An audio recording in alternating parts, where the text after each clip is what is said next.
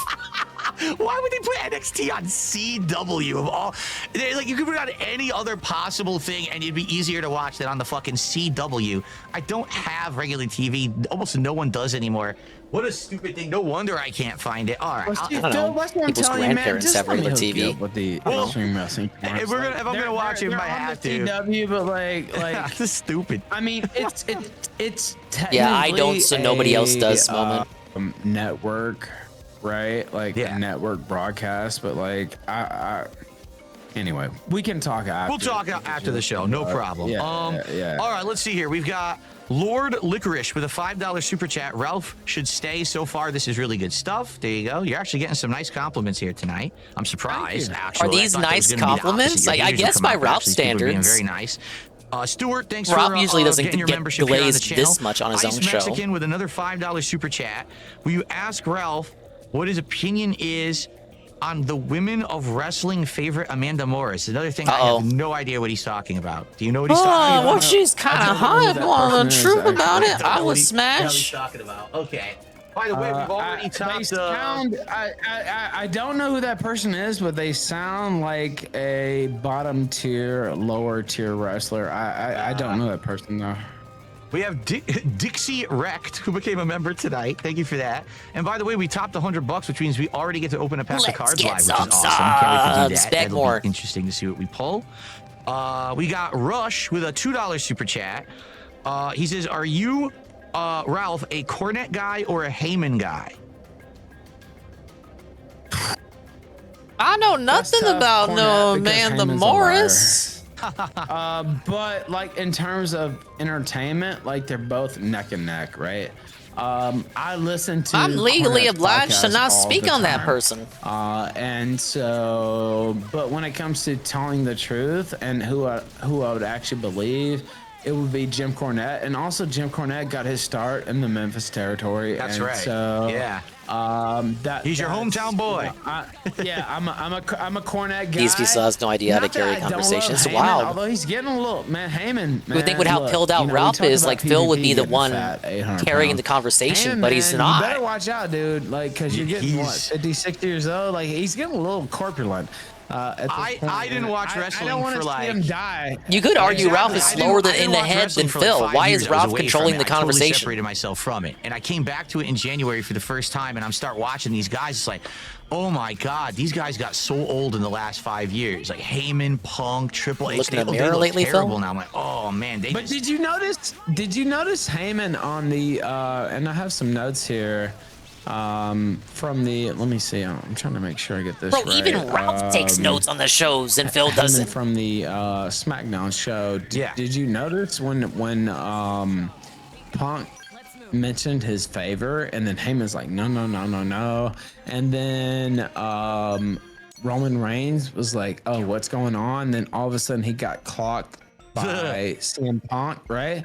And I think that's gonna come into play. I think there's two possibilities. Well, three maybe. He stays with Roman, or he goes with CM Punk, or DSP watched the 5-minute recap. The, like odd man out. I don't want a schizo theory here, but I feel like there's no way he's got time to watch everything, right? Yeah. And so I'm intrigued by the whole thing, and I love the storytelling. So I think the two best plot lines are that, and of course Cena and Cody Rhodes. Those are like the two top Cena, plot Cody lines right Rhodes. We can talk about that. Yeah, we're gonna talk about that. Oh, we will. On second. Yeah. Okay, Cyrex the Rapper, $2 super chat. The Ralph Mail and the King. Forget any other guests. Well, I do have 2 other guests lined up. I do appreciate you guys being very positive tonight, and thank you for the support there. Dat Pie over there with a $2 super chat. NXT's on Netflix. Yeah, Ralph with a used VPN. to command attention. Okay, that's maybe what I He used can to do. be because I the have Ralph Netflix Mail. and I have the VPN. So maybe I could do Just it that holler at way. me. I will. Phil, Don't worry. Phil, just holla at me, dude. Phil. We got Silas Holla at me, Kruger dude. with It's a $5 fine. super chat. Me and my dad are watching Nurgle. The Big Show. What? Well, good for I'm you. watching the Gun Show. It's the Big Show. I was 12 years old, and I was outside of a Nitro taping, and Big Show put his hand up like this, and his hand was like 3 times bigger than my hand. Good God. And I don't know, wrestlers. I'll say this: wrestlers have always been really cool for the most part, as far as I can state. Being really cool with the fans and trying to, you know, I won't say make friends with them, but just be cool with them, right? Yeah, and that's awesome. And he put yeah, it's awesome, and it's not like that in every sport. He put his hand up next to mine. His hand was literally like 4 or 5 times bigger than my hand. God damn! And I'm like, what in the fuck? Like, let's see, we got chat. Yeah, true, Carl. The guests will just be raised of the. They'll be judged on the money raised. I don't know. This sounds like I don't know if I even want to read this because I don't know if this is true or if this is insulting to you. It's up to you if you want me to read it. I will skip it if you don't want me to because I don't know if this is something that's true or hurtful. Can Ralph see the suit? you can read yeah, he's got it. whatever you want, and you know. This guy says Ralph will take it as a slight if you do. Is it true that Careful. you ever? Well, let me ask you this: did you ever own a horse at all?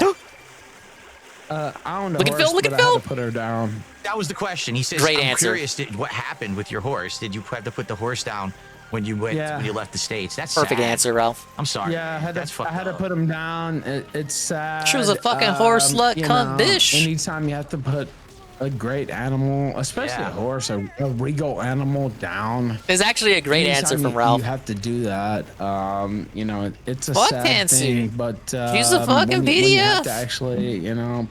Yeah. Put Sorry. I'll marry a lollipop, motherfucker. Did you know that, Phil? And anytime you have to, you know, I just put her down, actually though. It's put them fine. Down, it's a sad thing. So Yeah, Carl, he is. Yeah, I did have He's a talking about horse at Fancy. one point. Yeah.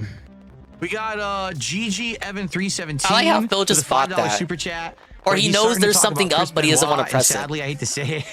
Probably too hot of a topic for YouTube. If we were on Kick, just on Kick, I'd probably talk about Chris Benoit all day, but God forbid that we talk about Chris Benoit on YouTube and someone reports the show, and, you know, so I got to tiptoe Get out away of from here. There's that like a one. gazillion true crime videos We on do have a Chris couple of Benoit. contributions over on Kick as well. So let me get those out, and then it looks like we're going to do a card unpacking, and then we're actually going to start doing some wrestling commentary.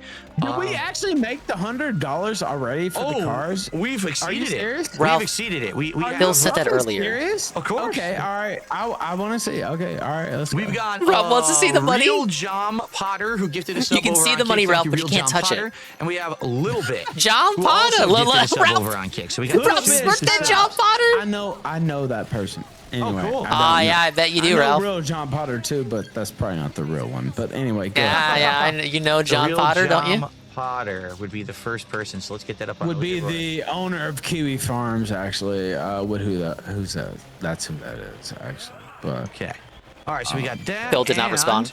We got Ethan with a $2 super chat, and I believe that they're trying Mr. to Burnell? impersonate you, so I'm not going to read that one. But thanks for the $2 regardless. I appreciate you, man. Hey, Thank you, Repsy. man. Look, dude, I'm just here trying to talk wrestling and have fun. That's right. honestly, Yeah, so- Phil's the All one right, trying to so bring guess up what? bullshit. We've already hit the first tier goal. Remember, every $100 I told you guys I would unpack a pack of cards, and we're going to do it right now. Our first pack. I'm just going to reach into the box randomly. All right, I'm going to grab just any old pack. We'll grab this one right You here. know we have 2,500 people watching just on your channel. No, I didn't and know I that. know there's another channel that's like just DSP Pure or whatever. Yeah, they steal all my shit. They illegally Uh-oh. remove my shit. Wait, no, they're talking about Raw Phil. So there's probably like 5,000 people watching this right now. I'm sure. Here we go. So here we go. Here's our first They're pack talking of about Raw cards for Phil. tonight. We're going to see Talking what we about got in Tevin. this Topps Chrome, and I'm probably going to have to Probably not auto-adjust talking the about me. focus because this camera doesn't autofocus very well. But let's see what we got. 7 cards? No, 4 cards in each pack. 4 cards in each pack. Ralph We get doesn't a even pull, know what 'cause he's there is watching. a rare card somewhere in this box. I don't know where. Yeah, the cozy but dinger there is a stream. rare This is card the in cozy, box. chat. Here, let me get the focus to Not that actually do cozy. it correctly so everyone can see this, including you, Ralph. You should be able to see it too. Yeah, I here see. we go. I see it. I don't care, but I see it. All right, let's see if this works. It's going to be Pokemon blurry, cards but I'm doing going the to bring the Pokemon card up Z to dash the shape camera, and everyone should be able to playthrough. see He it. said only if he plays it and if the game does By the well. way. I like. Don't you I don't don't you have, LARP. like, Don't you dare LARP. You know, you would need cases and stuff. Don't you I fucking collect act like you baseball ever bought cards any and cards stuff. in your I life, don't really Ethan. have all that stuff. So like, Ethan, that's in a minute, one reason I'm I haven't going to gotten down come. with that. But like, they are really well done. They're thick, very thick cards. They're very good quality. Yeah. They have this they are. like glossy They are. side, and they have a cardboard side, but the cardboard side is also glossy. There's some pretty high quality stuff. I mean, they're incredibly expensive too, so that kind of that's probably why they're so expensive. Yeah. But so here we go. Our first one of the night is oh boy, Wesley. I black. don't even know who that is. Wesley from it says NXT. I guess he's still in NXT, but I have absolutely no idea who the hell Wesley is. I don't watch NXT.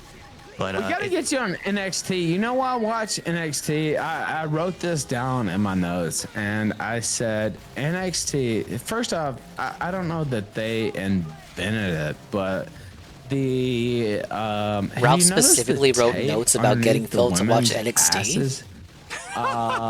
And it's to like make their asses stick out more. Wow, that's one of the greatest innovations that's interesting. in wrestling history. Wow. Actually, Wow, that's so interesting, and Ralph. so- Wow, I'm just gonna say wow and not say have anything to specific. say, it wasn't necessarily NXT. I don't know that started that, but Why is Phil like this? They ran with it. I have to Just say, play along. because Remember when you told Review Tech have to just some play hotties on along? the squad, and they You have, wanted this, Phil. Just play along with Stephanie them. back here, and yeah, I approve of all that. Ethan Ralph, the ass tape aficionado, here tonight on Smart Guys, everybody. Very nice. Maybe you know who this is. I have no clue who this. I don't know who any of these people are half the time, even though I watch the product. This is from Monday Night Raw, and this is a woman's wrestler. I'm trying to get her name. It's to like the focus Kino here. Casino I think fucking collabs Kaden never left. or, He just fake laughs at everything because he's so awkward. Caden Carter? Who the hell is Caden Carter? Come on, Phil. You is did enough this? Kino Casino collabs to They're know on Ralph's an Raw? ass I've man. been watching Raw since January. I haven't seen this person. Even you know, Ralph likes it raw rim in there. I thought you might say Caden With Cross. diameter. Which Yeah, I I don't do know know. that person. So the card looks nice. Like, look at the nice chromium around the edges. Like, the card itself looks really nice. I just don't know who the hell the person is on there. Yeah, no. Caden Carter. Weird. Yeah, Smash. I'll say, but I expect. You gonna ditto that? You want to concur there, Phil? He's gay. Because he has the whole gimmick of he's, I won't say tricking, but I think we have a dupe. Convincing people into being heels and stuff like that. Like that's the whole Right. I thought Phil was the heel. Phil was the master heel. Killer Cross. What happened to Hollywood Phil, the King Snake? Yeah. I think this is my first dupe, and this is angering me because these cards are expensive, and the set Oh, you're is over so like fucking 150 heated, Phil. I cards. believe it. It's DIY, and I'm almost positive we already got this card. DEI? In a previous No, I heard that wrong. opening. He's Over woke. a previous show. I do like DIY. I like them in NXT. They're good. They're okay on the main roster, I think, but I don't think they're. I saw them wrestle in person many times. Ciampa and Gargano. For sure. Yes. They're good. All right, so that's 3. We got one more to go. Is it the chase card? We'll find out in a second. Actually, I don't think you know until you flip it. But so it's just a legend. Wow, I Who thought is people it? hunting It for is. like I can't even chase read pops it. were bad. Shit, I can't even read it. What does it say? I can't read my own card. Bro, I need Rob my can't read it glasses. for you. He's not even in the same room. Maybe I'll know when I look. Yo, It you're is- look it's at Trish it. Stratus. Oh, it's Trish Stratus. It's my God. Is he trying to get Ralph to read for Head him? on my face. Rob any can have day. something to do. Are you serious? Like she is so fucking. It's crazy. Like I know she's had a little. Dude, Pancake Mix cards are expensive nowadays. They kind of always You, were. you don't want a deal on horse, and you don't want a deal on plastic surgery. And she did not get the deal on plastic surgery because she is. Yeah, she looked pretty as fuck, and she is actually hotter than any other diva, quote unquote, female superstar on the roster, and it's not really that close, in my opinion. Maybe Vicker, maybe Stephanie Vicker, only because she's so badass and she's Chilean and I'm in Mexico. But like, other than that, Ralph, just so you know, he's gonna say this in DMs tomorrow. Just so you know, Ralph, I am married, so I would like you to hold back on your commentary a little bit when it comes to not women. many hits there. I guess the one that was supposed to be the rare one was the woman's wrestler. We don't even know Please who the hell withhold, it is. It is Ralph. the chromium, Ralph, please withhold on rainbow the designer commentary on edge, women, which is please. nice, but I just Right. don't know who that is. Because I'm married. Honestly, Get away. do I need to hype it up? Do I need to go? Like, I hate to. Like, I'm not this type of guy to be a PPP guy, but do we need do I need to do that? Like, At one point you had the heart, Ralph. We need to have At one point. another opening. That's what we need. All right. Ralph is bored. He's not. He's not. You know, if Ralph you doesn't guys want to like sit me here on and the watch you show, we're open gonna cards. talk You about have the Ethan wrestling and Oliver stuff like Ralph, that too. leader of Gamergate, But, and you're hype making it up. you're So making if him you sit like me there here, in you know, his the best stool way to keep me and watch here, you the open best way to cards. keep it going. You know, he's gonna have other people for sure, and I don't down those people. But the best way to have me back is to bump up the support. So, you know, support. He's a Phil. begging bum. He gets a lot of shit that he doesn't deserve, and Aqua Saber, just Ralph is do trying what to you flex can his to history, help but this Phil guy out keeps because, like, interrupting him to talk drama. You know, it's so funny. I said this before the show, and it's But they like, haven't oh, gotten the to like king of this hate. week's Are you wrestling gonna bring the commentary king of yet. hate back. Well, actually, Ralph just rehashing his promo from earlier. And Ralph's got so little to work with when it comes to Phil. He's just rehashing promos. Like, I watch Phil, and I only have for the past month or so. Like, Yeah, I'm I not can trying tell. to down you or anything. Like, I have, you know, my own show going on, right? But I watch you, and almost everything you do is positive, right? It's chill, it's fun, it's positive. The person who actually said it best, and I know this is going to be shocking, the person who said it best was Keemstar, okay? Keemstar a few months ago said on his show, yeah, you know, Phil doesn't do anything Keemstar's super bish, interesting, honestly, but he doesn't Phil. bother anyone either. He's just Phil, you should have content taken the creator. 50K. You let Keemstar bitch slap Why you. do they hate him? I don't understand it. I've said this for years. I'm Ralph, like, you burnt why the bridge do with they Keemstar. hate I don't know this guy? how many times. And then, anyway. It's all Yeah, good. Bill It's trying all to take good. Wings seat. Let's get through a few more Oh, shout-outs, they're gonna bring and Wings then let's get back. to the wrestling commentary because we do want to cover SmackDown. That shit's and out of Raw the news tonight, cycle which is already. what we're here for. So, wow, all these super chats coming in. It's crazy. We've got Silas again with a $2 super chat. Haters in shambles. Worski is crying. Yeah, well, I don't know if Worski is crying. I think the former co-host. Well, he aborted his child and had him murdered, so that would probably make him cry. I don't know anything about that, folks. I'm not touching that one with 100 from Paul. I don't know Phil, you're about coyly that. laughing about the death of a child. Maybe that makes him cry. Phil, you're laughing about the death of a child. Phil, you're laughing about the death of a child, though. It could be a possibility, but yeah. We got a what the hell currency is Dude, Phil's SGD? crazy. I don't know, but I'm gonna do a quick currency conversion because we had a Phil thinks the 50 death of SGD super Worski chat, which Jr. is amusing.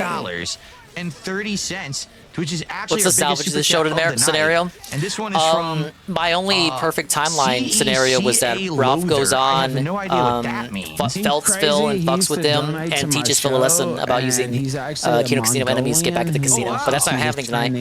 There's no salvage it. I'm not kidding, by the way. There's gonna be gay cocksucking till the end. Wow. He's a Mongolian who wishes he was Chinese. Now, of course, if you know anything about the Chinese, they don't consider Mongolian Chinese. So, yeah, he's pretty insane. Now, I don't know what his super chat says, but he'll never be Chinese. I do know that. All right, well, whoever this is, Phil just moves they are on from saying that. some negative things about you. I'm going to ignore it. It may I'm or sure. may not Read actually them, be the real bitch. person. I Why are don't you know, but they pussying did a out, generous Phil? contribution. I want to hear it. It's the same person. Yeah, thanks for the money. Fuck off. Oh, we got Han Solo 2069 with a $5 super Phil wishes chat. he could say that. Have you seen the clip? Oh, I'm not saying that either. See what I see? Thank They're you, Goon, trying for to the get me 50 to street. read What is shit, and I'm Ralph like, on oh, about? I had to stop myself. You got me. But I, like I said, we're not going to be doing a shooting gallery tonight. With Chinese the hate co-host. Sorry about that. Mongolians. Hellfire Missile I'm sure it's got Salesman some with a $2 basis in super reality. chat. Well, let me at this. What makes more money? Like me just sitting here and like talking wrestling and Dude, being Ralph, cool? please keep in mind, if you or, came like, late, Ralph is not getting paid for this. saying Ralph crazy demanded a shit. 60-40 Like, split. PPP got a 50-50 if you split. think it Phil makes denied more 60-40 money, to we're Ralph. just Ralph will get saying nothing. crazy shit. Ralph is an unpaid intern.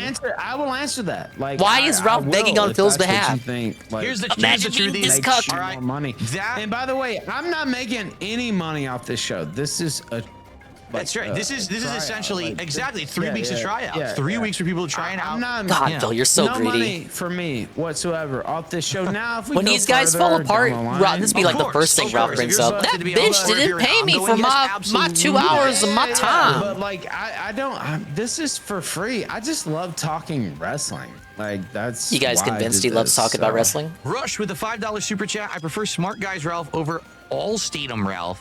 Seeing you chilling is bringing me all the way back to 2015. Someone likes to see you chill, man. What about that? Maybe you'll be doing chill streams soon. You'll give up the drama. You'll be doing the chill shit.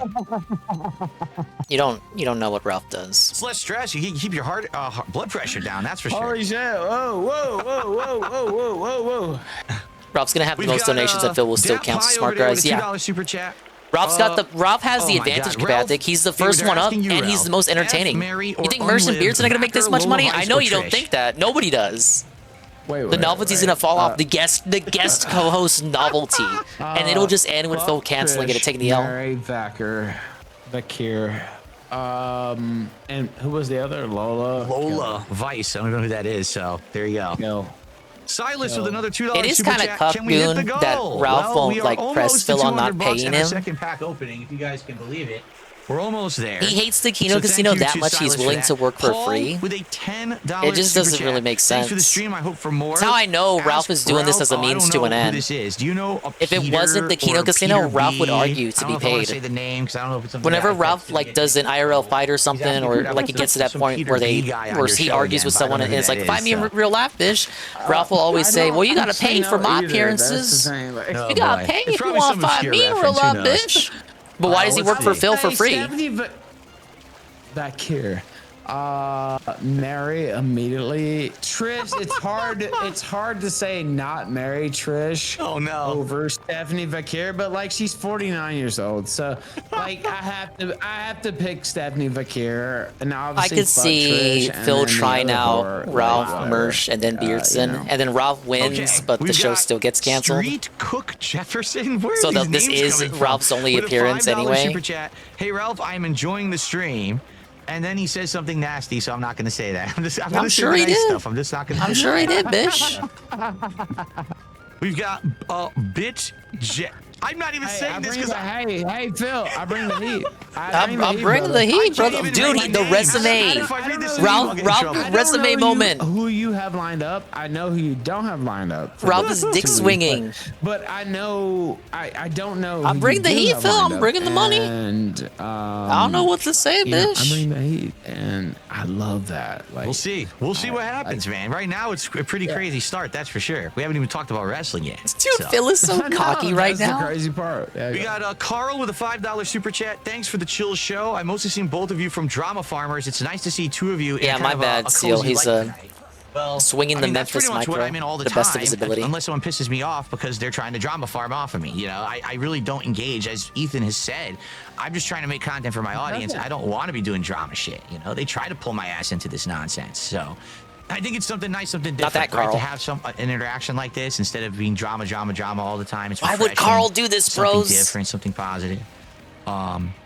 Okay, we've got a review Dropbox USA with a $5 super chat. Let's see. Ethan, did you face Sting for the TNA World Heavyweight title at Victory Road 2011? That wasn't The actually match seemed Carl. extremely short. I did not. Is that the Jeff Hardy match? Is that the Jeff Hardy match? Did do that. Oh, and come on. He was come on. not allowed to participate. Yeah. That's fucked up. That's fucked up. Yeah. Oh my god. I didn't know that's. Nah, man, that don't fuck me up, man. Are you serious? Like the things people say about me, like that's like the most like weak thing ever. Like Jeff Hardy, first off, Hall of Famer, superstar, but yeah, he showed up. Two people fake completely laughing back to fucked back up. like Drake. I saw. I never. I didn't Not see it even live. to I saw each the other, clip. I was at like, each other. Oh my god. This fucking guy, man. He was fucked up. But guess what? Thing showed up fucked up at 1997 Starrcade. And people don't understand that either. And so one of the reasons they didn't put this like clean title on Sting was because he was in the middle of a pill addiction. And I'm not, criticizing, obviously. 'cause Remind you of anyone I have we my know? own problems, right? But he was in the middle of a pill addiction, during Starcade, and that's why they did not put the title on him in Starcade 97. So I remember all those guys back then were on something. whether Okay, it let's was the give Ralph roids, this. whether- It's impressive he remembers this much But, given like, his current state. I feel like people don't understand that. And again, I'm not calling him out. Like, I've had my own problems. You know, I'm not talking shit about him. I think Sting is a whole, like, I mean, obviously one of the greatest performers of all time. But that's one of the reasons and you couldn't even watch the match. Like, he's skittish and, like, you know, I don't know. We got a Cyrax with a $2 super chat. Does Ralph ever watch or like King Cobra JFS? I know who that is, but I haven't watched him. I've reacted to some of his stuff. Did you ever see this guy? So you've watched it? Oh my god! I'm gonna let that one slide. Did you ever see him eat the weird shit like the snail sandwich and stuff? Is it the guy that cooks weird shit? Yeah, That was all I it's was gonna fucking say. bizarre what Yes, this guy eats. I have seen it, and I will mute my response for YouTube because like, I just think he's weird, and Fair enough. I think that's a good description. Yeah. We've like, got I mean, aside from his physical appearance, like, and that was that alone, I would say something else. But honestly, there are a lot of like, locales worse than that Cobra. would be mean Right. too. Like, I don't wish the guy ill. Exactly. Like, what the fuck? Like, what are you doing? Like, what the fuck? Uncreative Deconstructionism did a $5 super chat saying there's a fun fact that Ethan won a trophy at his own tournament. Is that you had a tournament and you won? That is The bowling true. tournament. I won. That is bowling true. Championship trophy at my The Ralph own Mail bowling Invitational. tournament. That is true. And they think that I have the trophy. The trophy's actually in Virginia at a friend's house. I don't have it. I live in Mexico, Merida, actually. But in the Did you know that, Phil? But Did you think that was a meme, I Phil? don't actually have the trophy. Which wrestling have but you yes, received, I Dingus? did win the They have not trophy talked about the actual fair shows this and week yet, square. but No Ralph cheating has brought up whatsoever. lots of wrestling tidbits. I won it 100%. Nobody interfered. It was totally on the Yeah, Ralph is up also and looking up. for a There gonorrhea was no doctor that speaks interference English. whatsoever. I won the championship. All right, Silas with another $2 super chat. No comment And he's from talking Phil, about just moving on. Someone in Hogan, but I don't understand what he's saying, so I'm just gonna kind of move on. But thank you for the $2. Efren with a $2 super chat. Before I don't even know what this is. The other one. It's another thing I don't know what he's saying, but thanks for the contribution. And then we had a tip, a $6.66 tip. So it must be from the devil himself. Let's see here. Okay, here's an interesting one for you, Ralph. Okay, go ahead. What are your top 5 ECW wrestlers of all time? Like, what's your top 5 ECW wrestlers? Tell us, Ralph. Okay, Rob Van Dam, Sabu, Tommy Dreamer, Raven, and Taz. Honestly, I probably would have said the same. A lot of people would have put Sandman in there, but yeah, could have put Sandman in there, but like in terms of, I mean, I like Sandman in terms of entertainment, yeah. But wrestling skill, nah. Yeah. He's entertaining as hell to watch. I get you. I hear that. Yeah. We've got, let's see, Sat Lee with a $5 super chat. Awesome show. And of course, they want me to ask you questions about Kino Casino, which I'm not going to do. But thank you for the $5 super chat. You can if you want, Phil. Nah, I'm scared. I get it, but I also want to get to wrestling too. You know, these guys. They I want think we all to this do. all night, and we do need to get to the actual I'm wrestling only here for 2 commentary at some hours, and then I point. gotta So go, they're trying to Ralph. pull us into the dramasphere here. Yeah, I understand. Kino Tech USA with a $5 super chat. Hello, Phil and Ralph. Would you consider? Oh, I don't know who this is. Do you know who Grace Thorpe is? Sure, I have Carl. no idea who that even is. I do. She's a skank, and she should be left by the True, though. highway. Incestuous skank from hell. I don't know who that is. So there you go. It was probably another Incestuous jab. skank from hell. Hell spawn. No, it wasn't even a jab on me. It's a jab on her. Like I don't know. She's bitch. fat now. She used She's to fat. be cute at 23, but now, or 22. Now she's 23, and looks like she didn't just smash the crash dummies. Do you remember the old advertisements where the crash dummies would hit the wall? Oh gosh. Like that's what she looks like now, Phil. Wow. And, I feel bad for her, and I honestly hope she can. You can't call her fat. Turn it around. I'm not kidding. I actually do. So. We got Double J Gloom with a $5 super chat. Ralph, did you ever watch Vicious Vickers wrestle? I don't know who that is either. So again, this is all shit going over my head. Do you have any idea what that? No, I didn't. But his wife accused him of What? raping her. Oh my God! So, Every reference has drama behind it. Every single name we're dropping. Is there a single person we brought up that's not crazy drama somehow? Whose fault is bringing it? Whose fault is it for bringing up all the drama? One person's trying to talk about wrestling, but you keep derailing him. So, you know. Oh my goodness! Look who the fuck you invited. Alex from Phoenix with a $5 super chat. Ralph, who should have ended the streak?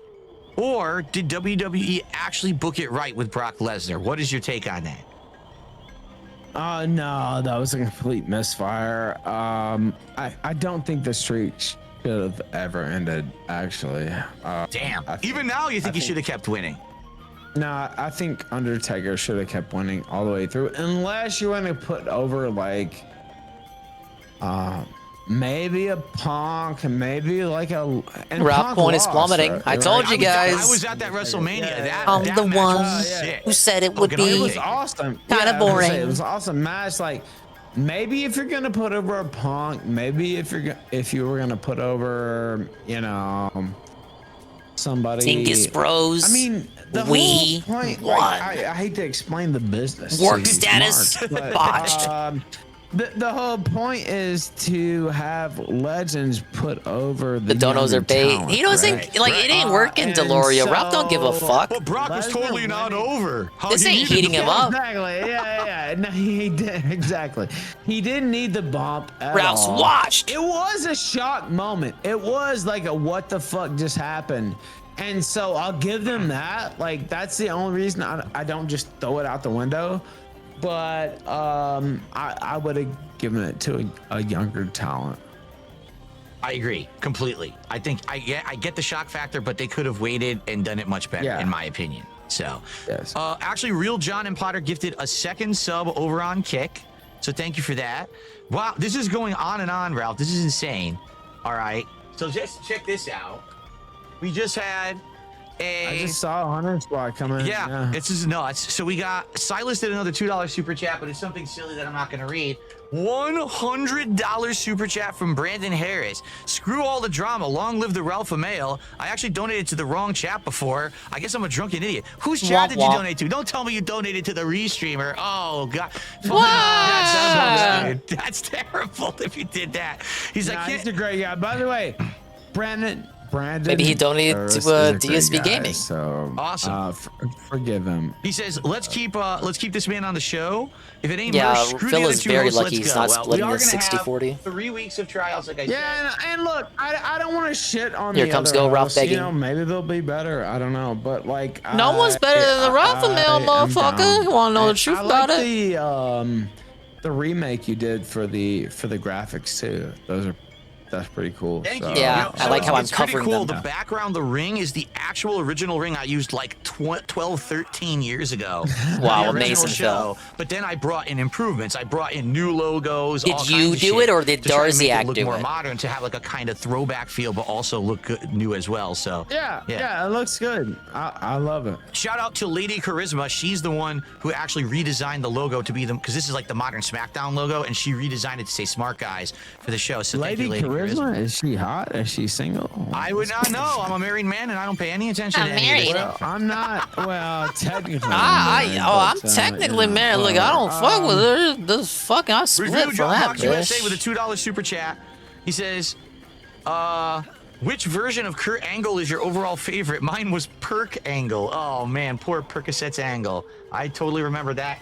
Sad days in I'll fucking TNA, look at a when the bitch if poor she guy gets was, pregnant. high as a kite, bouncing all over the place. That's Ralph could look at the dozen LARPers that are dudes LARPing Nah, as he was probably females, on Perks and he would get WWE them as pregnant. well, but like, probably, yeah. The Ralph Mail does not miss. It was the SmackDown angle. That was my favorite. Oh yeah. So. The original when he had hair. You're LARPing as a hoe? Ralph Guess doesn't what? We care. have 2 more packs of cards to open because we have over $300 of contributions so far tonight. What does it say, Then we're gonna get to Cunt Vision? wrestling I was wondering why no commentary, one was 'cause we do bringing have to that get up. to it, folks, just so you know. But I the font, appreciate everyone being so font, crazy, South over the Park top font contributing G's. tonight. Let's see what we It's got. not really well defined. For our second and third packs of cards tonight. We It's a nice play on words, though, isn't it? All right, let's see how this goes. Card pack number 2. Wait, am I owed a piece of this if we get a rare pull? Or like, just kidding. It's probably worth nothing anyway. To be honest, this is the funny part, right? So in the 90s, collecting was so hot, right? Like in the 90s, everyone thought, oh, I'm going to get that rare card. I'm going to get that fucking comic book alternate cover. So everyone saved everything. Today, even when you get this shit, the most it's worth is like maybe $100. Like nothing's worth anything of any significance, you know? This shit, and maybe if you get like the autographed rock card, 1 of 1 in the world, No, it's if worth you got 1,000 one or of the something. one, yeah, You know? you would. Yeah. But that's about it. So, all right. So, I gotta do the focus again, or else this is not gonna be visible because the stupid camera. Yeah, isn't Phil, autofocus. LARPing like a There we card go. collector is just all right. cringe, First man. card of the night from Monday Night Raw. Phil, do you even know what PSA is? Imagine Phil setting his cards to get graded, but he's too poor to buy them back after he Dude, this is after he gets them insane. graded. I gotta put my glasses on. Who are these people? I never fucking heard of these people. Who is this one? So I want to say this, and this is gonna sound mean, but it's Shinsuke Nakamura. It's not Shinsuke. It's Shinsuke, not Shinsuke. Right? You don't pronounce it right that way? Okay. No, it's Shinsuke Nakamura, and it's Asuka. Asuka, not Asuka. Asuka. You gotta pay like a little fee, Conwooble. It's like Pawn No, Stars. it's fine. Correct me. I gotta make a little money off of it. I hate to be a fucking. Dude, I've been never playing done this it. game, I've, Suikoden. I've been playing Suikoden for 2 weeks, and I looked haven't into pronounced it, the name of the game but my cards aren't correctly worth once shit. yet. So. It's all good. No worries there. So who the hell is Katana Chance? Who is this? You even lost me on that. Do we don't know? How are we I don't know anything about her, but I get her pregnant. And we don't know who the people are. This is You embarrassing. even lost me on that. Yeah. All right, NXT. Let's see who this is. NXT. Another female that I'm not gonna know. Please let it be Vacker just slamming her pussy into my face. It's Jasmine. Jasmine? Jasmine Nix. Who the fuck is Jasmine Nix? Nobody. Hey, Ollie J. Well, the card is nice. You look at the border. It's like one of those cracked The card effects. looks sick. I'm not gonna lie. The card looks sick, nice, but the wrestler is questionable. Is it even a wrestler? I don't even know. I think they're making these names up at this point. This one. Oh, Yeah, the car looks sick, I guess. It's a Hogan, brother. Let's get hype. Let's get hype, bro. Let's get hype. It's not one of the rare ones, I don't think, but it is the Oh nice my border. God, It's dude, got that rainbow fucking color. Phil, you're deflating it. Yeah. An actual Where's the Hogan hype? card, but I don't think that's the rare one because the rare ones are numbered. They'll have like a number on the front, and this one doesn't have a number on the front. Yeah. So that's not the rare one, but it's not, still nice. Hogan Let's ripping get the some shirt. Hogan There you go. hype. And then lastly in this pack, oh no. I knew I was gonna get her eventually. It's fucking Nia Jax, man. It's Nia Jax, terrible. Jesus Christ. I'll still give her a few kids. Luckily, we have another pack to open. And fucking Nia Jax. All right. So the third pack of the night, maybe the last. So you're telling me we've had $200 of donos and like we still have more packs to possibly open. We're going. Yeah. This is crazy. That's crazy. Good show. I wonder why the money's coming in, Phil. Here we go. I don't want to pimp my own self out, but like You're doing a good job. That's yeah, for sure. show yourself, Ralph. Where can we find the kill stream, Ralph? From NXT, what is with all these female? What is this NXT female wrestlers? Who is They this? knew Ralph would be the co-host tonight. That's why you're getting all girls. Dude, look, man, I have to get you on NXT. Izzy Dame? Who is Izzy Dame? Again, another one. I've never heard of her. Nah, Izzy Dame. Another dumb whore. But like what I'm saying is you have to get on NXT. Like you have to, Stephanie. I'll have to check it out. Here, like, Considering all the cards I'm pulling Izzy are NXT Dame? cards, I guess I have to. Man, she to ain't get worth on more than a NXT. nickel. Like, oh my gosh, she's Chilean. She's like, holy shit. Anyway, We've got this guy I know from because he used to be on the WWE NXT. Maybe they're not UK talking show. wrestling because they know Mark deep down Coffey. Ralph didn't I know watch the anything. Coffey brothers, and this is the rare variant And that neither has did not Phil. only oh, that's nice. the I like rainbow that. border, but it's black and white as well. So that's cool. that's like the double variant. Man, of course but I it's know still them. not worth anything. It's not the number. The numbered ones Phil are the ones gets a that are worth dude, something. This is immediately probably worth knows like who it $100 is. bucks. I don't know who this dude is. It's a nice card. The Mark Coffey of the Coffey. I've never met this wrestling sweaty stranger family. in my life. We've got Another dude, every fucking card is NXT. Jada Parker from NXT. Who? Jada Parker. I mean, no, I know Jada Parker, but she any good? Yeah, she's good, but she's not Stephanie Vacker. I'll say back here. However the fuck you want to say her name, but no, she's not her. I swear, I did not buy the box that said it was all NXT. I'm getting literally all NXT. The last card of the night is who the fuck? Let me put my glasses on. It's the last card, really? This one either. Oro. What a Mensa. front-loaded program. We're already out of cards. NXT. Every card was NXT. It's so over. Oro Mensa. Yeah. I guess they knew you were coming on. They knew that you watch NXT. It's all yeah, NXT these cards aren't worth tonight. nothing. No, I wanted to get, but it's a lot of content to watch every week, right? Like, so it is. It is. It's a tough. Even just me watching Raw and SmackDown's a lot. 2.5 It's how I know. That's how I know Ralph had problems watching it. Or less of it's just too much. I'm not gonna watch this bullshit. I have mine where it's cut off commercials, right? So I don't have to watch that. So it's like 2.5 hours of SmackDown. It's about 2 hours of Raw. And so to go through all that and to take notes and think about what you want to say, you know, that's a job in and of itself. Yeah. It's a ton of time investment. All right, so we got through 3 packs tonight. If we hit $400 to support, we'll do another. Let's see, we had a few more contributions. Wow, there is no way I can figure out what currency this is. Someone tipped me in a foreign currency. I have no idea what this even is. So I'm just going to ignore it. If you want to tip me in USD. Bill's ignoring him. The luster of money. That's ridiculous. It's too alluring. It's some freaking, I never heard of it. Some country on the other side of the world. It's probably like, you know, Rubonium or something that they're tipping me in. I don't know what that shit is.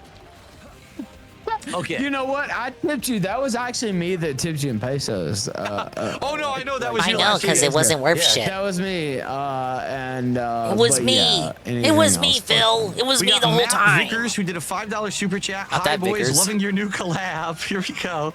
Ralph, my wife and I are excited for you to come and visit sometime. She keeps talking about you. He talks about me and to me a lot, actually, and so I'll just leave it there.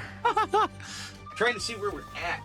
They have not, Carl. So now we're at 374 and climbing. Carl, what's going on? I thought you would be all over this. You seem a little underwhelmed. Drink, Phil. Oh, I'm drinking, but I'm just drinking filtered water tonight. I'm not having liquid tonight. I actually it's okay, Carl. That promo tonight. tricked us both. You know what?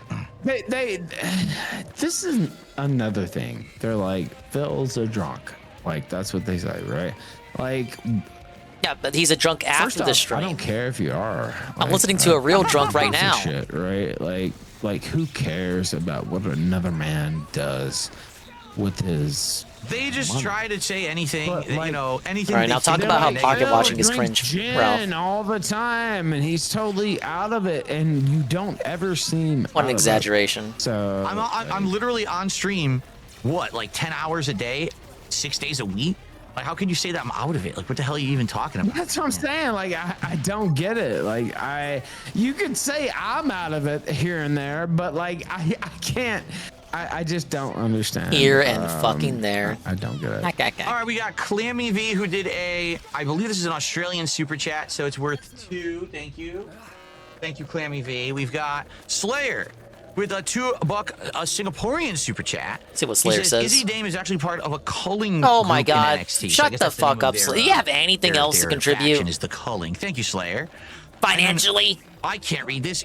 This guy's name is I'm supposed to fucking read that. A $5 super chat. We love Ethan Ralph tonight on Smark, guys. There you go. You're a fan favorite tonight. Is that Jade? And I appreciate that. One more. I came on here to have fun, dude. Like I wasn't. Oh yeah, you're having so much fun, Ralph. Alternate agenda at all. So. I got one more. It's a $2 tip. Man, I was being told Ralph was like hyped up on his stream earlier before he went over here, cutting promos, belting his trolls, wrestling commentary, yelling so wildly. Skipping a little bit through the shows so we could actually finish the show on time tonight. But all right, let's do it, ladies and gentlemen. Finally, an hour and a half into the show, it's time to actually talk. I mean, we did talk about pro wrestling. We just didn't talk about the current product, but now we will. Yeah. So this week, we're leading into, WrestleMania. We're on the road to WrestleMania. And WWE is continuing on with their big European tour. Every show is somewhere in Europe, and the crowds are 90 hot, minutes of and it's these donos. arenas that are different. Yeah, it's like the Kino Casino. It's fun because the crowds are so hot right now. This is kind of a great time to be doing that Euro tour. If you get a dead crowd on the road to WrestleMania, it could really kill momentum for something that they plan to be interesting. You would know a lot about killing momentum. I'm happy that they're doing these European tours right now. That's what you're doing right now, SmackDown bud. This week, March 21st, this past Friday, was from Bologna, Italy. Well, Ralpha Bros, you know, First, I hate to say I told you, we're at the part where they actually got to talk about wrestling. Oh, go ahead. No, I was gonna say Liv character. Jade Cargill is actually, I mean, she has potential, but Liv carried the whole match. So I think what it is with some of these women, like Jade, has the look. Right? She has I love the when look, and I everyone boycott the content. She's Like the I didn't new want to watch the China. Steve interview, Exactly, and that turned out to be people pretty like good. that. But then I don't definitely boycott she the gets a content. lot I watch of this, and it's push. just She gets a lot bad. of attention no matter where she goes. You let but us down, she's not Ralph. at the high technical level yet. I think she needs more work. And then she got injured too, when she was You out cut for out a the while. rage, So this is Piggy. like her first real match back. Liv totally carried her. She bumped all over the fucking ring, and she won. She should have went over. Now she won by heelish tactics, of course, because Of course. But like. She like. But actually, my content is meaningful because all of you are here with me. Snow. And without Liv in that ring, This Jade was cucked by the Cargill would wheelchairs. be a Blame stiff. Slayer. I mean, it'd be like me in the ring. Don't blame Ralph, blame Slayer. So Slayer, minus, why weren't your tips the, funny? Dark chocolate and all that, but and I'm not Now, saying Mersh she's is gonna bring the shit. heat. I Come don't on. think she's Come on, shit. guys. Like, she Mersh is gonna bring. has a high ceiling. I can't even say that with a but straight face. She's not yet to reach that. Half of you only know Let's Mersh see, for having a stroke. This show also had Braun Strowman versus Jacob Fatu in a singles match. It's actually their first match since way back before the Royal Rumble as a singles match. And CM Punk, Roman Reigns, and Seth Rollins are all in the building, and everyone is suspecting that they're going to have a crazy triple threat standoff to see, to talk about what happened in that steel cage match the week before. So, first segment of the night, official segment of SmackDown. Oh my Randy God, we're finally Orton here, huh? Comes out to his Voices theme. Pretty crazy that Randy Orton's been around for so long, and he still has the same theme song while so many people go through these different iterations and stuff that he's kept great, that. though. Oh, Yeah, it is. I mean, what you want Def Rebel to fucking like fuck his shit up like everybody else? Like, fuck that. Like, Of course not. No, of course not. And I see we have 10,000 people watching just on your channel. Like, That's just the fucking assholes view botting. I pay no heed to that. Fucker, That's why I Phil, said I you don't said watch- I don't Restream look at the viewers are reviews. your viewers. I didn't forget about that. You guys that's didn't view either, bots. I'm It's sure. totally idiots coming in trying to do dumb shit. I pay, Oh, is he getting botted? Why would they even do Right. that? Because they're morons. They're literally just to get attention. There's To get no you point in even tilted. bringing it up. Pointed it What out. I'll say Successful. is, Orton. me see this shit. I have my notes How here. many viewers do we have for the on Orton the? thing? Let's see, DSP reacts. I thought What are we looking at, Phil? Orton was great, but Owens. So what makes it great? Yeah, he's got heel 9K. is Even Ralph can't they believe have it. a reason to be a heel. This right? motherfucker bosses And streams. So everything Kevin Owens has said for the past 6 months makes sense. Like it's not that he's like psychotic. It's that like. Dude, he Peaches, I thought Ralph was looking at Ralph Phil because he brought Ralph Phil up earlier. I see you have you have a couple thousand over here. Makes him a good heel is he has a reason to feel how he feels. Now you still do Mersh having a heelish stroke. things, and we can talk about Cena later on, but yeah, I thought it was great. I thought Orton. All right, Ralph's going on a and tangent Owens anyway. Both did great in that segment. Yeah, you're right. Like what they're doing with these heels is kind of interesting. They've also done exactly the same thing with Drew McIntyre. Anti-deception says he did it. It fucking work. All right, he needs to be stopped. Whoa! This is Phil's next co-host, Mersh. Yeah, exactly. Yeah. So what happens in this segment is Orton comes out and he's going crazy again. This international crowd, the crowd absolutely loves the guy. I think everyone does at this point, even though he's not always a face. Everyone just loves Orton at this point. You know, he's done his dues and he's just a fan favorite. So he basically looks like comes you're out having a stroke there, and KO Mersh. comes out. He's interrupted by KO actually, and KO basically says, I kind of just want to let bygones be bygones. What I did You know to what? you, That'll be you the didn't Restream deserve. title I for the drove Mersh you show. those months ago, and kind of took you The out. stroker and the what I actually strokee. want to do is Mersh I wanna has team up strokes and with Phil you stroked and it. do a tag match at WrestleMania where it's you and me for the tag titles. And if for one, like maybe half second, maybe you think maybe they'll do that, and you're like, no, there's no way they're gonna fucking do that. And of course they turn it around, and Orton says, nope, shove your apology up your ass. I'm not gonna tag with you. I watched the version that's on Netflix, and they always edit it, and it sucks because I think he calls him a bitch, but then they censor it, so it's hard to say. Several times, actually, yeah.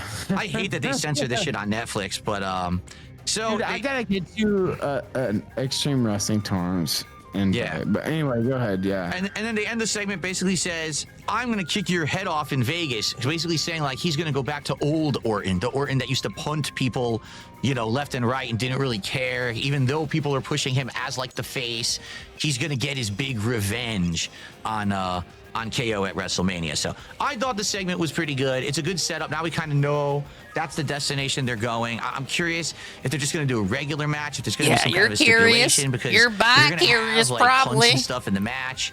Maybe they got to go no DQ. I don't know. One of my favorite KO just did the crazy match with Sammy, so I don't know if doing something like that is going to feel special coming off of that match. I agree, but like, I don't know. It almost has to be like no holds barred or something like that, right? Like I agree. Yes, I agree. If That's not, true. it doesn't really make any sense because like the punt itself is a bar maneuver in WWE, right? So like doesn't really make sense unless they do something like that. But I don't know. We'll see what they do. I like the idea of Owens versus Orton. The only thing is, you know, I met Kevin Owens. He was Kevin Steen when I met him, but I think he should go over. Is what I think, but I don't think he will. KO hasn't won a match in quite some time. He always has these feuds and he just ends up the loser at the end. It's He ends up losing. Like he carries the whole feud. I'm sure you can relate to that, Phil. He loses. So he's the like, big jobber at the end. Yeah. Give him one. Give him one. Yes, exactly. I think he should win. They're gassing me out, bud. But like, the other thing is, there's really no stakes here. It's not a title match. It's not for you know. It found doesn't a matter who scenic really wins vista. the match. It's just going to be a good match no matter what. So I kind of agree. Maybe they should give him the one up on this one. Okay, so Now up next Phil's was the master tag plan match, going and it back was to gonna be the Twitch Damian days. Priest and a I'm gonna mystery be boring as partner possible, against bish. Nakamura and Drew McIntyre. So Priest comes out to one of the badass entrances. I really liked Damian Priest's entrance now with the fire and the rock music, the metal and everything. I think it's kind of cool. And then the weirdest thing, so then it says Jimmy Uso is his partner, but I swear I missed the entrance. I was like, did he come out? Like, was there entrance? I don't know if they cut on the, because I watched the Netflix version. They cut the entrance completely. I was like, damn, this fucking guy, his brother's on top of the world. This guy is like a turd. They just like toss him in the ring, you know, they didn't even give him a fucking intro or nothing, even though he was the mystery. They call him, by the way, they call him Big Jimmy now, which means he's Fat Jimmy. And he's fat. Like anytime they call you Big so-and-so, you're fat, right? Like, yeah, like Big it's weird because they say Big Jim. It's okay because he's not a lady. He's not a lady style. style. Like he's the same height as Jim. No, they mean Fat Jimmy. That's what they mean. And so, like, I kind of felt bad for him because I was like, okay, they're just calling him Fat Jimmy, basically. But yeah, it was still, you know, a good match. Man, and Casino was kind of hyped for this too yesterday. Short, but like everyone was. Are they even gonna cut a segment on it now? Brief summary: what ends up happening is Priest. What do you even clip ran from up the this? ramp If to you're a attack Drew. Momology Drew didn't man even or get to the TT, ring. what do you clip? And then The there was start, a I double team on guess? Priest, but then Jimmy came and saved with a big dive. There's really not much to work with here that makes Phil. Short. It wasn't a long match by I don't know. And Priest ended up going over with like even the jokes on Ralph's behalf, the jokes that make Ralph look bad, like the detractors would not immediately understand them. You gotta be in the sector. Like Amanda Morris, you guys didn't know what. Like, it was okay. There's like maybe one person. Left is this. So I'm just gonna keep what Amanda Morris. And this is just a follow up to what he had said the week before. Ralph owning a horse. You guys didn't know the reference for that. There's stuff here for Ralph flippers, I guess. Have a title shot. He was the one who beat him at Elimination Chamber. Yeah, he was for the Rage Pig and Alcoholic crash out. Or the year it just wasn't in the cards. Had beaten him in big title matches. So I got a little bit hyped up after seeing that promo. I'm not gonna lie, but hey, I can't win any kind of title. I'm just gonna beat the crap out of you. I felt the energy in the room as soon as he started talking. Something to do. Priest went over with the choke time too, so I'm not a huge Priest guy. Big up Tevin. Tevin, how are you feeling? Tevin, are you annoyed at how lame this is, despite all the hyping and promotion? His ring work. He doesn't have a story. Like, where's his storyline right now? He doesn't really have anything. It doesn't. I knew it would suck, baby. I don't know. It doesn't really move me. You love Ethan wrestling Ralph. You like how Ralph is trying to flex his wrestling knowledge, but Bill's the one that's bringing up drama when you think it would be Ralph. Ralph trying to put a good effort in there, Bish. LA Knight's U.S. title at WrestleMania, so it's kind of giving some stakes now to the Braun and Jacob Fatu match. This next segment, I hate when they do this. I don't know about you, Ethan. What do you think about Raz Ralph hour from Grill Phil to Raz Ralph? Is he gonna do this to all his co-hosts? Just reading off super chats, felting them? I don't know. I'll tell you this. Grill Phil got to him so bad that we got to replace it with Raz the co-host. Because I like that. Because no, I liked his response to the horse thing. That was the best response. And he even tricked Phil. Back in like the 80s. It's a if you know kind of answer. And he didn't get upset about it either. Even into the 90s. Rare smooth move from Ralph. I will say Tiffany Stratton came off way worse than Charlotte Flair. She came off like a B player compared to an A player. I guess him getting a hard on for Lady Charisma was funny because that's so obviously not a woman. Less for her, but I like the idea of the split I'm getting ripped up by the hoes in your audience, Phil. Promos against each other. Like I want to fill her up if you want to know the truth about it. If this were the 1980s and we had the talent of the 80s, if this was like Roddy Piper, right? And he was going against Hogan or someone like that. Then I'd be like, this was great. The problem is we don't have that. Oh yeah, Phil was playing Adam Fall earlier. Right? So when you've got from what little I saw, I think he was bored by it. Tiffany to me was like Charlotte just owned her, dude. Like let's be real. I think Tevin had a prediction that he would be awkwardly bored by it. It looked like she was and I think Tevin was right the way that they did what I saw. I don't know if it was the camera angle or the lighting or whatever. And then they gave Tiffany this weird script where she was talking about like splashing water or some shit. I was like, what the fuck is she talking about? Like, it was like Charlotte. And Joe Blau says he was right. Probably doing it naturally. She's been doing this for years and years, so she's just talking over her. She's running over her, while Tiffany's like bumbling with a script. How close is it to Fallout? Because these Fallout styles seem to be putting him to bed lately. They're either booing or they're wooing, and I was just like. Like, I don't want to generalize here, but you had Stalker recently. He didn't want to play Fallout London. You got this shit. Right? Like, they're either booing. If you want to go even further back, Atomic Heart. And she dominated. I like the idea of the split screen segment actually, because that's old school, and I like to see that come back. But Stratton got dominated, so I agree. And since this is the build-up to WrestleMania, you would hope that each of them would have maybe looked good, but it is what it is, I guess. Charlotte definitely walked all over in that segment. Yeah, no, she stomped her. Yeah, there's no doubt. Yeah, she stomped her. Up next, we had the Jacob Fatu versus Braun Strowman match, which is now a #1 contenders match for the interesting how US Phil is the title. one carrying it now for the recap of the shows, when before it was PPP doing the recapping and asking Phil questions. Like, PPP would try his best to get Phil to talk. Now it's Phil doing the recap and trying to get Ralph to react. The day when Braun was debuting, he had just left. Like, but even so, Ralph is the one carrying the conversations. Among men, he was having these crazy feuds with Cena and stuff like that, and Roman Reigns. I don't know if I would call this and perfect. I'm thinking about that. I'm like, man, This guy has really lost his steam. Like, he used to be like the top dog, the big guy. Oh my goodness. And now they've got him in kind of these mid-card fights and feuds. And Wait, I don't know if I don't that's think because I he have, left, 'cause I think for a while he had a falling out with the company and he got let go, and then he came back later. You know, I don't know. And he's Oh, you know, we're actually good. And enhancement talent now. That's what he is, right? Yeah. So you know, he's not really gonna hold any belts. He's just there to enhance other people. Thank you for the screen source swap switcheroo. It's unfortunate because they built him up like he was like the kingpin, you know, big dog. But like, someone give it now 5 he's to just Ralph Portugal. enhancement talent. So yeah, what we got?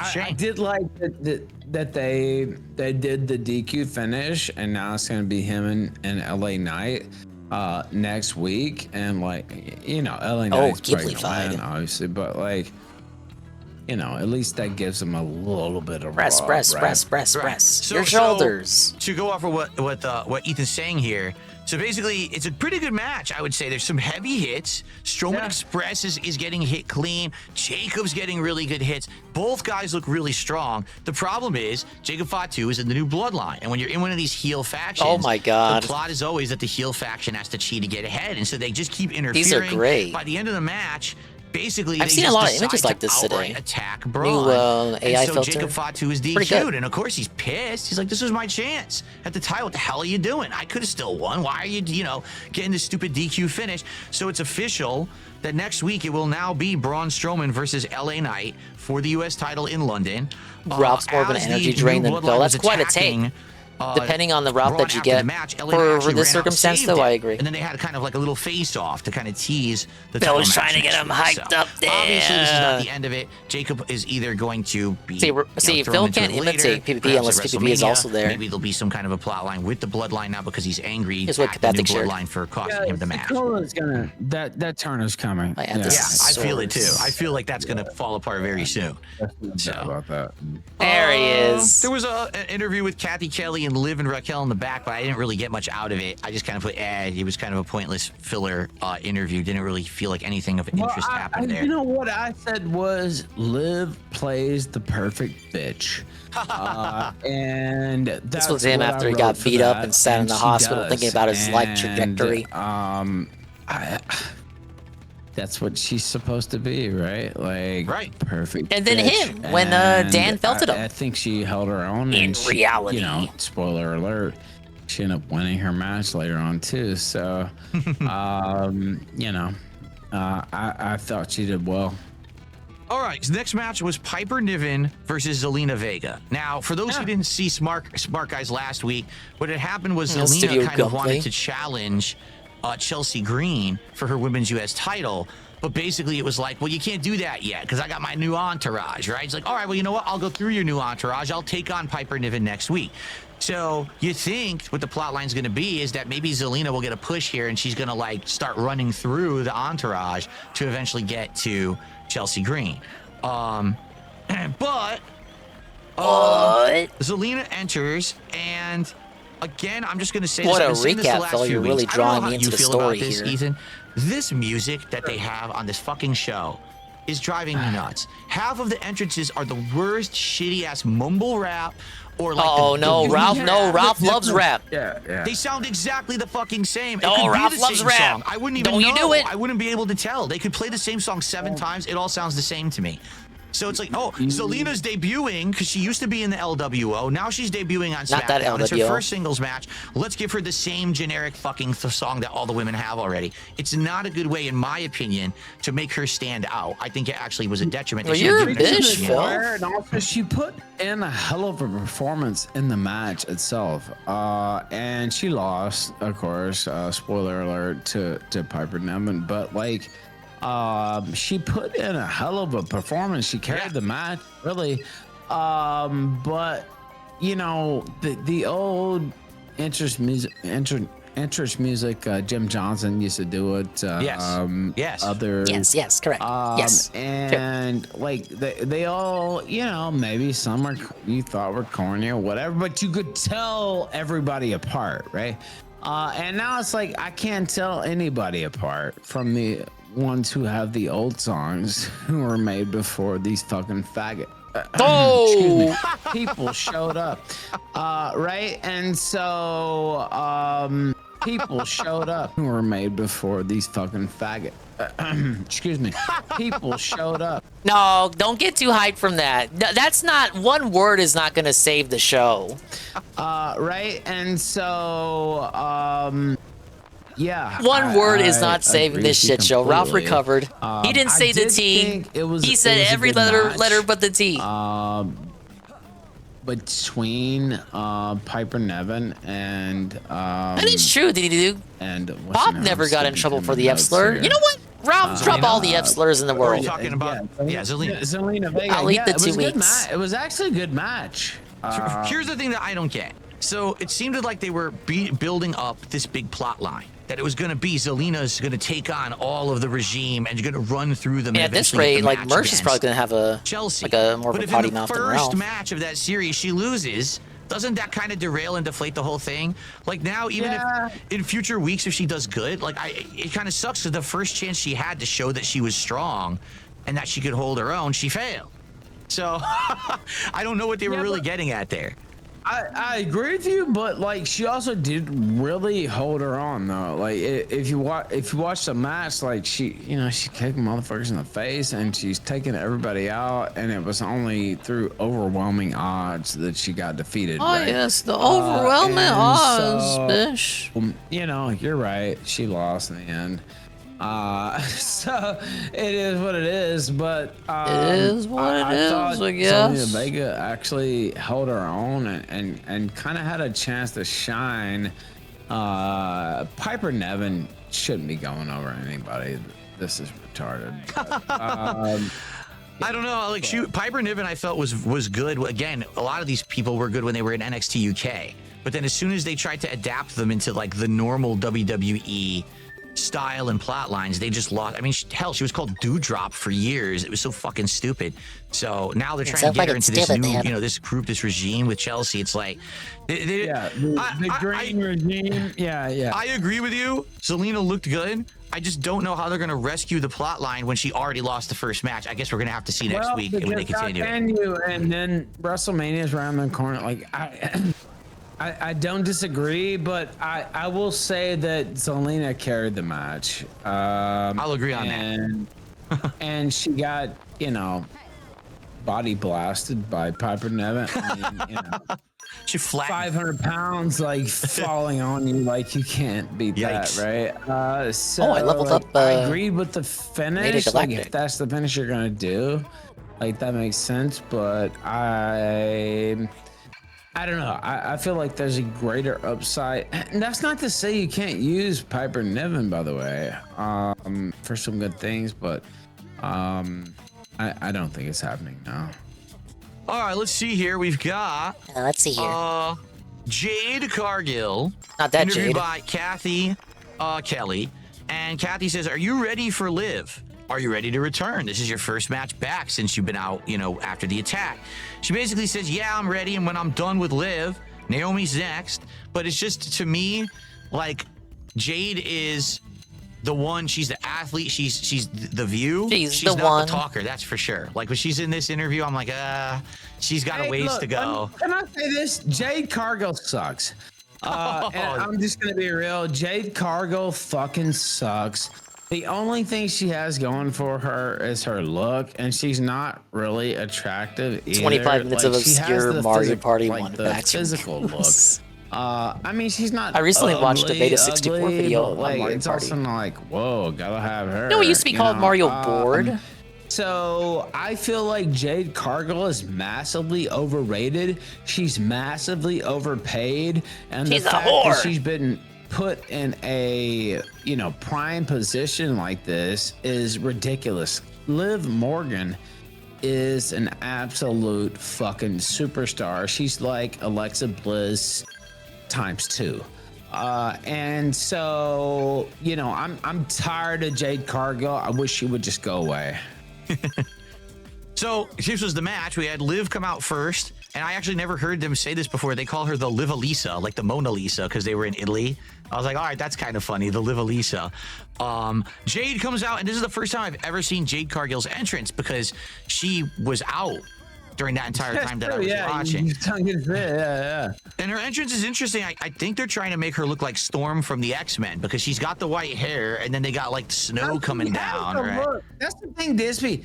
She has the look. Yeah, she not that has Jade. the physicality. If only Jade actually walked But out. that's all she has. If you watch the match, and I've seen, like, I don't want to brag. I don't even know how many matches. 10,000. And who carried the match? It was Liv Morgan.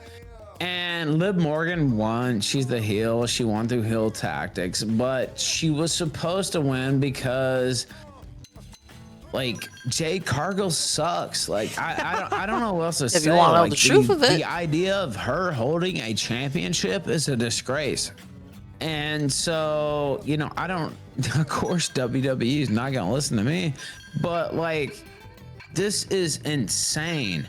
She sucks. Now, that's not to say she can't get better. She can get better. But she's not on the level of Liv. She's not on the level of Stephanie Vakir. You talk about, like, King, like, just queens. Like, I mean, they could immediately take over the whole fucking roster. Stephanie Vakir on the main roster right now. And then Liv Morgan, who's been putting in work for a year. And what about Alexa Bliss? Yeah, where is she? Who is also an all-time fucking legend. Who, like, I just am stunned that they're pushing this. What? Because she's a, and again, I'm not. It's not. It has nothing to do with racism. Like, she's just a big black chick who's muscular and, like, she can slap people. Like, that's it. And so I mean, that's got its appeal in popular culture, Ralph. Everything she does sucks, and so yeah, he wanted to drop a slur. Liv carried the entire match, and she won deservedly so. Yeah, basically to summarize the match, Jade starts hitting all these power moves. Oh, not that Jade. Everything you would expect someone with that body to do, that kind of a build. Liv, about halfway through the match, finally kind of starts reversing and taking some advantage. Yeah. But then at the end, the ending is where that was pretty close. Ralph's a professional, Gloria. Come on. Match with a real ending. Naomi comes out, distracts the ref, hits Jade with the bell. So now Jade gets like clobbered, and then Liv wins with the cheap. But 1, 2, 3. Heel, though, right? I agree, but at the same time, I would have liked to see Jade either win legit or see Liv beat her clean instead of having to. But I get it; it's going to build up the plot for WrestleMania. We're going to see Jade versus Naomi, so I get it. I know why they're doing it. How can Jade fight in a wheelchair? It's a heel finish. I understand what you mean. Like, of course, we would rather have a clean finish, but like, it was meant to further the Naomi Jade feud, right? It really didn't have that much to do with Liv, but if you watch the actual match, which I watched the entire match, and Liv carried that match. You talk about bumping all around the ring for a person who is sort of green when it comes to, and I use that term for folks who know maybe, sort of green when it comes to wrestling. And it's not that she can't be better. She can. Like, I'm not saying she sucks and like, oh, it's over for her. That's not what I mean. But she's not Liv Morgan. She's not.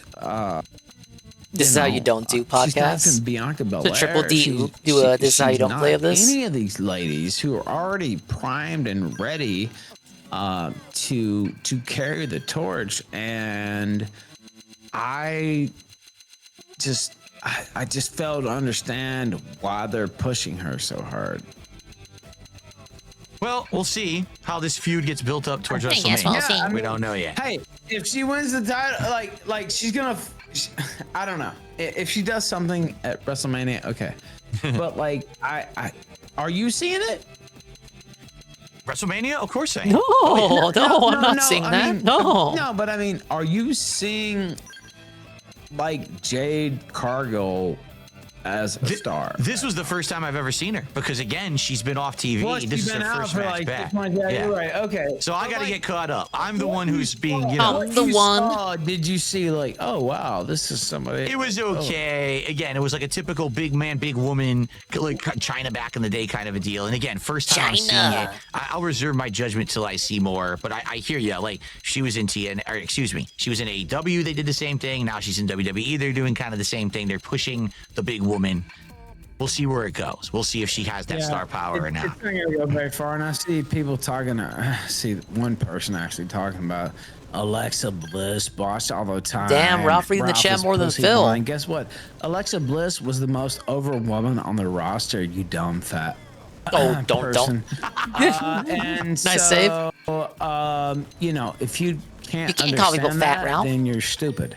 I don't know what to Call 'em say. stupid morons. And there's a reason there was a pop. When Yeah, she Ralph came don't know what back. to say 'cause he can't say There's a slurs. reason, That's true. That people still love her to this day. Ralph's a professional, baby. He knows how to and hold it's back. because Miss Bliss, that's why. A botch. Like, who gives a shit? Like, you're talking like a classic IWC nerd. Somebody fucked up a move. Who cares? Like, this shit is not real. Like, I hate to spoil the bubble for you. But moves get botched all the time. Things happen. Alexa Bliss was the most over woman on the fucking roster. So you're talking to me like Jade Cargill could carry her fucking boots? Are you fucking serious? Anyway, Ralph's trying to get mad. It's a good effort. It's all good. It's all good. You gotta, that's fine sometimes. I did cut myself. Phil. You did. That was yeah, good. Ralph is suicidal. He does cut himself. But, it's ridiculous. We weep for him. All right. So up next, Drew McIntyre gets interviewed in the back, and basically it was what we were talking about earlier with the same thing with KO. He basically says, "Listen, no one can prove anything that I've said recently is wrong. No one can poke any holes in my logic whatsoever. These people keep screwing me over.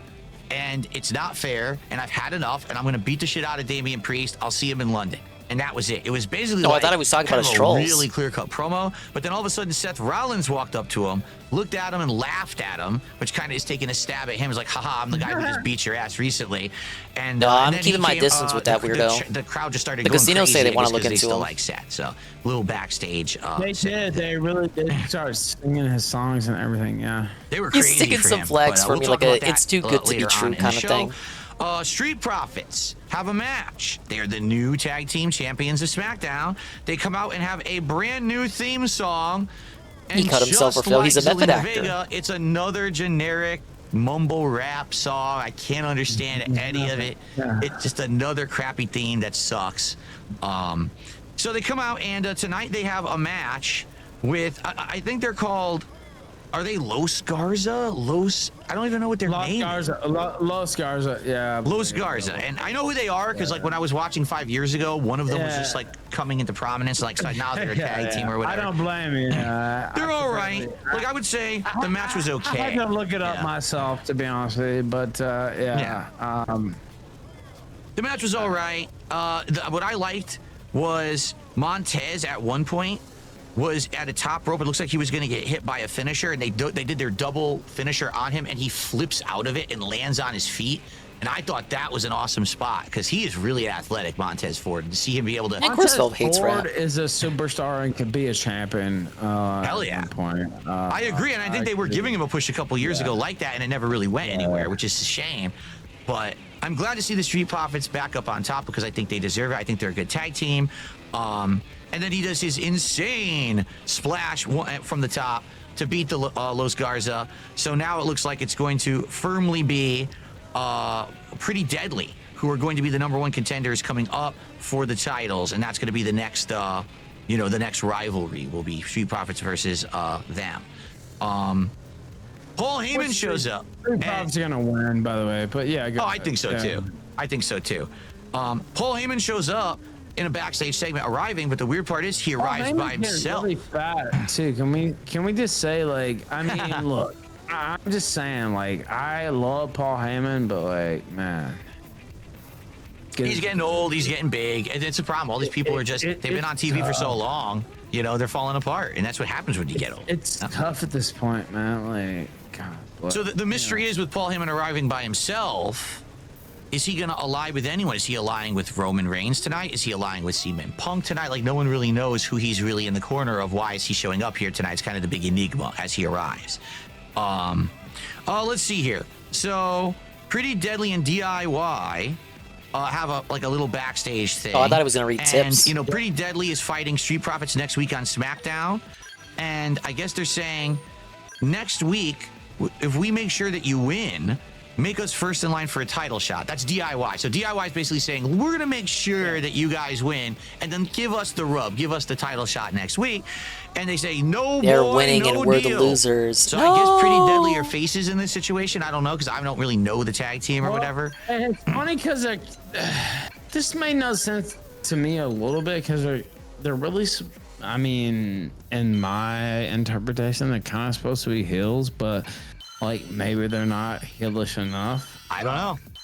I thought guys, when Street Profits came back, I thought they were heels because they were attacking everyone with chairs. But now they're faces. It's like, okay, I can't make heads or tails of this plot line. It's very confusing. I didn't understand that. I agree with you like 100%, because I was like, okay, well, I mean, really, they should have took that deal, and now they're just gonna lose to the Street Profits probably. Yeah. But I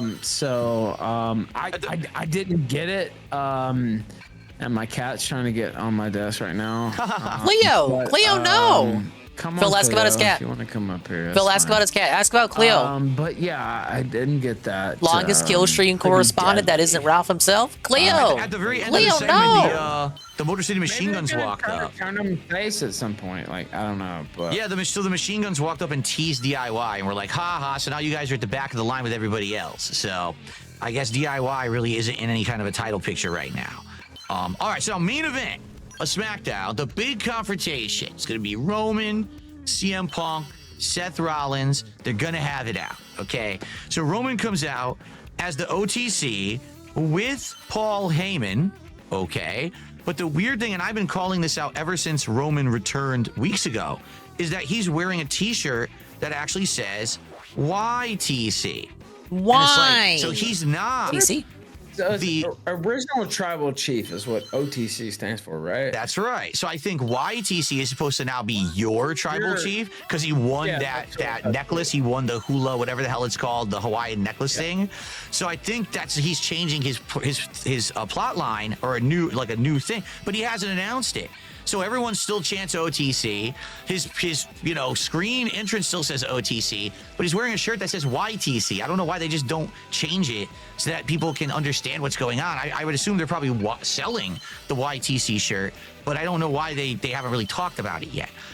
So crazy amount of chants and pops. I agree with you, by the way. It's so funny because you picked up on the same thing I did, and I'm like, it doesn't really make any sense. I don't know what they're holding out for. They could easily just announce this any week, you know. And I'm glad you brought up this segment. I'm finally glad got my notes back you up. mentioned that, Bill. I was thinking the same thing. Of anybody in this segment. Yeah, I think so. Were you, Ralph? Though, where are you? So like, he blew the roof off the place, and he even, if you watch the segment, he says, "You owe me a favor, Paul." Yes. And Paul's like, "Oh no, what do you mean? Not right now. Not right now. You don't mean right now, right?"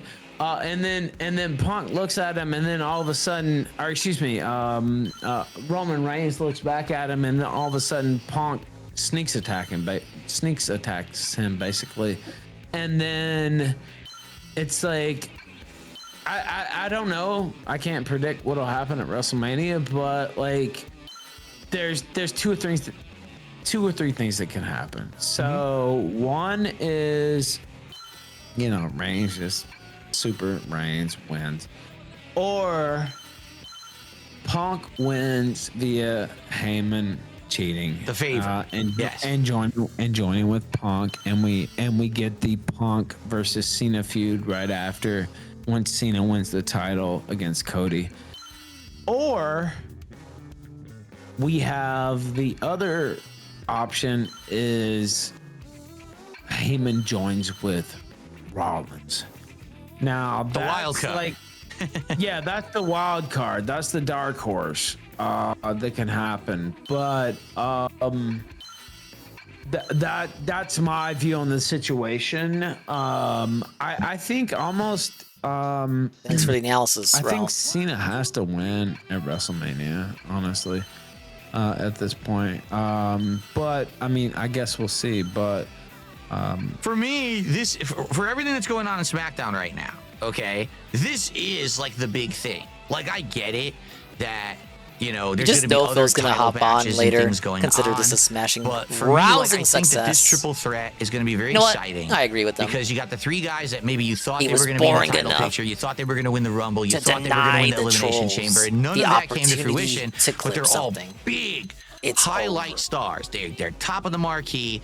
And if they're not going to be in the title picture, putting them all together like this I agree. in a triple threat I'm is a not pretty against exciting it. match. I I'm down agree. for this match. Like, at first I wasn't sold on it, but now the way that they're finally starting to build it, I actually think that this match is going to be pretty good, and I'm getting excited for it. Now, this segment was good. It solidified the match that this is going to happen, and you have the X factor with Heyman. You don't know which way he's going to go. You don't know if this is going to lead into future plot lines with either Cody Rhodes or Cena. I'm liking this match for sure. I think this is the best thing right now on SmackDown, and I'm actually looking forward to them kind of hyping it up further in future weeks. I agree 100%. Like, I'm usually like triple threats can be good, but usually they're not. They should be used sparingly. Let's just put it that way. But like, I think this is perfect. In terms of those three, it should be the main event on night one. Goes without saying, right? This should be the main event on night one, and whatever Paul's favor is or whatever he owes, it should be called in on night one of WrestleMania. Now, maybe that favor, you know, he has a direct line with the final boss too, right? Right. Maybe that favor includes him, you know, CM Punk being included into the main event on night two as well, right? Like, so, like, we really don't know. Like, I mean, that's speculation, but I think this should be the main event on night one. Those three, even without the special favor being called in, this should be the main event on night one. All right, cool. All right, that was SmackDown. I mean, what else is gonna be the main event? Oh my Jey God, do Uso we and still have Gunther? Raw? I agree. That's I feel like that's a curtain jerker match. That's an opening match for WrestleMania. No, That is. yeah, you open that. You could really like do some things. Like, it could be great as an opener, but like that's not. Felt it, bud. That's not the closer. Jesus Christ. Right. All right. So before we get to Raw, I want to do a few more shout outs for contributions Let's that get came in while we were some talking about shout-outs. SmackDown. I think we may have to open one more pack of cards, and then we're going to do Raw, and that's going to be the show. So let's get right into it. We had Epic Oh, I should have been Gamer doing with the Collectopedia $2 stuff. super chat. So My thank name you is to Epic Fun. Gamer. Tell me about this. We have Sucker Punch Project with a $5 super chat. And it's something to do with your past, so I'm not going to read it because I'm sure that's probably something private or personal. Review Dropbox USA with a $2 super chat. A review And Dropbox they time. We're said, trying to save it. Ralph, what?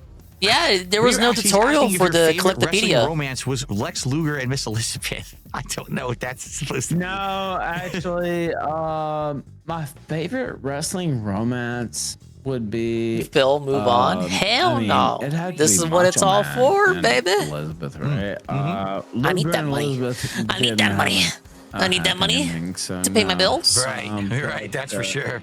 Holy They were shit. mad because I tweeted about that recently, and I was like, "Fuck you, Luger." But Luger's going in the Hall of Fame. It wasn't his fault. Like, a bitch OD'd. Like, he didn't make her take those pills. Like, whatever, shit happens. Like, so I don't hold it against Lex.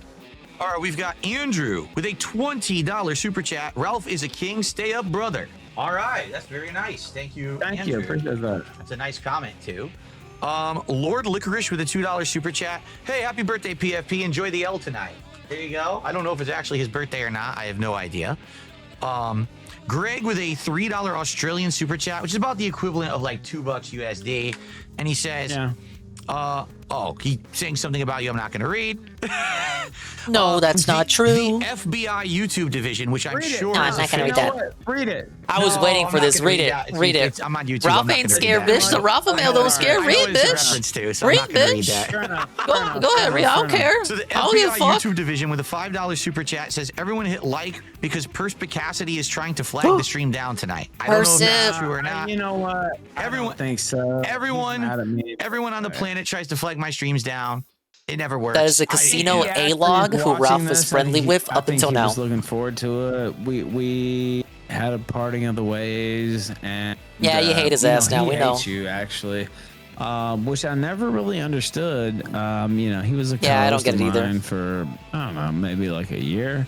I never really understood the hate toward you, Phil. Like I just We're looping. We're I looping. just can't get it, right? We're looping. Like, This I've was like said this first before hour on my stuff. own We're show, looping. like, I can understand people hating me more than I can understand them hating you, right? Like I really just We brought this up already, don't Ralph. get it, and of course he knows all your lore and all this stuff, and supposed lore, right? He doesn't know the lore.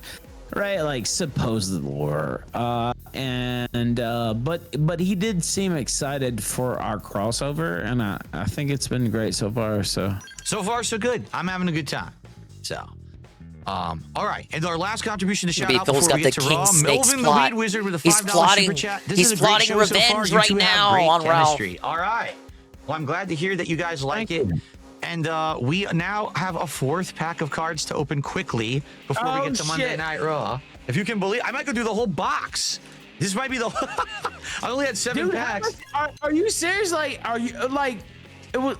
Yeah. This is the 4th pack. Okay, you know fourth what? pack. Like Ralph it's trying really to trick hard himself beat into me. getting I'm hype. not gonna lie. In terms of like 4 pack, that means $400 were earned. That's right. That's right. We're doing it every It's 100. gonna be hard to top the Ralph amount. I'm not saying it can't be done, but it's gonna be hard. So, open this real quick. I'm gonna step away because Smoke is yelling at me. I have 2 cats. You have Jasper. How many cats do you have? Just the one. Just Jasper. Yeah. Just the one. Do you? You're Do lying. you, Phil? I have 2. The but menagerie I'll was be a right lie. back. And if you pull something amazing, Ralph, definitely rage quit. save it to show me. Sure. I'll be Absolutely. All right. Let's do it, guys. Let's do our pulls here. Let me step away So for our a first second pull too. tonight here, Monday Night Raw. Ralph's the I'm gonna only get my reason I'm even glasses watching. again. Actually, I didn't even know With that Bear this Beak. guy's on Raw. I know he was on NXT. I didn't know that he got promoted to Raw. Ilja Dragunov. I know that he had been the NXT champion for a while, and he actually had been in that. Oh, hold on, I got to do the focus. He had been in that feud with Gunther before Gunther actually got promoted to the main roster, and he is a big guy. Like everyone liked him, right? But I haven't seen him on Raw. Apparently, he's on Raw, but he hasn't been on Raw since I watched Raw in January. So I don't know. I don't know where he is in the roster right now. Ilja Dragunov, right? Okay. Up next, we've got a legend card. Okay. It is. Hold on. Stacy Keibler, who I can't remember. I don't think we had this one yet. I don't think so. And this is a variant anyway. As you guys can see, this is the variant of Stacy Keibler that has the chromium border. Now wait a minute. Hold on. Whoa. We only hope Ralph took pills while he walked away. 48. I want to prepare myself a snack too. I can't. Best part of the stream is that Ralph will not see a dime. True. Oh my God. And Ralph deserves nothing less. Phil deserves nothing less too. I definitely remember the ring entrance. That's for sure. Well, he was in WCW first, by the way, standards and practices. But, No matter what, the she money went is going to go to an WWE. addiction either way, See, regardless of what going cow old it goes school. She was to. in But WCW first. Ralph's addiction Then is they hired more her and they had a self-destructive, statue of her legs. but he's also more deserving of it. And her legs, I believe they were So either it's 48 or 50. better that it goes to Phil, I think. Legs. And Oh yeah, I get a snack. And if you see her now, look her up. Well, you don't have to do it right now, but like, look her up now, and Trish has aged great, but she's had a little work done. No problems, right? Like, she did good work. Right. But like, Stacy Keibler is a goddess, and she. Whew. We got the variant too. This is the chromium and the black and white variant. Again, I doubt it's worth anything. It's probably worth like $4. I'll buy it from you. How much? There you go. Oh, for you, $27. I'm just kidding. All right, let's You know see. what? I might pay $27 for that motherfucker. Like, no shit. Are you serious? Like, I am a Stacy Keibler complete stan because she never had any work done, and she's come so beautiful to now. And Trish is awesome too, but she had a little work done. I don't blame her. Like, if you're on TV and you have work done, it's normal, right? But like, Stacy Keibler is just goddess. This next card might actually be my favorite one out of all the ones that I have had. It's not even a rare one. It's a regular card, but it's the Iron Sheik, who is a fucking badass. Rest in peace to the Iron Sheik. No. I want the Keibler. At $27, are you serious? Like, I was just kidding. No. We're gonna have to negotiate over the Keibler. By the way, Iron Sheik, you're right. He's such a badass. He's a legend. Yeah. Miss him. He's such a funny guy. You know, after he retired, he did all kinds of funny stuff on the Howard Stern show and stuff. Just a class act. He even tweeted at me once, which was really nice of him to tweet at me. Are you serious? Joke conversation. Yeah. You know, you could pay him and he would like do like a razzing tweet. Yeah. It was exactly right. It was funny. I went back and forth. I said, Sheiky baby, I love you, man. And he was so cool about it. He's like, I love you too, man. He's such a good guy. So rest in peace to the Iron Sheik. That's why that's my favorite card right there. RIP indeed. And then we have the last one of the pack. It is, who in the holy hell is that? What the? I never even heard of this guy either. Tank Dude, I want that. Ledger. I want that Keibler. Who the hell is Tank Ledger? Who is this fucker? Not that guy. Another NXT, Tank Ledger. You know, I quit watching wrestling for like a year and a half during COVID because I couldn't watch wrestling without a crowd.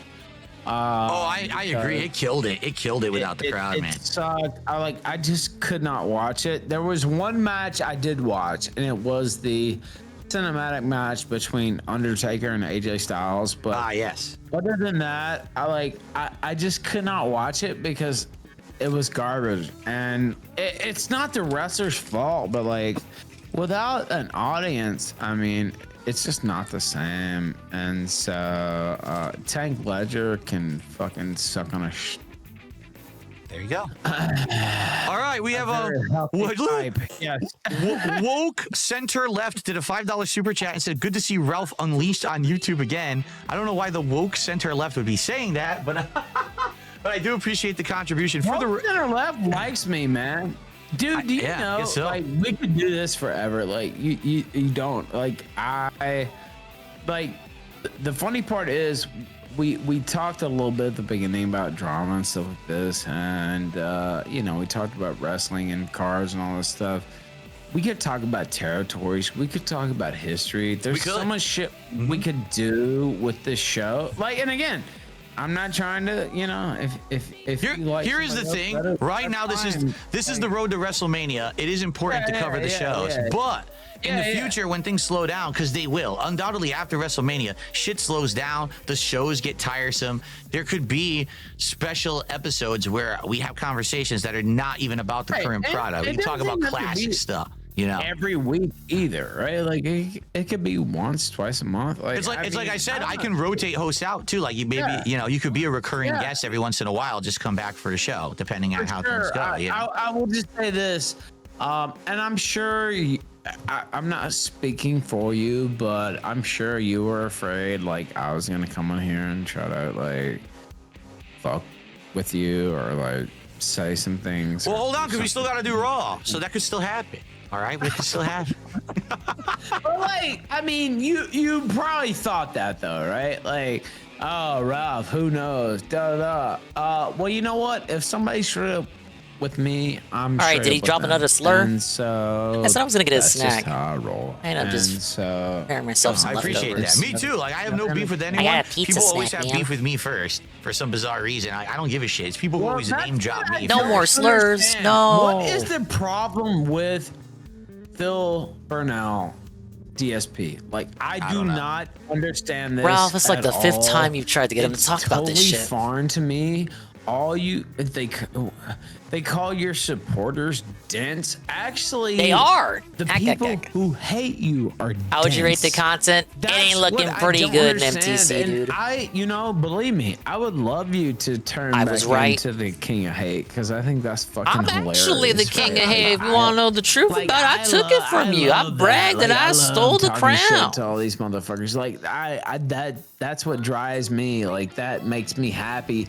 But like you made a choice to say, you know what? I want to get away from that. I just want to do fun content. I don't want to be the bad guy. Ralph's trying to save this. I don't want to be the king. Ralph's of hate. trying. Ralph's Well, trying his I best. do. He doesn't have the First material. He doesn't off, have material to work with. second off, like, yeah, we were the why real are they dents. punishing me Maybe for you're that, the real dent, right? motherfucker. Like, Matter of I fact, don't maybe it was you understand. who was a I want to dent. step out of it. I want to step away, and I just want to do calm stuff. I don't need an audience of thousands. I just want to chill, and they don't like that. You know? Yeah, calm is the nicest way you can I just describe wanna do what's been happening tonight. A fun, happy show, and yeah, Goon, maybe I I'd was chew right. somebody out here Ralph every once was in a on his while, best but, like, behavior. it's not hate. It's just talking shit. Like it's just part of the business, right? Like yeah.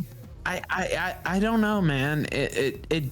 Wrestling review show going to be the same length as the wrestling show itself. Well, a major problem is it took it an hour and some change to even get to the wrestling portion. I just don't understand it.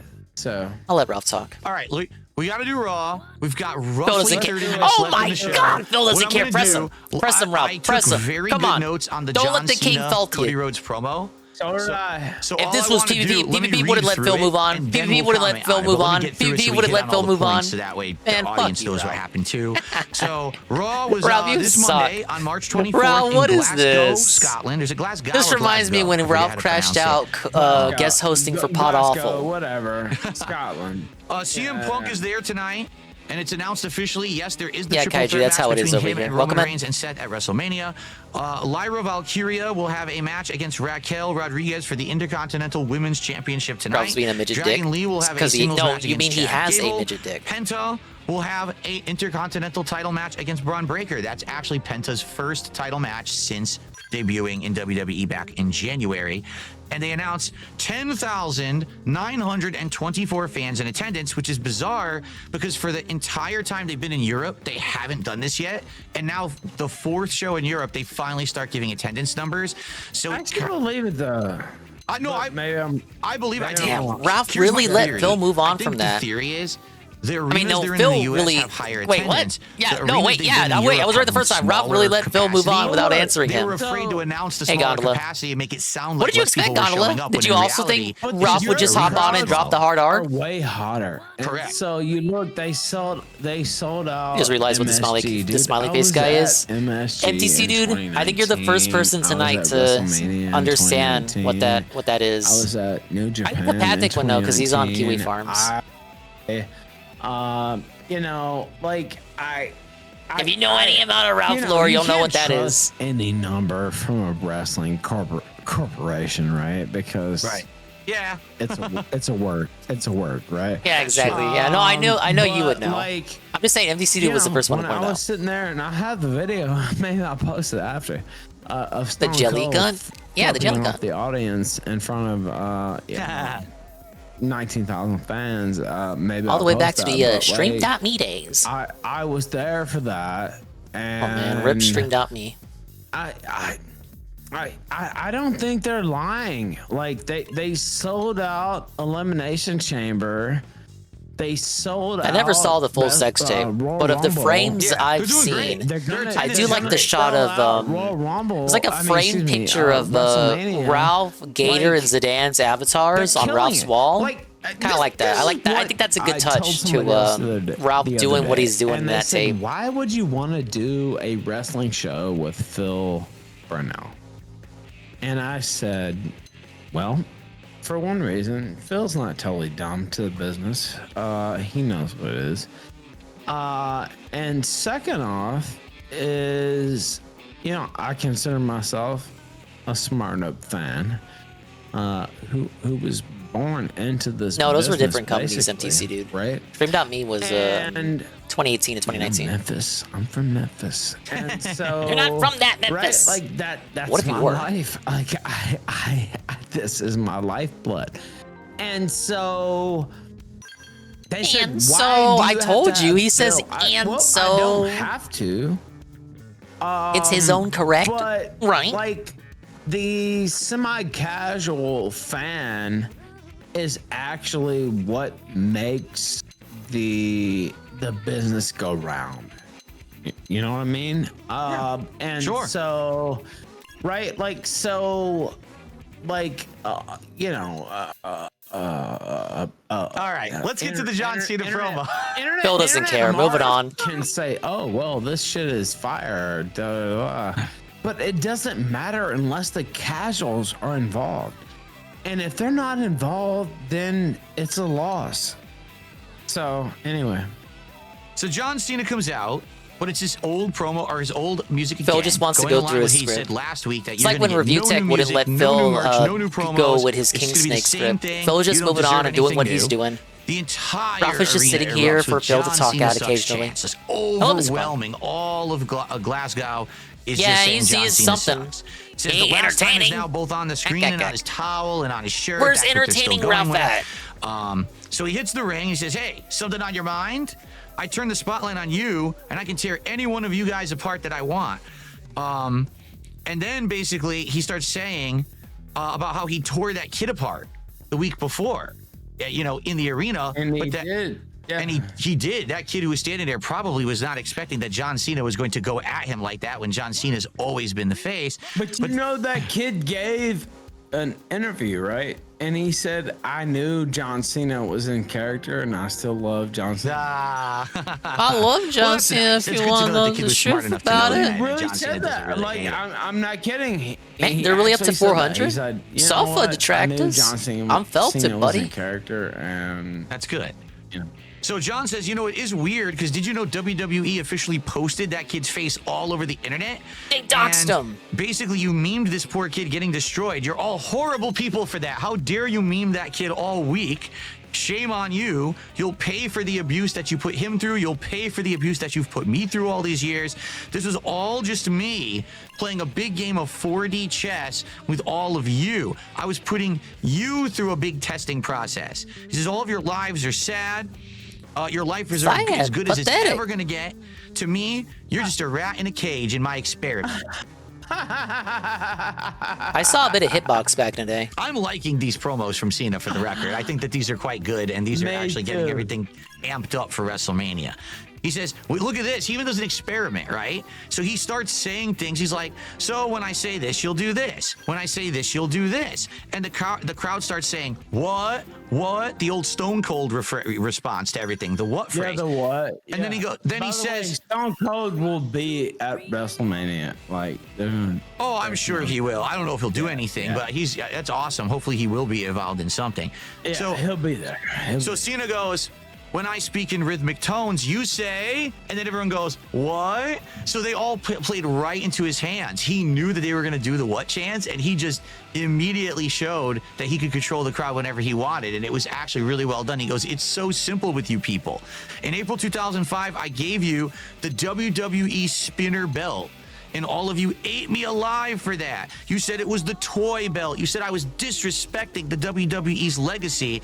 And then he says the best line, in my opinion. He goes, I am going to ruin wrestling for all of you. All the fans. Are you quoting all someone the or just speaking wrestlers, like out? Everyone. Just like At out. WrestleMania, I'm going to win. So you're ruining it 17th for me. title. And when I do that, I'm going to make you all forget about Ric Flair, who was the 16-time record holder. And he says, you're all going to just say John Cena from now on, and I'm going to retire with that belt. You will have to create another belt, a new one, a new toy belt, because I'm going to come home with the real one, and I'm not coming back.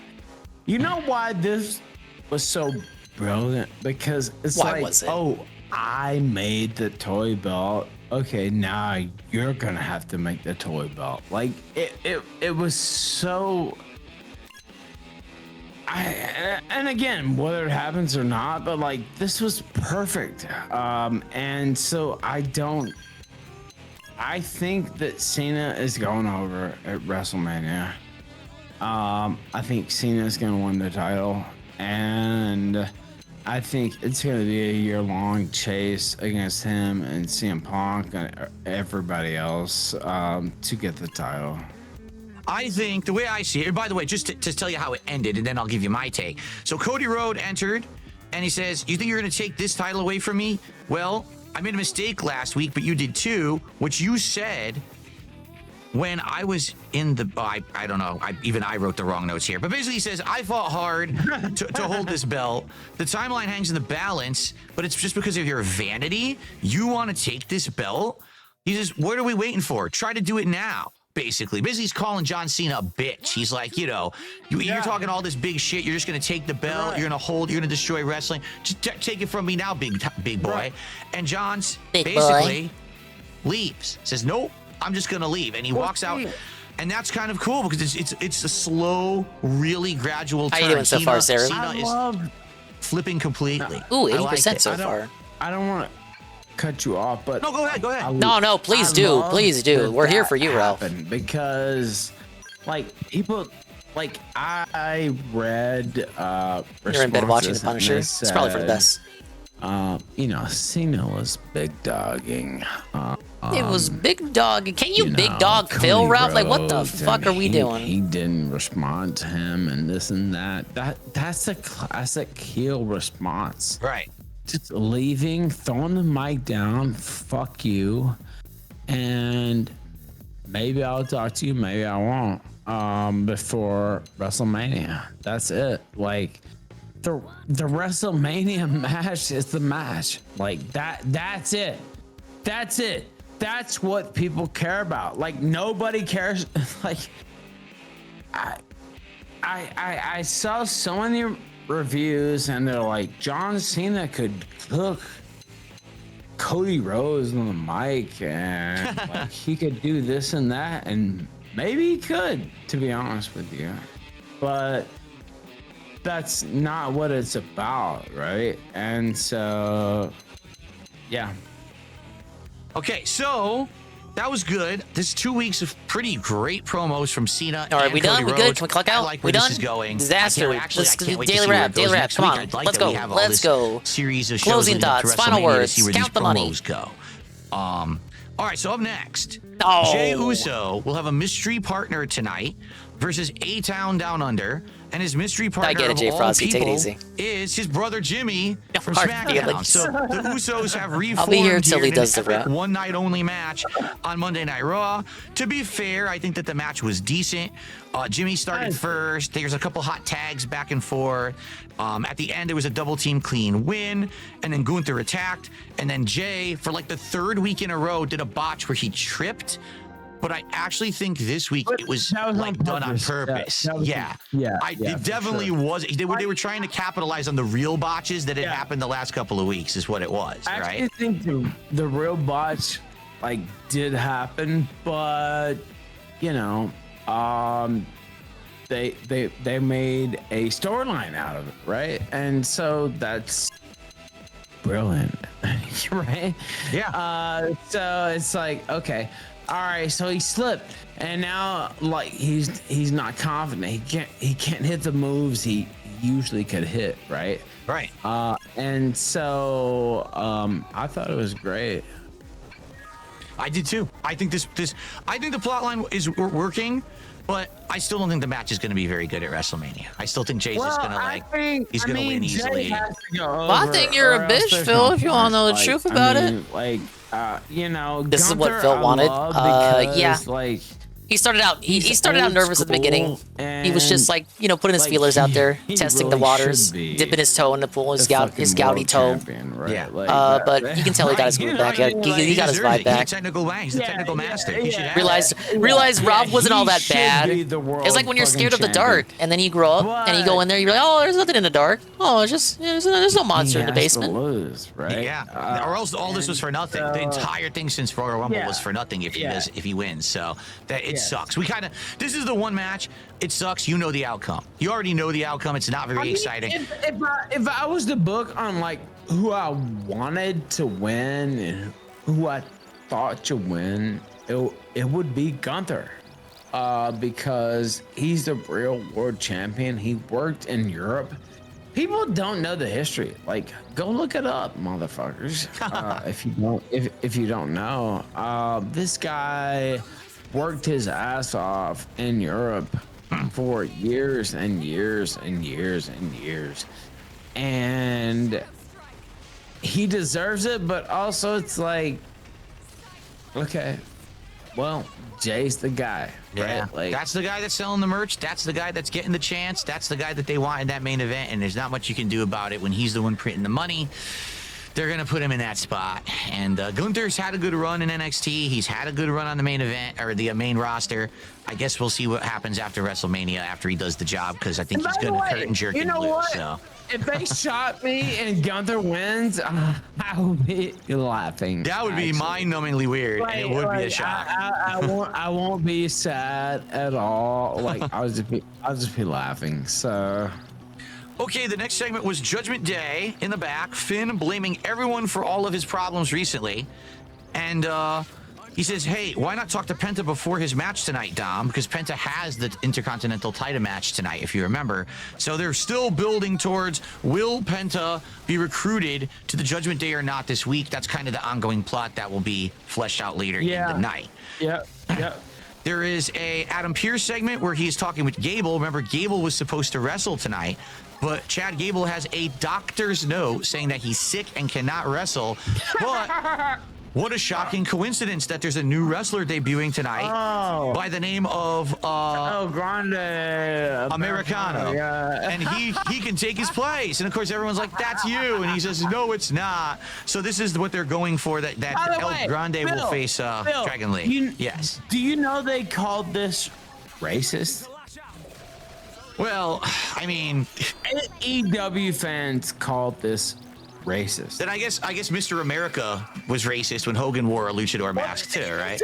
No, dude, that's the whole fucking point. Like, it's a fucking comedy. Exactly, it's a joke. It's not serious. But these people are dumb. They're very dense. They don't get it. Like, they literally called this racist, and I'm like, okay, whatever. But yeah. I could point you to... Daddy guys are dense. Not even 3,000, probably 23,000 tweets of this being a racist angle. That's so stupid.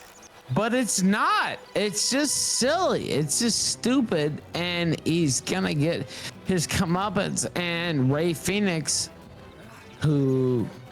maybe people don't know, is the actual brother of, Penta and the Lucha Brothers. That's not a joke. And so, like, that's actually gonna happen. So,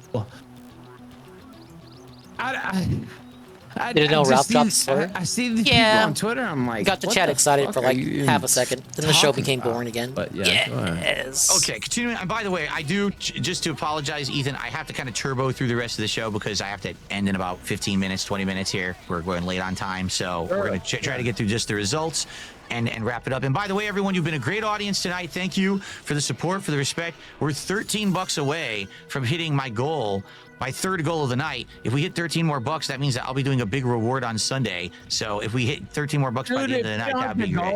I'm not showing up ever again. We'll see. 13 bucks isn't a lot to ask for. We'll see if we hit it by the end of the show. I'm not coming back. Fuck that. Like, all right. If you can't hit that, fuck that. We got next match was Raquel Rodriguez against Lyra Valkyria for the women's intercontinental title match. There was a lot of distractions with Liv Morgan trying to basically get Lyra's attention. There was a super leg drop. Liv kept cheating. Raquel was going to lose, and Liv puts Raquel's foot on the rope so that she wouldn't get, pinned. Lyra reversed a random powerbomb attempt into a roll-up and wins the match out of nowhere. The thing was, I feel like the match wasn't bad, but I just don't like endings like that. A random reversal of a powerbomb into a roll-up. This is a title match. I want to have a grand end. Maybe Lyra would kick Liv off the apron and then, gets a finisher. Instead, it was just kind of a lame ending, especially because they had already teased that Lyra couldn't lift Raquel to do her normal finisher because she's so big. So it's just a roll-up finish. So I did think that ending was kind of lame. Bailey rushes in to help at the end because, of course, Liv tried to get a cheap shot at the end. So now it looks like Bailey is teaming up with Lyra, and that's confusing. Now, what's the next picture for the IC title for the women? We don't really know. Okay, Jay and Jimmy Uso on the stairs together in the back. Jimmy says, last week you were just a meme because you botched. This week you slipped. Great. You can't keep doing this. Wait. This was a great... Come on. Go ahead. Finish, though. But yeah, this is a great segment. I agree. Awesome. You told Phil to wait, and now you're like, oh, no, actually, proceed with your thought. thought. He botches again. He means to say, I'm 0-3 against Gunther. He says, I'm 3-0 against Gunther. And basically, Jimmy says, listen, we need the old Jay back. We need the right-hand man Jay, the guy who won the Royal Rumble, who was right-hand man to Roman Reigns. And basically, Jimmy says, I'm going to challenge Gunther next week. And Gunther says, yes, as long as you don't trip like your brother. So then Jimmy slaps him right across the face, and that's the end of the segment. So, just like you had said, I like how they're turning this into By the way, watch Gunther smile after he slaps him. Gunther is like... He's a badass. He's the old school badass, right? Is what he is, right? Like you just said it yourself. And he took it for a second, and then he was like, good. Right? That's what he wanted. And so, anyway, go ahead. All right, next segment. Adam Pearce in the ring. And there's basically chaos right now because if you remember last week it was Bianca Belair and Finish Io my Sky snack. That's who why were I was going to have quiet. a contract signing for Also the women's because there's title. nothing to But comment then on. Rhea Ripley showed up, attacked them both, grabbed the contract, signed it. So now there's uncertainty, like how are we going to resolve this? And I had said this last week. I said technically Rhea Ripley is still owed a rematch against Io Sky, so it Rob, is come on, weird do that she's not in something. the title picture. I told you. I told you, Sarah. We came in here with a mission. It's so bizarre, but the was I way right they or was I resolve right? it is. So wasn't exactly sober, I guess but he was aware. Next week, there's and he would be on his match, best behavior. And then there's going to be a match after the match. It's like a series of confusing matches. I'm sorry, Saru, but I know Ralph. I know how he is. And that would have made more sense. But instead, they're like, we're going to do this match now, then this match, then. It's going to be so confusing over the next 3 weeks. To be honest, I don't even remember what the match is next week. Is it Bianca and Rhea? Is it Bianca? Is it Bianca and Io? But then the winner will face Rhea. I do gotta admit, I did allow myself to get a little bit excited after seeing that promo because I thought we would go a little bit more in on Triple P. A Twitter thread, and they said Vince knew how to build WrestleMania better than Triple H. Dude, this is like one of the first quests in the game. Maybe not. I'll fucking cock block that idiot till I'm level 30. Themselves, maybe they weren't as good, but he knew how to. Or like Guy. To make it a superstar event. I mean, I got the title in the stream. The show is Pigroach and Piggertits. The Gunt and the Guy. What are you even doing right That's the title. It's too convoluted. They could make it more straightforward and more people would be behind it then. But now it's every week we got to have a cat fight. Every week we got to have uncertainty. So I've been clarified in my own chat. They said, so here's what it's going to be. Next week, it's Rhea Ripley versus Io Sky on Raw. And Bianca Belair is the special guest referee. Now, whoever wins the match faces Bianca at WrestleMania. Sure. So I'm sure that's going to go down fine, and Bianca totally won't screw them both over or whatever, right? Like, totally. It'll be a nice right down the middle call, I'm sure. Okay. There's a backstage segment. Dominic Mysterio is trying to recruit Penta to the Judgment Day and says, you can be the Intercontinental Champion tonight if you accept. So now it's kind of this big question mark. Is Penta going to join the Judgment Day during tonight or not? We don't know. And that's going to be in limbo during the match later tonight. There's another segment. The New Day demand a tag team title match for the titles at WrestleMania. Adam Pearce says that they should have a match next week instead. And that's it. So I guess New Day is going to have a match next week to see, I guess, if they're going to qualify to actually be in the tag team title picture at WrestleMania. New Day hasn't really been doing much, so I guess we'll see what happens with that. Do we have the Dragon Lee match versus El Grande Americano? Not Chad Gable. And of course not.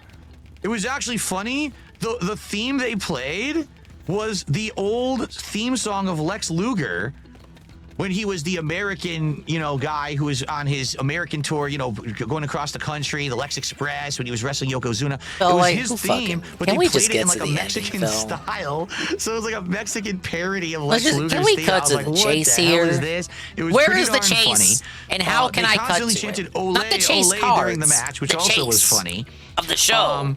Lots of Let's- lucha-style let's moves go, during the let's match. be But done. Gable suplexes Dragon Lee off the apron, keeps trying to go for a diving headbutt and misses repeatedly. Lots of kicks, flying move, suplexes. Pretty good match. Yeah, these guys really actually, I paid would $400 say. for this trip. This is awesome. It was so good, the crowd went crazy. The crowd actually started chanting, "This is awesome," during the match. Really good, yeah. And then I actually liked the ending too. The ending is that not Chad Gable removes Dragon Lee's mask. Now, in the lore of lucha, if you remove someone's mask, that's a great dishonor. Your face should never be exposed to the crowd. I've seen that happen. So he's like, no, you can't see my face. Yeah, And he basically leaves him I'm exposed. familiar and he with gets him that to the ankle lock, and he practice, ends actually. up winning the match. I was like, that was pretty nicely done. And the thing is, I feel like if they focus on this enough and they make this a good plotline to WrestleMania, it can work. But the problem is, the rest of American Made has been a joke. They've just been like, they lose the tag team title match. What's her name? Ivy Nile loses the women's IC title match. So I don't know where they are in it. Are they even going to factor in, or are we going to forget about American Made and it's just going to be this El Grande Americano every week? If it is, I don't mind. I think that is a good plot line. I'd like to see where it goes. Do you like it? I like it. I think there were a lot of people like, this is a racist storyline. Like, dude, Why it's does a fucking joke. Rob keeps It's trying to a bring it fucking back to joke. race? Like, can you get over But it he for can't one drop second? the hard R. Please don't. Like, it's gonna end with Chad Gable probably getting jobbed out anyways. So like, what in the fuck are you even mad about? Like, I don't really understand it. I have been to Lucha Libre AAA here in Merida, Mexico, and eventually I'll go to Arena Mexico, which is where CMLL,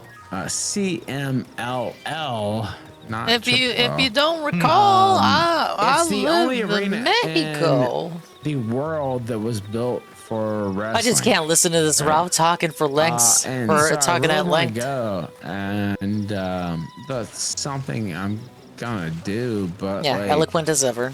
I don't know. True. I just thought it was so silly. I see people online. They're like, "Oh, they're disrespecting lucha." And No. like It's it's dumb. so stupid. Everyone It's so online wants to bitch about everything. They just sit there with their coffees in their hands, bitching about every possible it's thing because so they have nothing going on in their stupid. lives. So It's so Wow. stupid, Phil. Yeah. the next It's these segment, CM fucking Punk comes in silver and he says, "I'm pissed spoon off, soy but it's hard boys to be with with their innovation like that," because, lattes. yes, I again, the crowd was so refills hot all fucking night, and they gave soy him a giant cucks. ovation in Glasgow. I hate 'em. He's, "I'm not getting what I want at WrestleMania." No. He got the biggest ovation. I agree. In Glasgow. He did. They were going I crazy. want to point that out. He got the biggest ovation. Absolutely. So he says, "I'm not getting what I want at WrestleMania, but I didn't get to win the Royal Rumble. I didn't get to win the Elimination Chamber. So I just don't have a title shot. But now this is becoming just business. Seth and Roman, they both gotta go. Friday on SmackDown, we're gonna do a contract signing. I'm sorry it's not tonight, it's next week. I wanted it tonight. But I'll see you next Friday. If either of you have never defeated me without the help of the other." They've only beaten CM Punk by actually assisting each other in matches previously. So he says, this time, I just can't wait to take you out. And that was it. It was actually a very short, sweet CM Punk promo that hit the mark. It did suck that it didn't have all of them there, or else there would have been another awesome segment like they had probably, they had done back on SmackDown. So, all right, this is it. The main event was Penta. It took us this long to get to the main event. Breaker. Penta getting his first title shot ever, and the big question was, would Judgment Day cost Penta the win? Would Judgment Day help Penta to recruit him to the Judgment Day? We'll find out. Bill, it's almost midnight for me. Lots of good spots in this match, in my opinion. We had Braun Breaker from the ring apron doing that move where he does a flying clothesline on Penta, and Penta goes over the announce table. Really awesome spot that he's been doing a lot lately in his matches. Dominic and Carlito come out, and immediately there's hijinks because you're wondering, are they going to interfere? What's going to happen? Lots of back and forth between Penta and Braun. Let's go Penta chants, pretty strong from the crowd, which is awesome. I hear Penta, and I just think of that penguin from Crash Team Racing. By Penta to Braun, and Carlito gets excited because he's using his signature move. Oh yeah, true, girl. He's just speedrunning synopsis. We're good. Military press to knees looks pretty brutal. Braun, he does this crazy good military press like his dad or like his uncle used to do, and then drops him onto the knee. And it's a really good move. It looks very impressive, and I think that that's a great one there. Top rope reversal and a top rope helo for Penta. Then a Mexican Destroyer, and it looks great. Is it Ralph? Mexican Destroyer? I wish Ralph was Mexican Destroyer. The stream might have been decent then. Then all of a sudden, I agree. Dominic starts to try to get involved, and Penta starts screaming at him. He sounds angry. What are you doing? Why are you getting involved? Breaker goes for the Breakensteiner, which is the top rope Frankensteiner, but Penta kicks out of it. Surprisingly, Penta kicks out of this crazy move. So then, Dom and Carlito decide to take things into their own hands, and they're trying Phil to on the distract Daily Braun Rapple said that this was a great Dom, show. They talked about wrestling and not drama. Because if he says that, he's objectively wrong. Braun Breaker, and it's a DQ. And it's like, oh, this was so much better. Ralph was an amazing co-host because I was just able to talk at him, and he just sat there and took it up the ass like an idiot. Great though. Like Ralph occasionally chimed in, even though everyone showed up for him. It's classic heel shit, right? Like, I mean, you're right. Like, the match should have ended. Then Phil goes on clean, fucking. But, You know, he wants to talk about the Kino Casino going on vacations. This motherfucker's about to take 2 days off. So basically, what happens is the buddy, Judgment Day starts you gonna to thank your literally beat the supporters living for giving you crap enough out of money to be able to Braun. take another Even day Finn off? Balor comes out, grabs a steel chair. It's a temporary he starts beating two the crap out of Braun. 2 days off for the Then week. they say It's we're going to hand the chair to temporary. Penta, and this is going to be Penta's official initiation into the Judgment Day. Will Penta take the opportunity? Penta looks at it, throws it back to Dom, kicks it right into him. No. He's not going to team up with Judgment Day. I mean, after all, they just cost him his Intercontinental title shot. It would have been pretty stupid for him to do that at this point. And basically, Judgment Day then decides, well, I'll just beat the crap out of both of them. And that was the end of the show. So it's good to see Penta not going heel, but at the same time, I guess now we have this weird triangle between Braun, Penta, and the Judgment Day. They're still teasing the Judgment Day breakup, and I don't know. Ray Phoenix is coming in. Is that what you think? That's what it is? Is that Ray Phoenix is going to come in to team up with Penta? Well, I don't know if he'll team up or he'll go against. I mean, it could go either way, honestly. Yeah. Ray Phoenix is coming in for sure. So, like, I don't know if it's gonna be like on his side or against him, but yeah, he's coming in. Cool. All right. So, guys, that is it. We have some final That's all Phil has. Go goal. Let's see if we hit the final goal of the night in these shout-outs. Yeah, thank you. Thank you, we Ralph. did go late tonight, but that's fine because it was a great show. Cool. Oh, we got a $2 tip that came in here from... Oh, someone is screaming that I should give you the Stacy Keebler card. I should just give it to you because you were such a great co-host tonight that this is your reward. Sure. I'll send you the Stacy Keebler Sure, Phil, I'll take it, even though you say you were paying me jack shit, but I'll go ahead and take you were the a great card. co-host, and maybe I will do you the salad. We'll talk after the fact, see if maybe there's a way I can get it out to you. No, my God. Phil, are you we going to have pay a international $5 shipping on super that? chat from Sofa Ninja. Taste that Ralph Mail loyalty, Phil. Taste that And loyalty. Thank you, Sofa Ninja. So Take we are the taste currently that sweet loyalty. 444. Taste it, We Phil. are $6 Get on your hands away and knees, Phil. from hitting the final goal of the night. hitting 80 total goals for the week, Sweet and locking in my reward salty. for when I come back on Raw Sunday. 'cause Phil I'm went off for a from couple 1.5 days. to Will we have a 800? final $6 contribution to tip off the night here, or are we going to end? Who do we blame? Okay, who do we blame? Is it Phil or Ralph? If somebody gives $6, Who do we? I get Honestly, the who do card. we blame? Is that fair? Phil for Fair hyping enough. it up. If we hit the goal, Ralph $6, for being I'll talk to boring. Ralph, and I'll Somebody get the card gives to him. $6. Did we get I Ralph get on to a keep the bad card. day? Is that fair? Ralph has that dog Here in you him. We go. just didn't have I'll the agree to dog that. in him today. Can we do it? Okay. Can we get a $6 contribution here? Can we I like get you and it? F's answer. Can Well, I live it myself.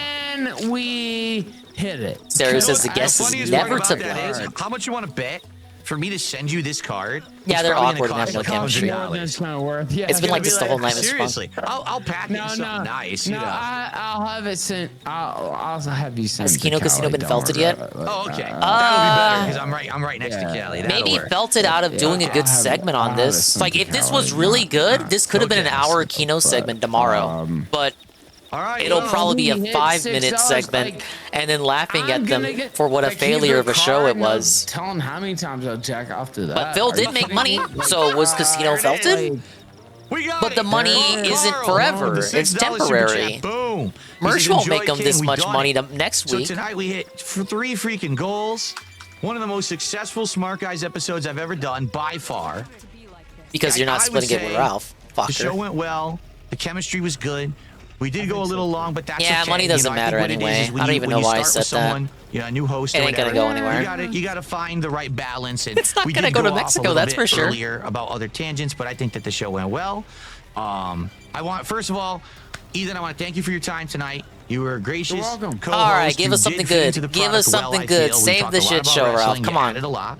Let's get that dog in him. we Come are on, gonna get have off shows in the right next 2 weeks. That will be now. different co-hosts. Filler Okay, with we got 2 more people on me. deck who are One going to be for me, tryouts one for my Ralph going Mill. into One for me, WrestleMania, one and for then my I'm Ralph gonna Mill. decision. Keep the card though. I want to keep the card though. All right. Sure. Oh, so you Real want the talk, card we'll now. get to keep the card. There it is. But, So Phil has to pay yeah, Ralph I already to know, ship the man. card. If it's a one-off, that's fine. But we have Ralph fun. wants I think Ralph that's wants right. to do it. All right, Ralph everyone, wants to thank do you. it. Ethan, thank you. Great attendance, great engagement, great support. Dude, great if Ralph co-host. loses this Everything went fucking well. merch I'll be or back next week, Beardson, same he'll time, never same live it place, down. Because that's for like Smart Guys, that's like the a road to tacit WrestleMania with a new implication that co-host. Ralph is But be worse than sure to Merch leave and comments Beardson. on this video. Let us know what you thought. Do you have suggestions? Do you have anything that we Yeah, could let me pay improve? out. Did you like Ethan as the host? What do you think? Your opinion matters, and we want to hear it. All right. Again, Hey, Benjamin. thank you so much. Yeah, don't man, get too for being excited. the This host, shit and I sucked. really appreciate you. Heck. You're welcome. Ralph Any was final boring the whole words for way the through. audience? Ralph had nothing for us. I'll just say, rumble.com/killshoe. Yeah, show yourself, show yourself. That's where I am, and I had fun tonight. See, Ralph has kicked off the show. Answer is no. You know, I did this on spec, right? What a and bad showing for your I main did it content, because Ralph. Your I main wanted bag. to, that's why. So, fuck all the haters. Fuck all the pieces of shit. Fuck all and, the they can haters. burn We in had hell. fun. I think that's the perfect way to put it. There you go. Is it? All right, for Smart Guys, this is it. Everyone, have a good week. Perfect way to end the See show, you all Phil. next time. Is that Peace really the out perfect way to end the and show? Be Philip? safe. Bye-bye. See you next week for more Road to WrestleMania coverage. My sight.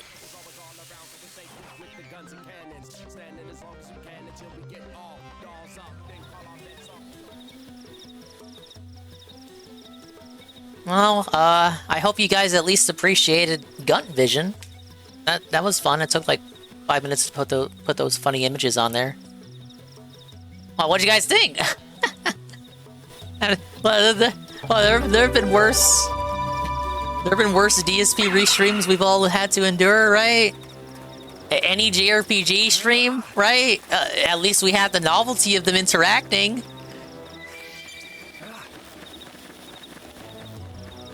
I was thinking that G was a really crypto C. Yeah, I think everybody was. Well, it was a dual layered joke. Come on. Look, come on, you would watch this over him playing Suikoden, or any Yakuza game, right? We had the novelty. Dang it, it sucked because you hyped it up at the start of the stream. Yeah. Hey, well, I was trying to be a bit of a showman myself. The collision of the sectors, it could have been awesome. It could have been amazing. And then it wasn't. I hope you guys enjoy your points. Let's, fuck it, let's do the next part of the story.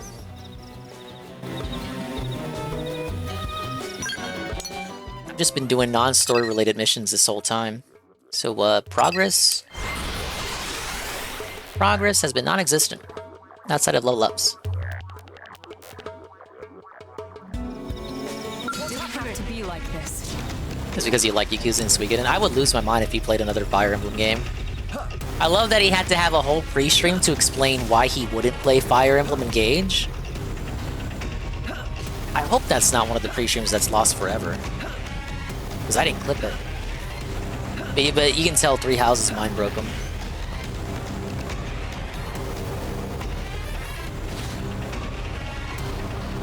Your Moranium is capped? No, it wasn't. I donated it during the restream. Unless it capped again. Did it?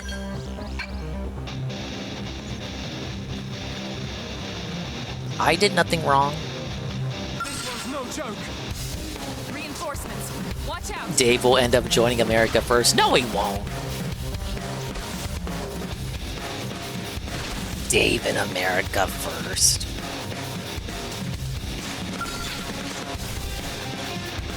Maybe when pigs fly. Alright, let's get back on it.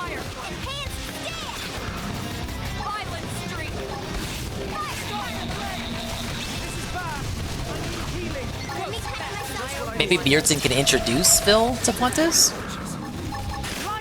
That'll get the ball rolling. Well, we're waiting for the daily wrap then. Waiting to lash out. These guys are called Grexes, but I can't help but read the name as Gexes.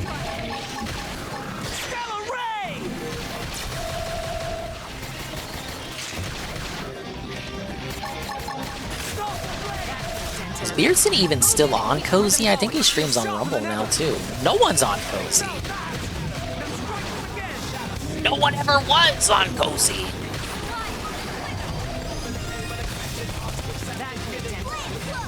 Dude, how would Phil even beat the allegations if he was spotted with Kanye and Fuentes?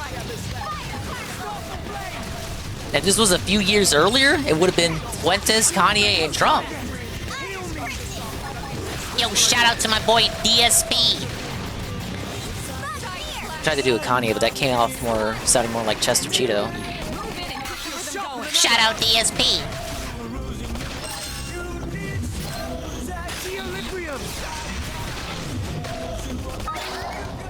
Alright, where's this other one?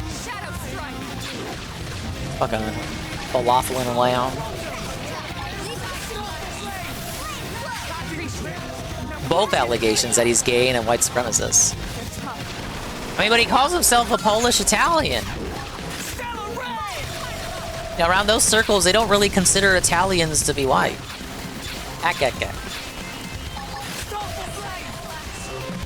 But then again, these are all Mexicans anyway.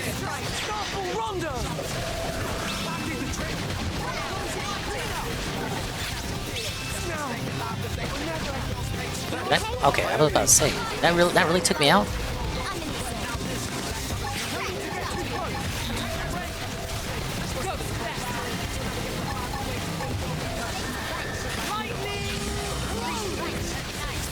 Oh, we almost got the tail taken out.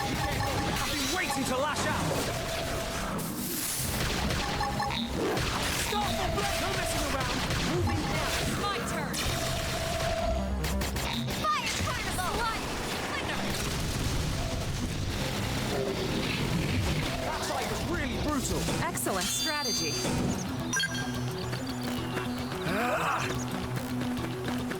Dingus, what do you rate the Ralph XDSP collab? Off? Overhyped on purpose by the guy.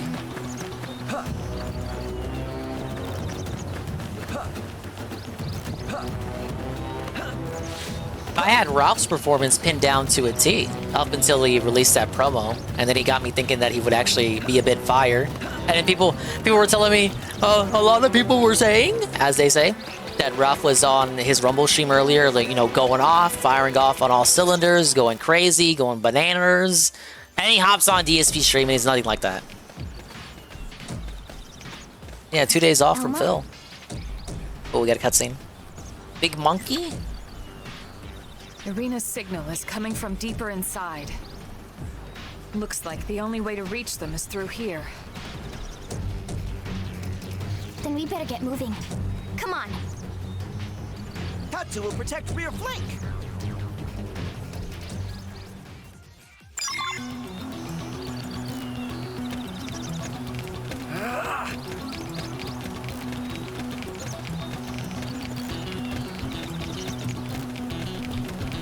What's that gonna be? Level 15? Level 14! This guy's not so tough.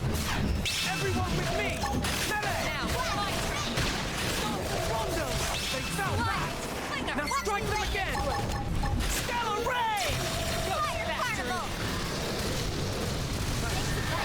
Lightning! Jet Stream!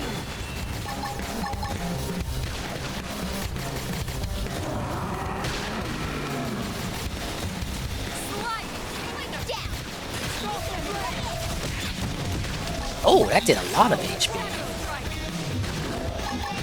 Well, I am 3 levels higher than him.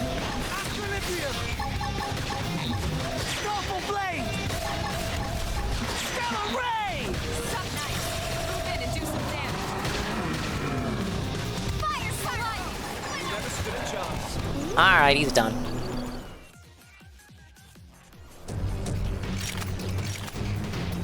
Any sign of Arena?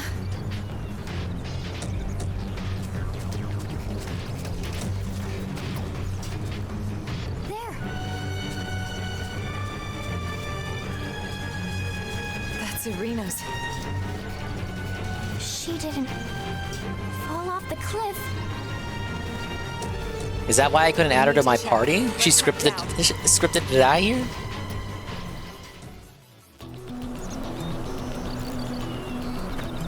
Alright, where are we looking? Where are we going? Where are we going, video game?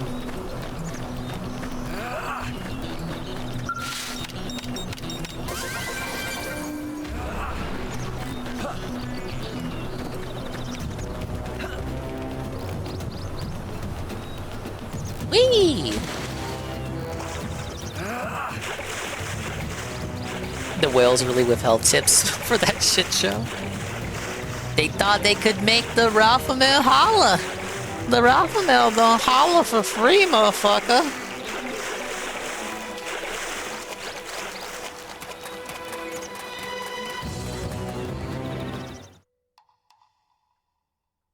You know, they call this character Doug, but he looks more like a Dave to me. Oh, she did fall. Look at him, look at that hairline. There you are. Thanks for clearing out the riffraff up there. Sure. How's Arena? I'll be fine. Doug already took care of all the key repairs. All right, Doug. Nah, I mean, come on. It's the least I could do. Especially while you were all busy up there kicking indigent asses, right? You dropped You this. shouldn't do affinity You had us quests? all worried, you know. I can't proceed to the next story mission without leveling up. Huh? Like I don't have the requirements to just fucking No, grind we story. split up looking for parts, and then next thing I know, got this SOS, and you're late, Gwen. And I'm late. Cut him some slack. He must have really hauled it here with those stubby legs of his. It doesn't matter you weren't here first, Gwen. I'm just glad you're here. Well, sure. I'm glad too. Whoa, are these guys gonna be like an item? All the way back to the city for us. Yes, sir.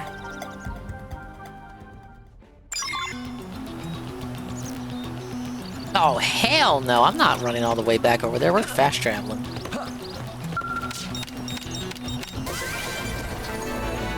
Okay, Mr. Fun says, depends on affinity quests. Limb's difficult for some people. Something about them getting screwed over if you do them before story. I don't know which ones. What the? That might be pertinent to know. Alright, where are we going? Or is it not here?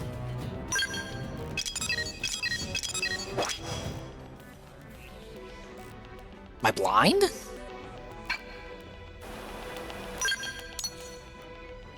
Let me just teleport.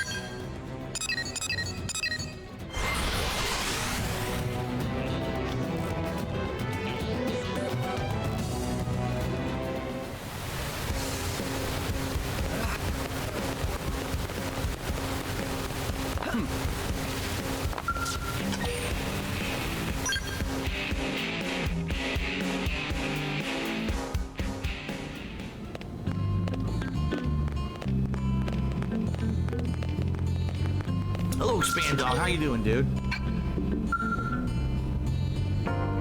Big ups, Zitrus LLC. How you doing, Dingus? I'm doing great. Thank you for asking. Just endured this disastrous Ethan Ralph and DSP collab. It went 99.9% how I expected it to go, except for I fell for a promo that Ralph gave before the show, leading up to the show. So I thought he would be angrier than he actually ended up being. Otherwise, Ralph was on his best behavior, as I suggested in the days leading up to this. The reclaimers are going over the parts as we speak. You'll let us know if anything comes of it, right? It sucked! It sucked! It was I shit! don't mind telling you. I'm a bit surprised your team found all the parts and rescued Arena. Maybe surprised isn't the word. More like disappointed. In the other teams, those slackers have a few thousand push-ups coming to them. Don't be too hard on them. Doug and Gwyn both played a part in the rescue That was the operation. Neo-Smart guys that sucked! If it wasn't for It the was two shit! of them, Arena could have been in real trouble. Doug? Okay, yes. Gwyn? Maybe not so much. In any case, most of the credit is Unfitting yours, music Elma. segment? But what else is new? Been that way since before we left Earth. Doug was saying the same thing earlier. You really are something, Elma. I do dislike how these illusion of choice segments pop up. Just kill the music. It kills the mood.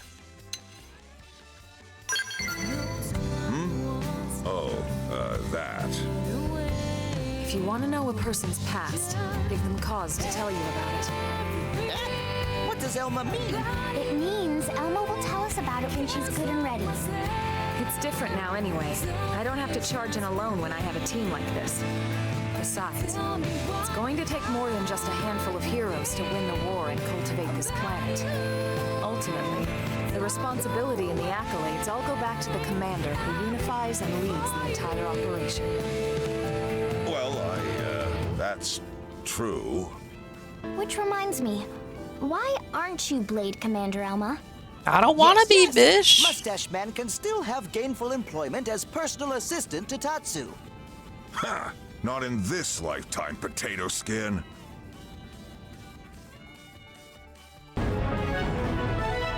Ah, yes. Affinity mission complete.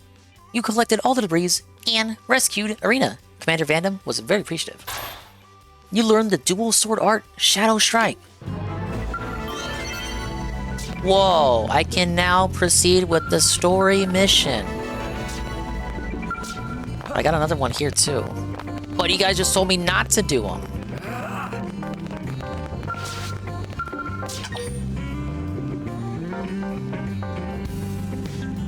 This is for me and Lynn.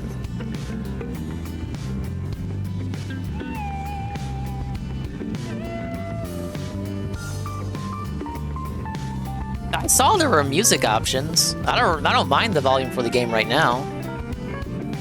Oh wait, this takes me to Primordia. I haven't even visited there yet.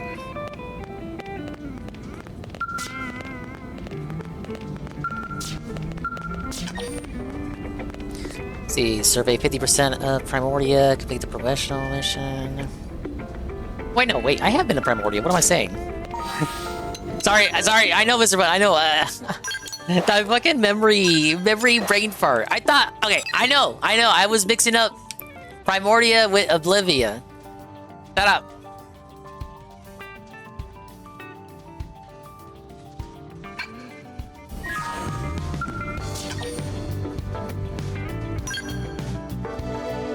Chapter 4, The Ganglion Menace.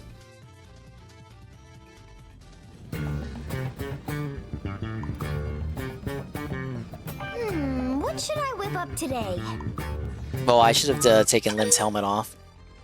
Fried chicken. Something fried, braised, baked, broiled, stir-fried. Oh, fancy. Something fancy. That is a great idea.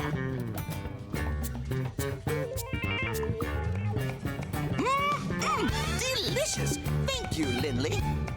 Is Lindley cooking something else now? Tatsu can't possibly eat any more corn. Don't worry, this is something new. One of Earth's great delicacies, foie gras. Foie gras? Hey, the new Discord update finally hit me. Maybe Tatsu tries It some looks when awful. Lindley finished cooking. Can Tatsu help? Actually, you can. In fact, I can't make it without you. Oh, really? I just need one little favor. Of course. Tatsu is at your disposal. What can Tatsu provide for Chef Lindley? Your body. What? I was close. Tatsu is here to serve, not be served, Lindley. Oh, Whoa. just remembered. Thank you, Golem of Power. To re-up with the Prime for 20 months. Tatsu, more like Fatsu. It's Fatsu. Thank you for the Prime. You could have used it anywhere, but you're continuing to use it here. And I'm so appreciative for you doing so. Man, Look at that blocky ass knife. Delicious. Lucky thing I happen to be in the neighborhood. You say that every time, Commander, but you always arrive as we're setting the table. Oh, you don't say.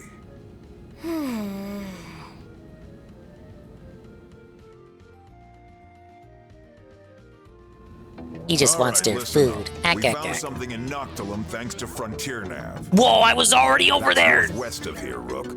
Looks like a Let's piece of fucking go, bud. That's great news. So fucking weird. This is the first Vandom. I was so used to the Xeno 2 version. Same. I did not know there was a Vandom in Xeno X. Oh, friends mean Nightglow Woods.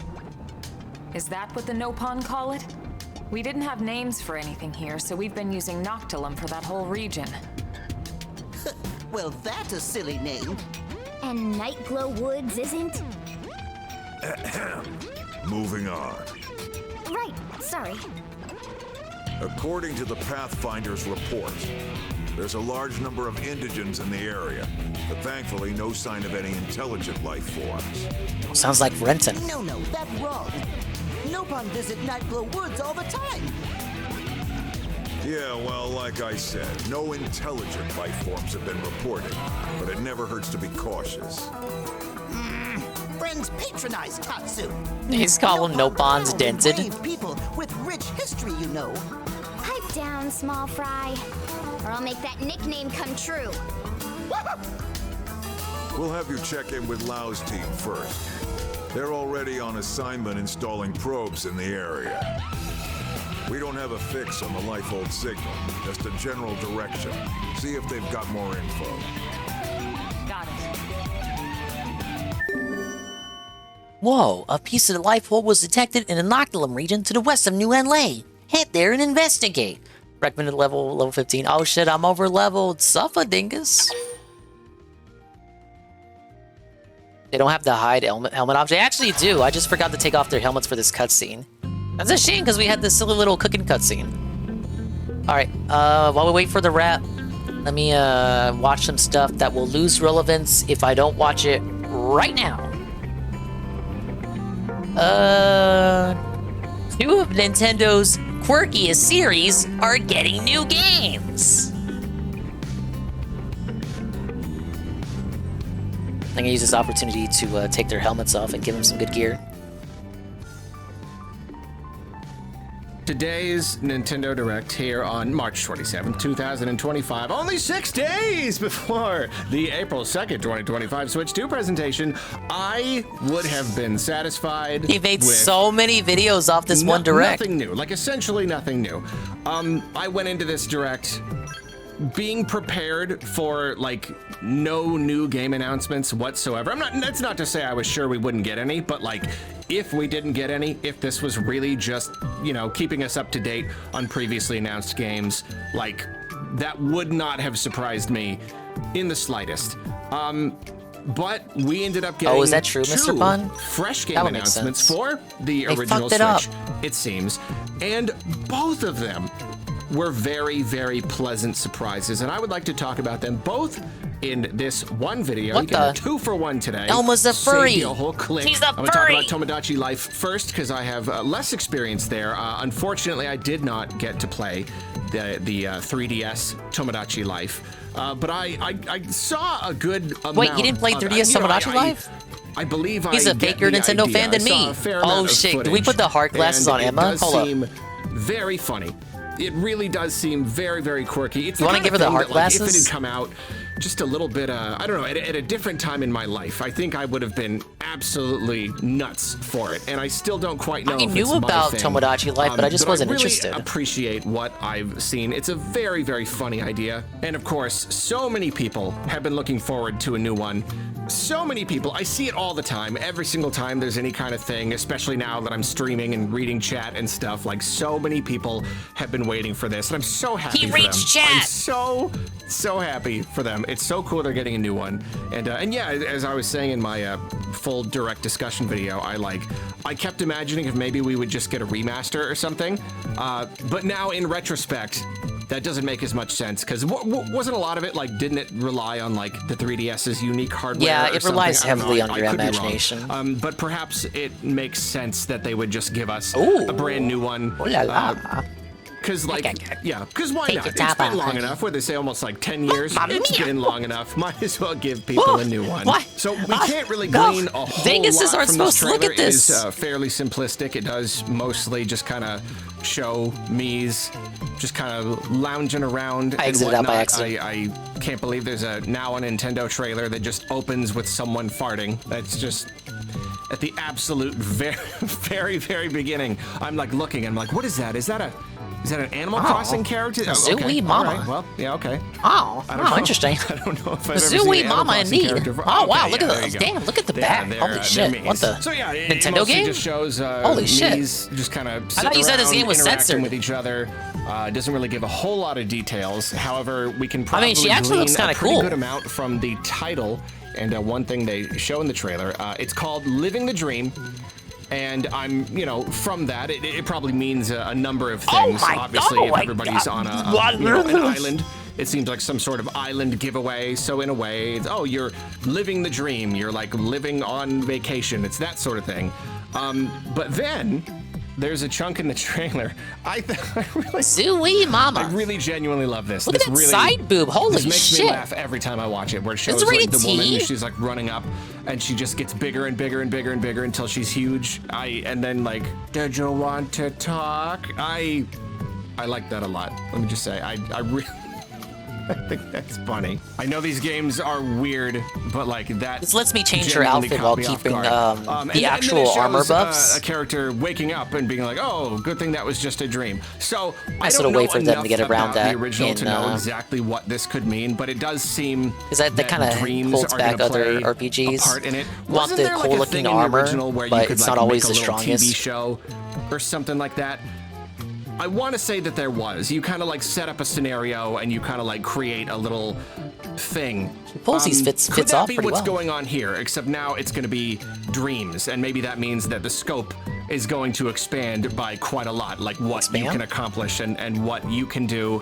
Are they look, I basically like just this. little Look at videos that. or something? I'm really not sure, but there's going to be some sort of dream-related thing that I'm sure you're going to be sharing with friends and whatnot. And on that note, it is pretty exciting to get a brand new Tomodachi Life game on the Switch because Nintendo has, over time, they only lean into the whole multiplayer, especially online sharing, that whole aspect more and more and more. On the 3DS, a lot of their multiplayer stuff, they mainly just wanted it to be local multiplayer. And I know there was some online stuff, or sometimes it was scanning QR codes and whatnot. But I think there is a much even know better if I chance want this time around left of and having right an arm actual good accessories. online That just gets in the way. feature. It would be silly of them to give us a brand new Tomodachi Life game and not give us some pretty darn good online sharing options, especially because with a game like this, it's all about that word of mouth thing. It's all about seeing a funny little clip and just being like, what game is that? That's silly. I want to get in on that. It's the kind of thing where people are going to be making their own funny little clips and sharing them all over the place.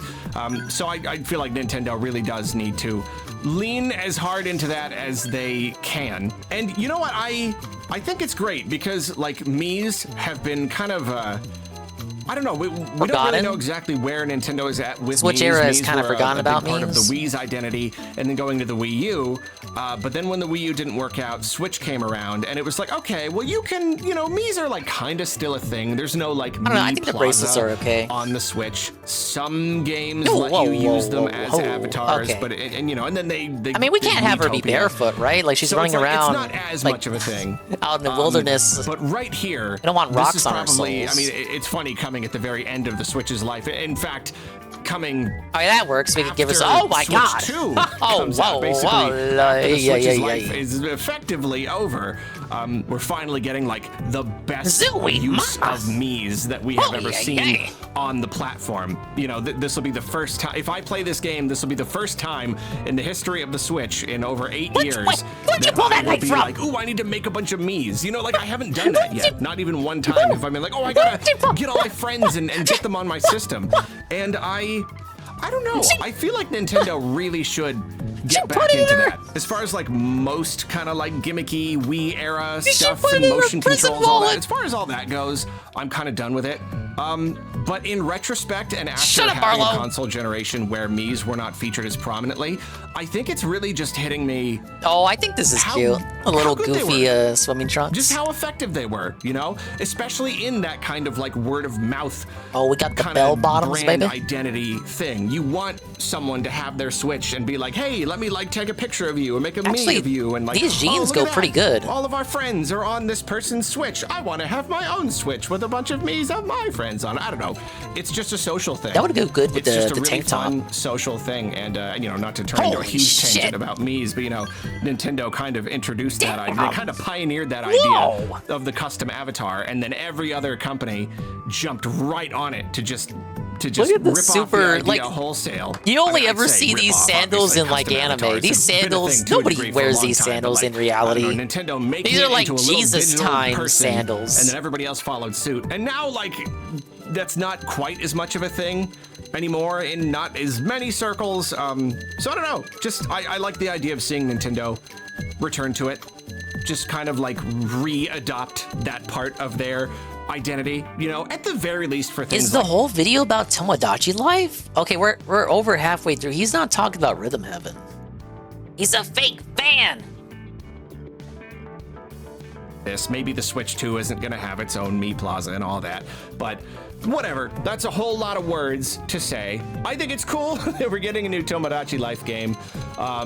Maybe I'll have to pick this one up. Yeah, I don't know. Like I said, I didn't play the original, but I might just have to play this Classic. one. It Never does played it. look like silly fun. And again, the woman running up, I just love it. That's the kind of, I don't know. That's one of those little things that just... These are all the I might Ramble already channel be in love with videos this that's dragging game, it out you to know? 10 minutes for No ad promises, revenue. but just after this trailer, it does look very Imagine fun. Okay, I actually had way more pelting to your say about audience that than with I expected. ads for pennies So of ad now, revenue. let's Who would talk do about such a Rhythm thing? Heaven Groove. Hey, here it is. A new Rhythm Heaven game. I am Tell me kicking all about it, myself. Arlo. I am kicking myself. You never played it. Every year. Never played it. I Never do a played it. predictions video, and Never I try played to it. figure out what games Nintendo is going to do, and every year I finish and it goes up, and I go, oh, I forgot Rhythm Heaven. It's just, it's inevitable. Of course it's inevitable. Nintendo loves their little mini micro game collections. They love, especially if it's like motion controlled or whatever. They love that stuff. It took a while for them to give us a Can't Rhythm mix Heaven anything with game, the school but it uniform. was inevitable, Sad and I did not succeed in predicting it, even one time, and now we finally got it. But I'm very happy that it's finally coming. I played the original Rhythm Heaven game on, no, the original was on GBA in Japan, right? I played the one. Oh, okay. on He knows the a little DS, bit. And I It really was liked it. GBA in Japan. I really loved First it game a lot. was not the DS I game. had a lot of fun with it. That was the second but game. then unfortunately I played the Wii one and I could not get into it. I played it like Oh, one it's too time and small then I for put it Lynn. down and I never picked it up again. So right now, I'm like trying to figure out where I'm at with this. I genuinely don't know if I'm going to like it. I don't know if I liked the original just because that was like where I was at that time in my life, or if it's just like it's the touching, the tapping and holding and the flicking. It just felt so good. So when I played the Wii one, I played the Wii one at a kiosk at a GameStop. I wasn't quite as into that, and this probably looks like it's going to be on the simpler side. You know, just kind of A/B sort of thing. I don't imagine they'll do like a motion controlled thing. I hope not. I don't want that. That's enough to make me just not interested at all. I want it to be intuitive enough to play, but then if it is just Although, like don't you think they would have shown that in the trailer if it was going to be I motion really control genuinely focus? don't know. But I'm going to set that aside. Whether or not I'm going to be playing it and enjoying it, set that aside. It's just terrific that we're finally getting one. I know there are a lot of Rhythm Heaven fans out there, and I touched on this a bit in my overall discussion video, but I love how they advertised this. The fact that they kind of just like went straight in. I don't know, they could have been a lot more casual in revealing it, but they gave it a really good little chunk of time, and I love how like we got to see this tutorial kind of thing play out. Yeah, I said that too. I really appreciated how they reintroduced the franchise, because it's been a while since the last one. You know, they knew thousands of people were watching. Kind of leads us into the game. A lot of people who might not know about Rhythm Heaven, so they just showed the entire tutorial. Sometimes you watch something, fantastic introduction to the game, look fun, and you go, cool, I want to play that. But this is the kind of advertisement where it gives me an itch. That's that stellar Nintendo marketing. You know, my thumb is twitching. I want to be the one to hit the button to make the little guy jump. I love these little guys, by the way, these little faces. And I don't know. It's simple, but I just think it's a very effective piece of marketing. It's a visually striking style to use, and it's I don't know. It's just very funny. Little guys with the faces, and yeah. Suddenly, I find myself itching to play it. Which is a shame, which is a real shame, because both of these games are not coming out until next year, and this is very confusing. This is very because the holiday 2025 releases are all going to be switched to exclusives. I sort of get it. I get that Nintendo wants to wait till next week. Genuinely support the Switch for a while. You know, to support a game beyond the launch. No, to support a system beyond the launch of the next system. That really does mean giving it games, but it's kind of hard because it's like, people who have not made the jump to Switch 2 yet, they want new games to play too. But then, like, how many games are going to be kind of held back by being on the original system? And I don't know. I don't think Rhythm Heaven is going to be held back by being on the Switch 1, Arlo. To give us just something to play, give just Switch 1 owners something to play for a while. But next year, couldn't it have just been like later this year though? That's what's weird. The last like 3/4 of the year are looking so sparse, and I'm sure that it's going to be filled up with a lot of Switch 2 games. But then, why are you saving these games until next calendar year? We're still relatively early in this year, so these like kind of, I mean, you know, Tomodachi Life and Rhythm Heaven, they're great. They're crowd pleasers, a lot of fans, but they are still like smaller games. You know, these are clearly smaller budget games. So it feels weird to know about them like a full year in advance. You know, like is that true? I could see that. I could see waiting a while after seeing the reveal. But this is not the sort of, neither of these is the sort of game that I feel like hearing about and then just waiting forever for. It's just, I don't know. This is the character that was censored, it's right? It's weird. It's not even for like good we reason, got too. other reveals for games that are coming later this year. And then no, I bet you're going to make videos on those, really Arlo. Like we got 2 major brand new game reveals, both of them for 2026. And that is disappointing. But whatever, we're still getting a new Rhythm Heaven game, and it still looks just cute, looks fun. It looks like a Rhythm Heaven game. I don't know. It's pretty exciting though. What a nonsense take. Just complete nonsensical take. Arlo was rushing the video out. No takes whatsoever. Never played Rhythm Heaven. Never played Tomodachi Life. Tells me nothing about the game. I had a better analysis of the game than he did. I'm the one. Among the various game announcements and trailer. Yeah, I saw that, Nurgle. Someone mentioned it earlier. All right, the Direct gave us 2 left field non-game announcements. Today's Nintendo Direct gave us 2 weird surprises. First is the introduction of virtual game cards on Switch. And it's funny because this is the kind of feature I feel like has been knocked around for a while. Let's see if he even understands what this is. A lot of us have considered, you know, it's like I want to be able to be a little more flexible with my digital games, or potentially lend them to someone. That's always been the problem with buying games digitally, is you can't just pop the card out and give it to your friend. And I mean, I kind of figured that was like by design, you know? I mean, like buying a game digitally, it already works out better for the company. They make way more money on the purchase because they didn't have to print the game itself and ship it and also sell it to a retailer who then I'm not making her wear anything weird. So, like, they make substantially more money with digital purchases. You gotta make her wear something wholesome. You can't sell them or transfer them around. So you'd think that Nintendo would just want to keep leaning into that, but perhaps they feel that you also have to incentivize people to purchase digitally, so they want to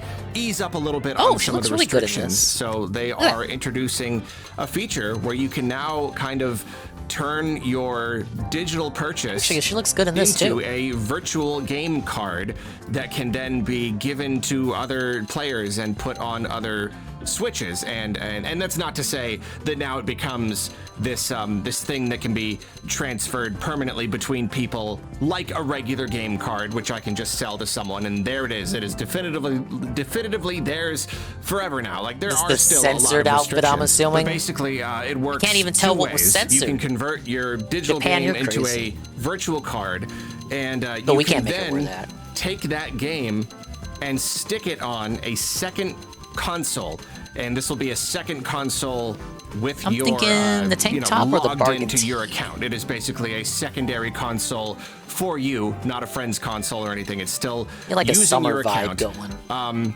And now you can just kind of like stick your games over there, and then you can't play games on your current system unless you transfer them back. Now, I know that there has already been a way to play games on multiple systems using one account.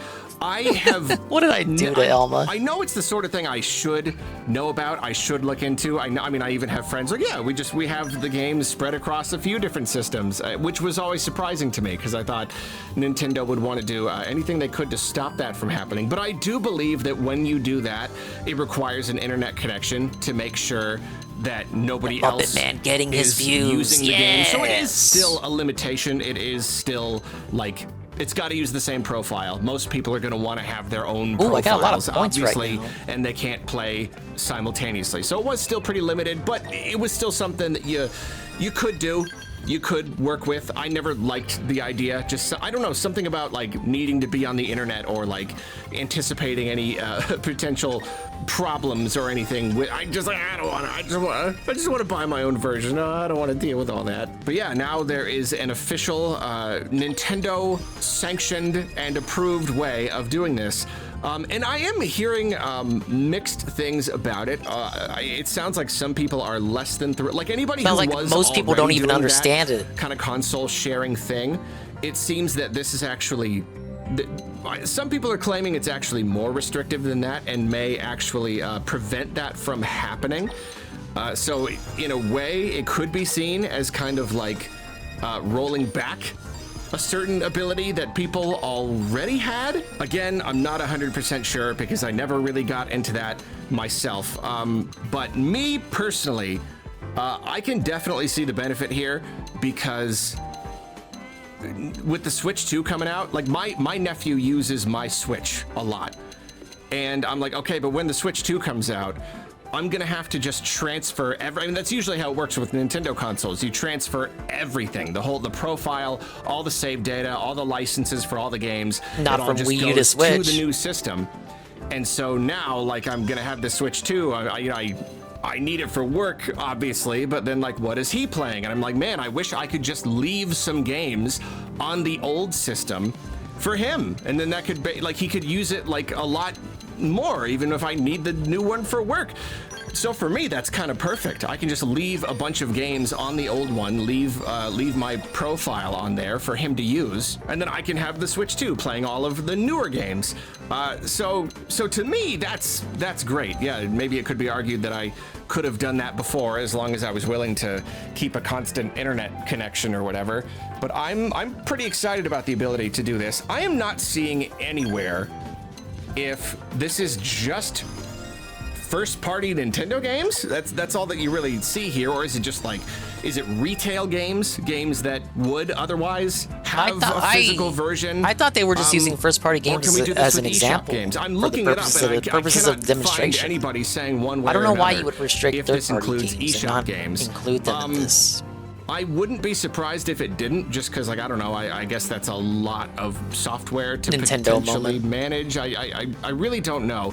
If it did include eShop games, then I'd be on cloud 9. That'd be perfect. I could leave him as many, because, you know, he mainly plays, like, eShop games, so I could leave him as many games as possible, as many as I want.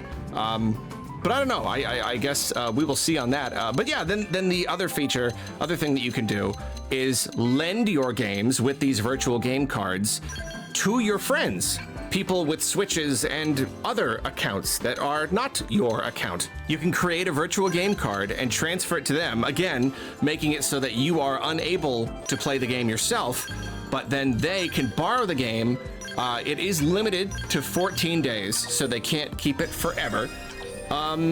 So again, it really just kind of depends on how you want to look at it. You could look at it as still being very restrictive. Oh, like we're imitating what you can do with physical games, and it's still super limited. You should just use a physical game. So I'll watch after this. You could look at it that way.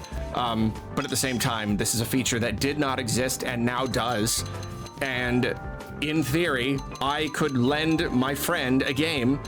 They could spend 2 weeks playing it and beat it, and then give it back to me, which is potentially lost money for Nintendo. Like, it just is, you know? It just is. Being able to lend your games out could potentially lead to lost sales. Now we can just kind of lend games around. Whoa, hold the phone. It's an Usagi Calamari raid. Thank you for the raid. Over here chilling with the Xenoblade Chronicles X Definitive Edition. I'm about to watch the daily wrap for today from Dark Side the Guy. And right now I'm watching some Blue Muppet Man go over the Nintendo Direct. Thank you for the raid. Hello, hello. So I would say, like, I need to play one of these games. I think you like them. Maybe there are elements JRPG style, of this that are basically not, an or maybe offline they're just MMO. gaslighting us and trying to trick us into buying more intangible digital Very games nice that we don't little really turn own. your brain Maybe off they're kind just of game. kind of giving the illusion that we have more like actual ownership and control over these games. But I don't know. Practically speaking, that's just a cool thing. Just a cool thing to be able to do, to lend a game to a friend, and they can play it for free and then give it back. So we'll have to, I don't know, I guess we'll have to wait and see how the whole thing shakes out. It has been confirmed that it will be a feature on Switch 2, which is really cool. I think it's interesting that they wanted to reveal this before Switch 2. I don't know. It's kind of like they wanted to introduce this, and because it's going to be on Switch 2 as well. Get it to us as soon as they could. They wanted us to know that this was going to be a thing going into next gen or something. So yeah, I don't know. Cool. See, almost to Galactic Knight announcement. The real surprise. Yeah, like Miyamoto comes on for one more thing, and we're like losing our minds. Like, what could it possibly be? You never know what it's going to be. And this time, it was the announcement of an app, and especially leading up to it, it was like talking about the concept of Nintendo Directs. It's like, what's it? It's just like in that moment, you're like, what could it possibly be? You're bringing up the very concept of Nintendo Directs. What can you do with that? How can you go further with that? And yeah, and basically though, it's just kind of like a Nintendo news app. But it's not just a Nintendo news app. I downloaded it. The it's way pretty nice. that it shows it off in the trailer, it's neat. It kind of looks like each day has like a unique little graphic or something. I don't know. It could be that they're going to end up like reusing graphics here and there. But it's just a much more like friendly and animated. Finally got the scale to grind for it is ridiculous. I love how all the promotion, the marketing focused so much on the scale. To deliver information and in reality, in the game, it's like 50 hours in before you get it. Direct as possible. Well, here, This is as direct as possible. It's news coming to you every single individual day, it sounds like, and straight to an app on your phone. So it's a little bit like the, you know, the news feature. Let's get on the right Switch. into the news. Except the difference, I would say, is that I might look at this ever. You know, I might. There's at least a small chance that I will look at this even one time in my entire life, because I never looked at the news on the Switch. I don't know. That's the okay. Well, that's the thing. That kind of just highlights the real issue here. It is my job to stay up to date on Nintendo news, and we don't know if this is really just going to be summarizing the stuff that we can find otherwise, or just like little reminders about stuff. Oh, or my like, lord. Are they going to give us fresh information, fresh news in this app? You know, am I gonna like have to be like looking at the app? You know, especially I got Topicarlo. I do like regular, quick topical videos now. Like, I don't know, am I gonna be doing Topicarlo videos on like the stuff that they send to me on my Nintendo Today app? I really don't know. It's hard to know how much this is a feature for, like, you know, the kind of feature that we're gonna really love, and it's gonna deliver news to us in a new and novel way, like in a way that benefits us. How much is it that, and how much is it just that thing where when you're a business, you kind of have to like, you kind of have to go at the business as though you want to saturate every customer as much as possible with your product. You know, like ideally, they are using and thinking about and therefore freely marketing your product 100% of the time. Now, 100% of the time is not realistic, but you try to go as much as you can, you know? Where else can we put Nintendo products? How about when they sleep? Okay, Alarmo, you're waking up in the morning thinking about Nintendo. That's good. Maybe you'll buy that's more me Nintendo every day. games. You know what I mean? It's the kind of like mindset that they want to foster in a way that, yeah, depending on how you look at it, could be a little bit gross. And is it really just, is this just that? This is just like, how do we get Nintendo to be a part of a person's everyday life? Well, everybody's always on their phone, so let's make an app that just shoves whatever Nintendo news there may be in their face every single day, just to make sure they don't forget anything, just so that you do not miss a single opportunity to advertise a game or a service to them, or to simply further cement these intellectual properties in their brains, and thus make them perhaps more likely to purchase goods and services later. You know what I mean? I don't know if that's an overly cynical way of looking at it, but really, I don't know. I don't know exactly what the angle is here. Maybe it's a little of column A, a little of column B. But yeah, I don't know. The app will be available, they said, later today. I haven't checked yet. For all I know, it is available now, but it's not going to start spitting news at our faces until April 2nd, presumably after the Switch 2 Direct. And then at that point, we will see what it does. We'll see what it's like. We'll see what kind of stuff it spits at us. So yeah, those were two surprising things to come out of the Direct. As I said in my Direct discussion video, I think there's a fine chance that these two things were like one of the reasons the Direct existed. You know, they really wanted to make sure that everybody became aware of these services, especially Nintendo Today. Like they want as many people as possible to download this app. Like, of course they do. It's a Nintendo news app. Again, it's just advertising for them. So yeah, I wouldn't be surprised if this was like really one of the biggest reasons why they wanted to have a full Nintendo Direct and not just kind of like, because, you know, they could have dropped a lot of this stuff in just like random trailers and whatnot, but they didn't. They wanted to make sure we were all there. You put the Nintendo Direct branding on it, and we're all going to show up. Like we are all going to show up. Well, I showed up. Thank you, Arlo, for whatever that was. Arlo with more armchair analysis opinions on things that he vaguely knows things about. Ban anyone who knows what I said. Ban anyone giving me advice. What do we got? Big news podcast. Adam Fall premieres. Ethan, Ralph, hosts on SG. He ran out of space. The Daily Wrap, March 27, 2025. Oh boy, oh boy, oh boy.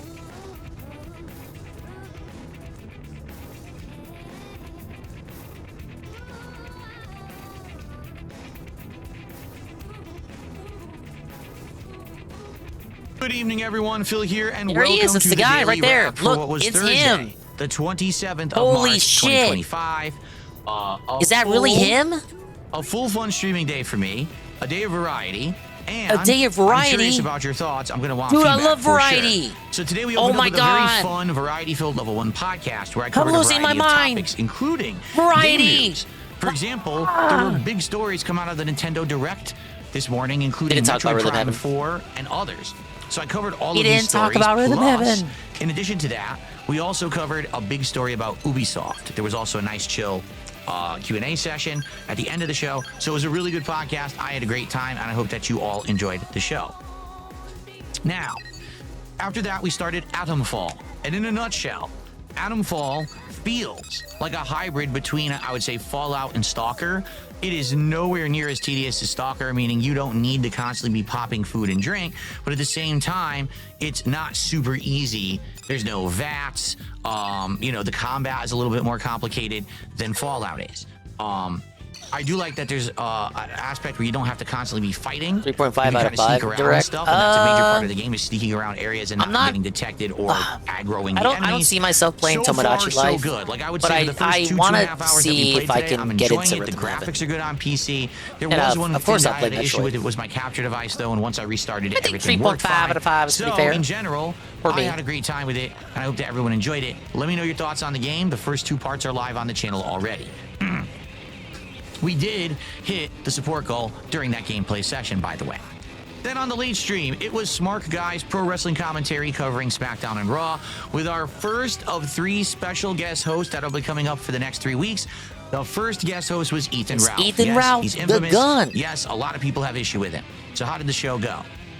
It went late, but it only went late because we started off with a little bit of banter back and forth talking about various things. We had a lot of shout outs to do from contributions and people who wanted to ask him questions and the like.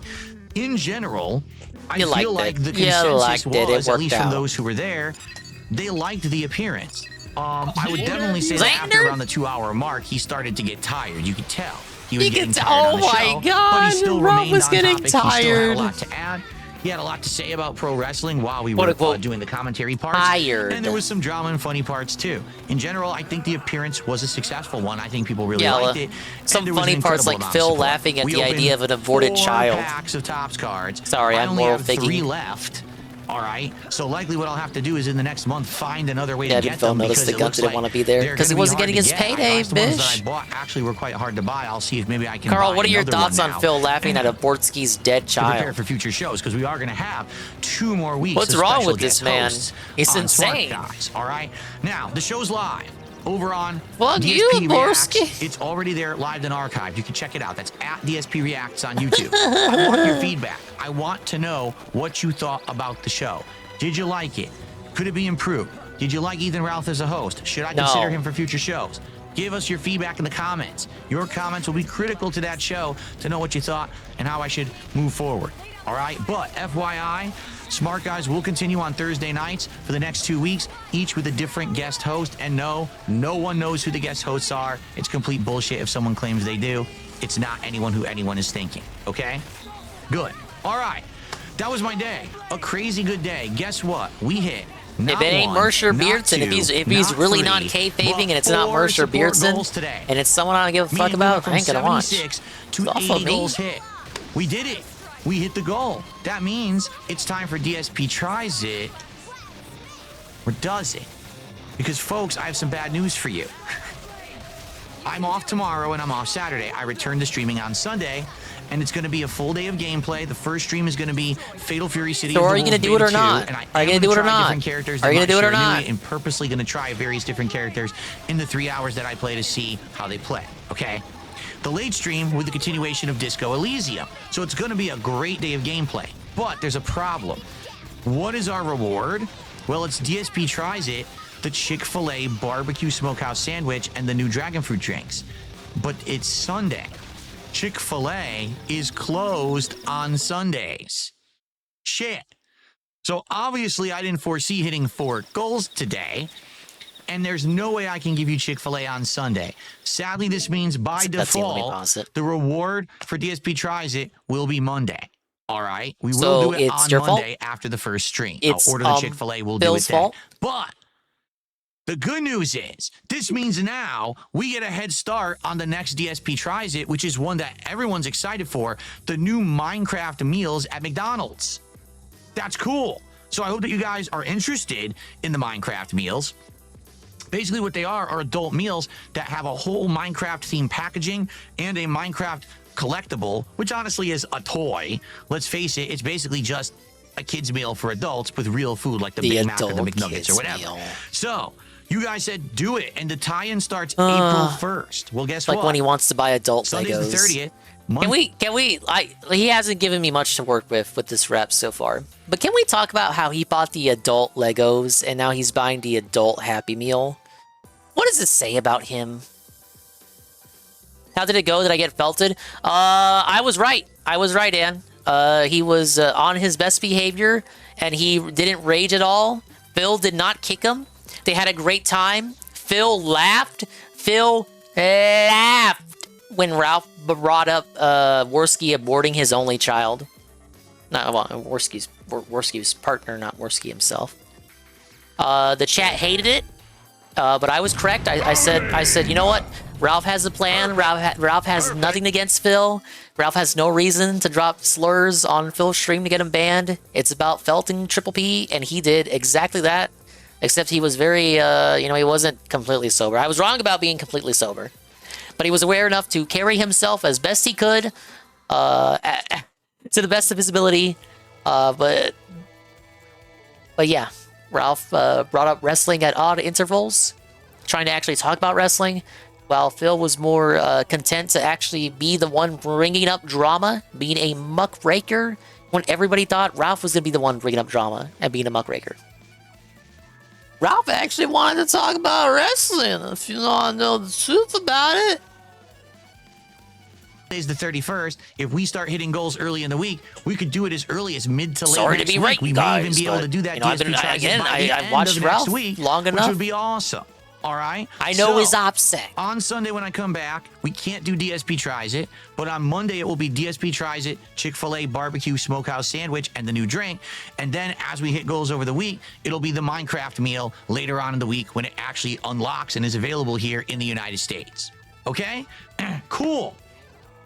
Everyone, I just want to tell you, thank you so much. What a great supportive week. Even though it was a short week, with me missing a night stream to work on taxes, with me not being here tomorrow, it was an amazing, outstanding week. I had a great time. You guys were so great, especially tonight with Ethan Ralph on the show. I didn't know how it was going to go. It went really well. I appreciate you all. I hope to see you on Sunday. I want you to have a safe and fun Friday, Saturday. Have a good night. See you Sunday. I'm out of here, guys. Peace out. Bye-bye. Oh, there you go. That's the wrap. He didn't give me much to work with. But yeah, he's gonna unlock the adult kids meal. Yeah, and you missed absolutely nothing. Yes, the Rafa Mill won. All right, I'll watch more Arlo in a second. I say that as if that's a reward.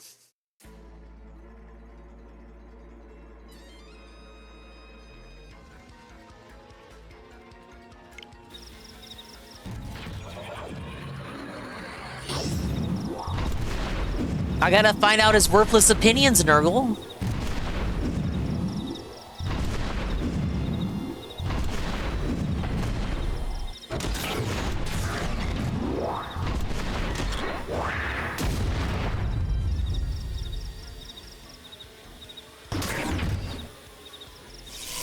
Okay, so when do I get my own giant robot? Thing is, you're only in chapter 4. You need to be in chapter 12. No, DD Duke is in his... DD Duke got his robot, but he tells me it's a minute before I'll get my own. What do you think of my outfits, Ann? Hold up, they're gonna come into view. Look at Elba. Look at Elba. Nintendo game, rated T. Hey, look who it is. Wow, oh my God, is that Matt Mercer? It has. Are you going to introduce me to your friends? It's the Where's Danny guy! and Boris? These are my new team members. As for Danny and Boris, I'm dressed up over here like a fucking rom-com MC. Here's my brown bitch over here. I see. Hey, look. I'm sorry. I hadn't heard. It's okay. Dude, her side boob game, her side boob game is outrageous. I can't believe Nintendo allowed this. Not onion or ration. Tatsu is no pun. Brave and distinguished people with long history on Mira. It talks. Where'd you find this thing? Rescued him. Thank you for the GPM He was shuffle. about to become lunch for some prone. He kind of These reminds me of hostile Noah Xenos from we ran 3. into. This guy. He's agreed to serve as Not our the guide no pong. here. Wow. Okay. And you? What's your story? Are you really? Not even Noah necessarily, but Anne. Sure am. 13 years old inside and out. I'm Lin Lee Koo. Well, hello, Rude. Lin Lee Koo. You must be something to be able to make Elma's team at 13. All right. What about you? Let's see, do we accommodate or hesitate? I'm the one. Ralph Wang. I head up Pathfinder Team Belisarda. Good to meet you. Got an He's a interesting crew Pathfinder. here. Remember, guys, we're They seem a capable. curator. We create chose them curated content. personally. I figured. So, I heard Nelson's whole team got wiped out by some nasty new Xenos. Is that true? Yeah, those prone I mentioned. We're not sure if they're the ones that destroyed Earth, but their tech certainly seemed advanced enough. Really? We better watch our backs. By the way, we picked up a life hold signal in the direction of Noctilum. Have you or your crew come across anything? Where? Around His here? background music, pretty I sussy. take it the This answer guy's is gonna turn out to no. be the bad guy. Yeah, this is the first I've heard of it. We bumped into another team and they didn't mention it either. I see. All right. We were hoping your team might have a lead or some more info, but no such luck, huh? Well, thanks anyway. We should go.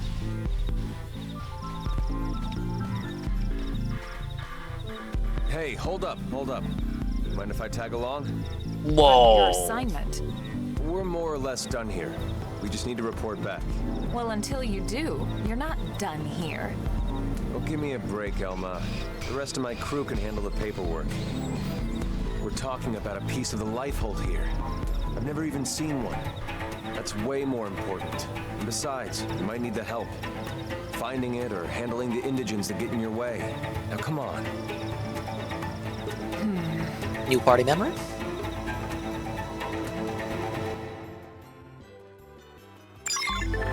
Well, yeah, this guy looks friendly enough. Have you been making use of Frontier Nav? Event sites with data probes installed produce a standard harvest of uranium and will sometimes yield additional precious resources. A skilled blade knows when and where to plant what type of probe. Well, here's the gift for the journey ahead. It's some uranium, a precious resource known as arc sand ore, and some suckling meat. You don't need this stuff to lend AM support and create augments for your gear. From now on, it'll be up to you to earn this stuff yourself.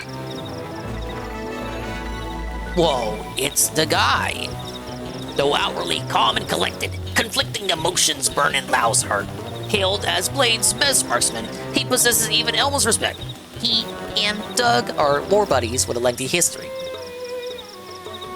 Alright, pretty nice. Can we add him? Oh, we can. There he is. He's the guy. I'm still capped at Moranium. Oh yeah, I am. Mr. Pun, I swear to God, earlier I had like 4,000 out of 6,000. Where's the thing?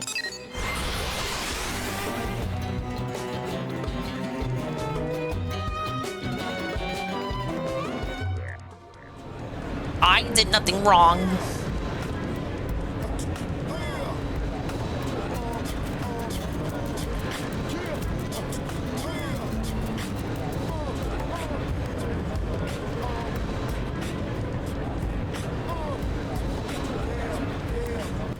Why is there a cap? True, usually you're supposed to say no cap. Hello, my friends. I am here right now. Right now. Literally These are his general thoughts on the Direct. I'm here to talk about. So the previous 2 videos were his specific thoughts on specific announcements, but now we have his general overall thoughts. The March 27th, 2025 Nintendo Direct. It was a very surprising Direct. Still hard to believe it was a full Nintendo Direct. 6 days before another full Nintendo Direct, all about the Switch 2. I mean, it was a delight, really. Like, of course, it's a smaller Direct. Of course, it's not like your usual collection of all the bombshells and whatnot. But like, I think this was a really, really pleasant surprise. So what I'm going to do is I'm going to go over the highlights and then for further discussion on the individual games and services announced, head on over to Topic Arlo. I know I go back and forth on what I want to have on the main channel and what I want to have on Topic Arlo, but I feel like with a Direct, I want to like kind of archive my reactions and you know, discussion about each Direct. You're right. That seems I've been like a main spamming channel mine thing. probes. That's something that someone might want to go back to later. Whereas then just like the, you know, discussions about stuff, just about the trailers themselves and whatnot, that'll be on Topic Arlo. That's how I'm feeling right now. Probably won't feel that way next time. Probably have to go back and forth a couple more times, but this is how it is now. The Direct started off with a trailer for Dragon Quest 1 and 2 HD 2D remake. I don't know if I'm beating a dead horse at this point, complaining about Square Enix's Did I not naming place one for this? style. I really just cannot get. It's so awkward. Whatever though, doesn't matter. Yeah, I haven't played any of these games, but looks great. Looks terrific. I think the art style looks really, really nice. Arlo immediately hitting you with the classic, never played it. It just looks really good. So then after that, the Direct does get into some probably more obscure games. It does kind of feel like it lulls a bit in the beginning. A pretty good chunk of games I've never heard of. Not to say that they don't have fans somewhere, but yeah, I don't know. There's a pretty good chunk there where I really just did not know any of this stuff, and it did not particularly appeal to me. Just gonna skip this segment of the Direct but then Patapon 1 and 1+2 replay. That was a surprise. This Direct is pretty interesting. I don't know if it was planned this way or coincidental. But is it meaningful and robust? Patapon 1 and 2, those were originally PSP games, and so seeing something that was originally associated with Sony here in a Nintendo Direct, and then later to get a reveal for Everybody's Golf, which I believe is also a Sony thing. I don't know if these two Isn't IPs, this your I job, haven't looked Arlo? up, like where they are, if they are owned by Sony and they're just like lending them out to Nintendo, or if it's like it used to be a Sony thing and now it's not. I've never Sony's even really played good at Everybody's letting Golf. I know that's a IPs Sony go. IP. But 2 games in one Direct, 2 previously Sony things announced for Switch is interesting. Yeah, I don't know. It's just pretty interesting, and I believe the developers of Everybody's Golf have a history with like even working on Mario sports games or something. So I don't know. That's very interesting. And then So Arlo's getting mixed up here. The developer for Mario Golf, Camelot, they did make the first Everybody's Golf, the Hot Shots Golf, the first one for PS1. They did make the first one, but ever since it's been taken over by a different developer who has had nothing to do with Mario Golf. Really expected Metroid Prime 4 to close out the Direct, because we figured this is going to be like the Switch's swan song in a way. Not to say that no other games are going to come out later, but like, you know, the last big AAA game. This is the last hoorah. And they put it in like the middle of the Direct, so that was weird.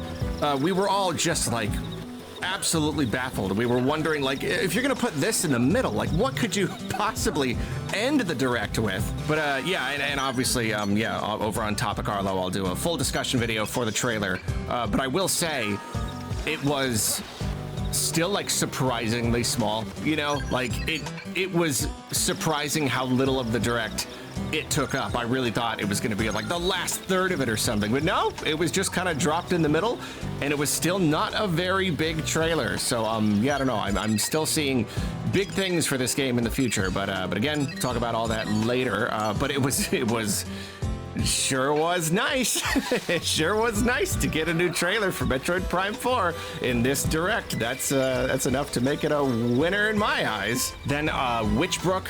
Yeah, Topic Arlo is the rambling channel. This is a main channel video, which is supposed to be the videos that feature the Muppet, but it doesn't feature the Muppet.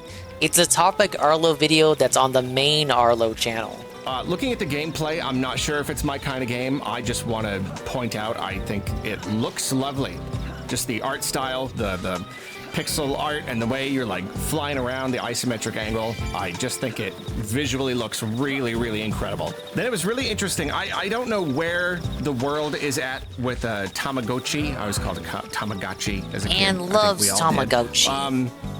I played the original. Fauci? Like with the little things that you put on your keychain. That was Yeah, like dingus, the I original. had some Tamagotchi And I have no idea growing even up. like what happened to it. But then as an he IP. I don't know, died. like how many games I don't know it's what been happened to getting. I'll him. see it like here and there. I killed him, dingus. I really don't know. But it was, I don't know, at least kind of funny to see that it's getting a new game. Funny to see some of these little duck-facey little characters I remember And from the back in the day. Tamagotchi Then we got a trailer murderer. for Pokemon Legends ZA, showing off a pretty major new feature, which What is the very feature, exciting. Arlo? It was not otherwise Explain like to me a the feature. particularly exciting trailer. You know, it wasn't like very Oh, the point's probably on top of that hype-heavy. big old You rock know, there. It was still like a little bit on the smaller side, almost a little bit like Metroid Prime 4. It was still just kind of a taste. Yeah, like apart from like showing off the whole like nighttime trainer thing, it didn't really go into a lot more. It was just kind of like another little extra thing for us to chew on, but that's fine. Then, a genuine surprise, a new Rhythm Heaven game, and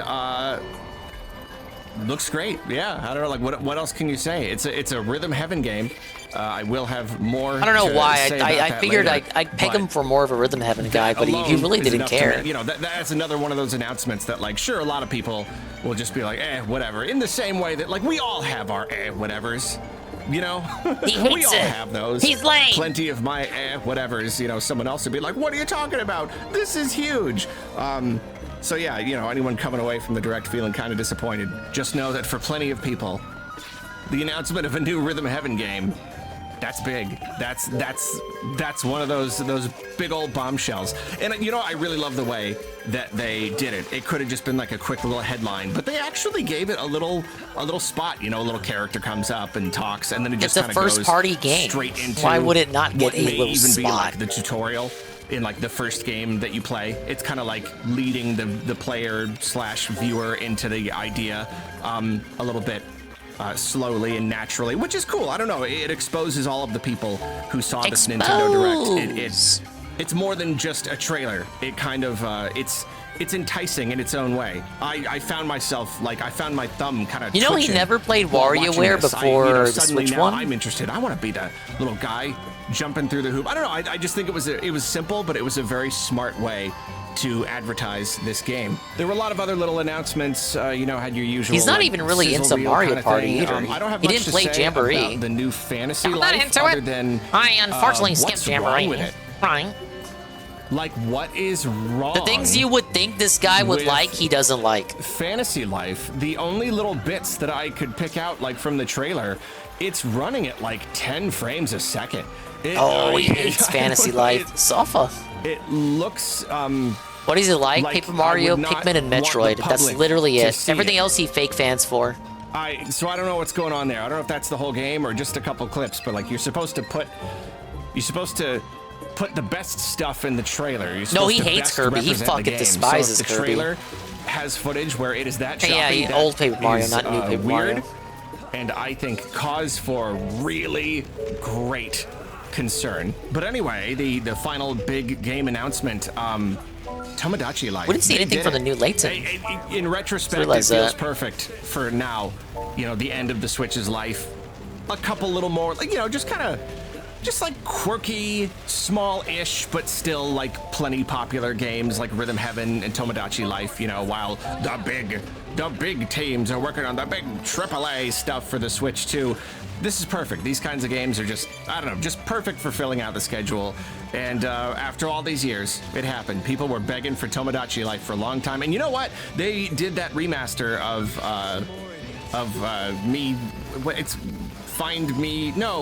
Miitopia. Sorry, I get all the Me games mixed up. And there's different names for the different regions. Yeah, so like they did that, so I thought maybe they would just do a remaster of the original, but I don't know, I guess it kind of makes sense to do an original for the Switch and its own unique hardware. I'll talk about that later in the whole, I'll probably do a whole video on that. But it was really great because we were wondering how they're going to close out the Direct if they already used up Metroid Prime 4 in the middle. It kind of seemed like they would have to have some sort of actual announcement for the end. And they did. They did. They had a pretty darn good announcement, you know? That was a crowd pleaser. I never played the original. I want to say, was there a demo on 3DS? I can't remember if I played a demo or if I just like saw a bunch of stuff on it. It did look really Classic. fun though. Never played and it. So yeah, I don't know. I think the fact that we got any brand new game reveals at all was great. And then now that I can agree with. Two very surprising. I thought it was just gonna be like straight up remaster hell. Options for sharing. No, games straight up brand new Switch. first party games revealed. And then also Big the ups. announcement of the Nintendo Today app. Very, very interesting. Very, very surprising. And it was funny. Yeah, Miyamoto comes on for a one more thing. And that's enough to freak you out. If he does that, is it gonna be Pikmin 4 or is it just gonna be? Is it gonna be? Should be further ahead. Friends will climb Big Rocky Mountain? But how? Tatsu has tiny feet, stubby, flimsy limbs. No spine either. But the turnip does have a point. I don't think there's any way we could scale those cliffs. Agreed. We'll need to take a detour. Let's try going around that way. Ah, yes, the long way. Yeah, is it gonna be the Mario Movie 2 trailer or something? You never really know what it's gonna be. Yeah, and in this case, it was. Yeah, it was usually the when they app, wheel and, out Miyamoto, John yet another Nintendo, it's thing. about I'll some talk about bullshit. it It's in got more nothing to detail do with later, but games. I really do think that a lot of the reason Check that out this this mobile Direct app. existed. Check out this was Steam Park. This. Like the Nintendo Today, especially after seeing that Metroid Prime 4 didn't really take up as much of the Direct as I thought. I thought that it was kind of like the Direct was like the vehicle for Metroid Prime 4, but ultimately it's not. You could probably say that it was more of a vehicle for Nintendo Today. I mean, obviously, Yeah, Metroid Prime 4 had less of a Rhythm focus than Heaven I thought. and Tomodachi Life. Those were big. So those were two brand new games for the Switch that they wanted to announce.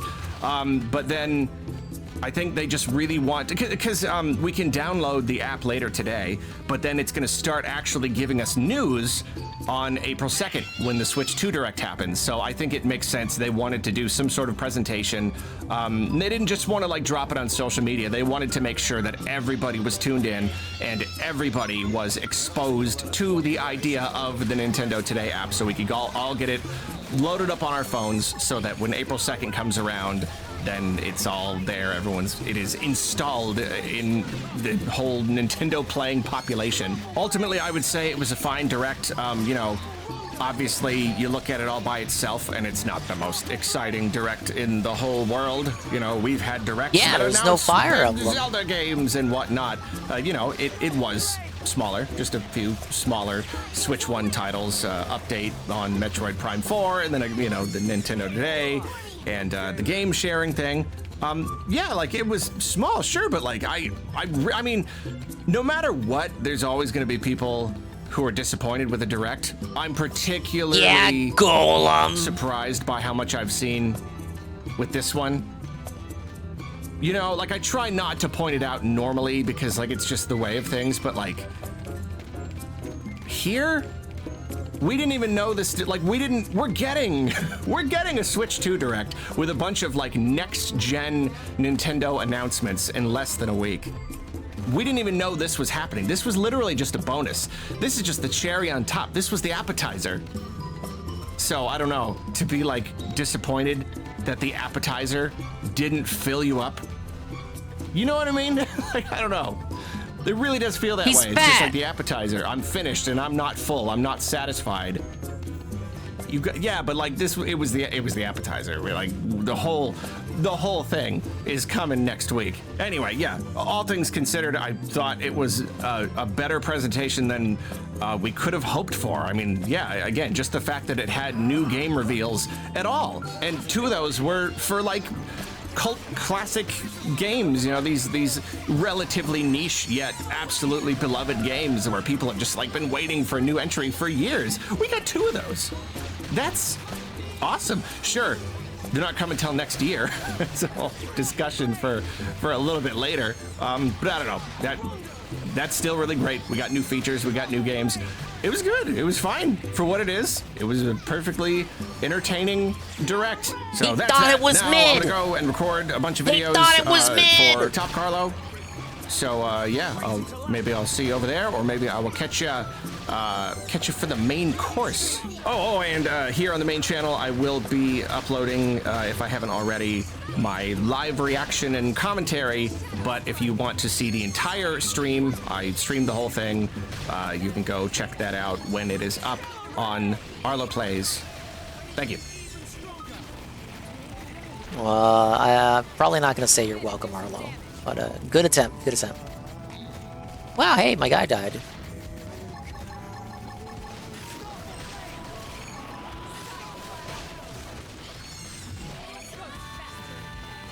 Alright, DSP nervous kick support is dwindling.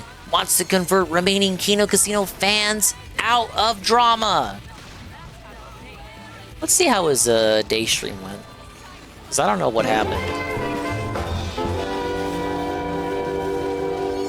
Guys, please support the stream today. Damn it. Let's hit goals. Let's hit the goal today on this first stream. Let's hit a goal on the late Mr. Fun, stream. April 2nd. Let's keep next that week. momentum rolling in a positive I direction. want to restream it because it's Notably, more important than the direct that happened let's today. get one of each kind of contribution this morning. I'm thinking I'm April gonna be 2nd, honest, and it's it launched been in pretty rough May. this week in regards to Kick. Given some and I'm other not surprised. other dates we know As you about. guys know, a lot of the Kick supporters were actually people who were fans of Kino Casino, and those fans are now leaving in droves because the casino basically snaked me, which everyone knew was going to happen to begin with. Yeah, So everybody it is knew. what it is.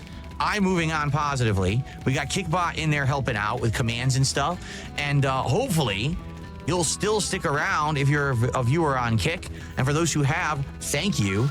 It would be great to get some Kick support today. So if you could, please support the stream in some way. Okay. This idiot. There we go.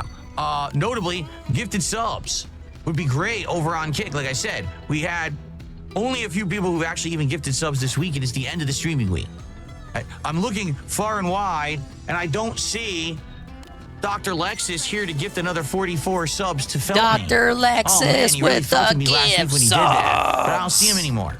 So anyone who's over there enjoying the content, if you like the content, You would please assume consider if the big direct becoming is on April 2nd, pre-orders will open on the same and day. gifting some subs Later to your that fellow same viewer day, one would, helps out a lot. One would assume. You guys are so fucking stupid. I love how dumb people are. They insist that they know who the guest I didn't get a hosts Switch are. 1 on You launch, have so I don't no remember the pre-order idea situation who the with guest Switch 1. hosts are. You are so dumb. You're such gullible simps. You're so These fucking people in the Kick dented. chat specifically, they're gullible simps. They simp out for fucking Kino Casino, and they believe every word they say is fact, even though those guys don't know diddly shit about anything. They just make it all up. You guys are so pathetic. Let me control my fucking God. It's sad and pathetic and terrible. All right, that's it. Ban. Who's gonna be the first person to get the sub right now? Seriously. What is going on the Kick side? You guys are there every day. I got anywhere between 60 to 80 viewers on my Kick stream every single day. Where's the damn support? The king demands a sub right now. Oh my god, Phil. Right now. Who's gonna do it? I don't know about this, Phil. Drop a sub immediately. This I command. It's not looking good, Phil. I command it. How dare you? We got over 80 viewers over on Kick, and not a single person could even drop a sub. That's pretty pathetic, to be honest. I'm just being honest. My YouTube viewers are very, very generous. They support me with super chats and tips. And then over there on At least Kick, he's not we get calling nothing. his donators Zero. whales and minnows. Again, I hate to say it, I think what's happened is, it's the people who are watching me on Kick, not all of them, okay? But most of them, I'd argue 75%, these are casino holdouts. These are guys who are only watching me ever because Kino Casino. And now, sadly, you know, they're just here to just kind of be, prod and poke a little bit every day. It's sad. I wish that wasn't the case. But, you know, I'm trying my best here to maintain 2 streams. And I really wish that there were people who were more positive over there. But every day you notice they're the ones who are making the jokes. They're the ones who are being, oh no, this guy got banned or whatever. Yeah, because he's an asshole. What a complete asshole. Because he's an asshole. That's why they're banned. I'm not just banning people willy-nilly because they're saying dumb shit. Really? You had me fooled. A sub. Kick and Natty.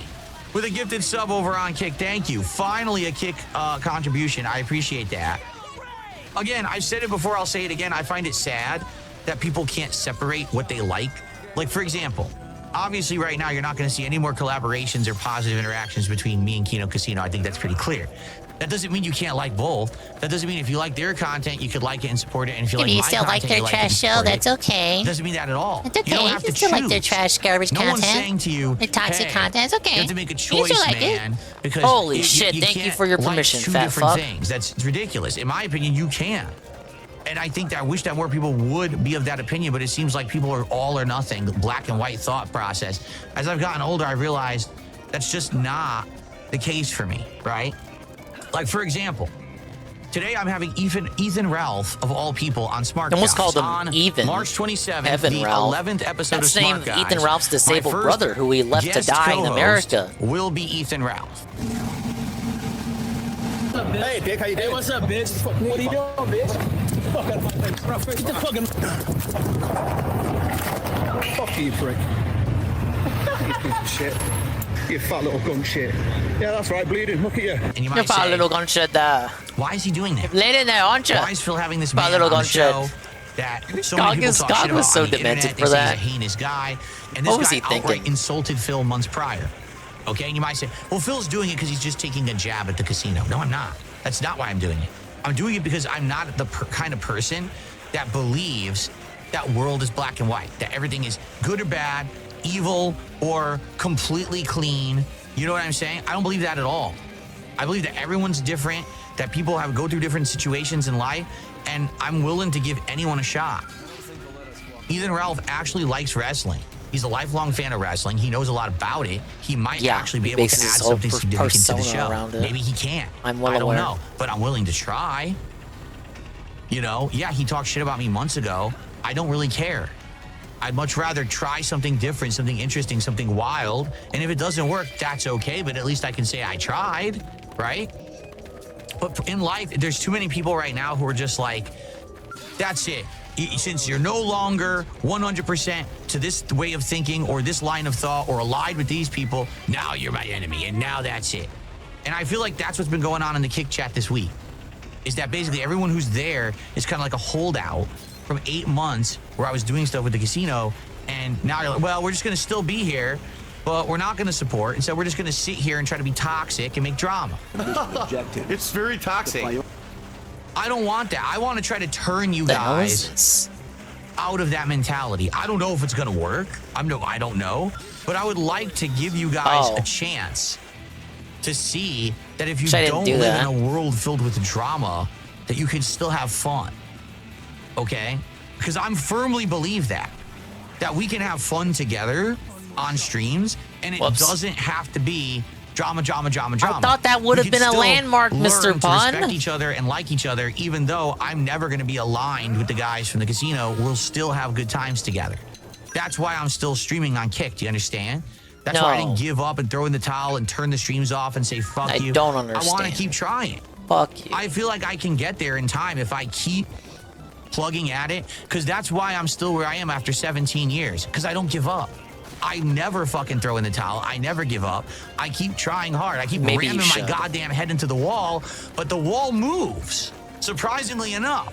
It may be very little parts, but it actually does move. So, I hope you guys understand where I'm coming from. Okay, we just got another gifted sub. Who was it from?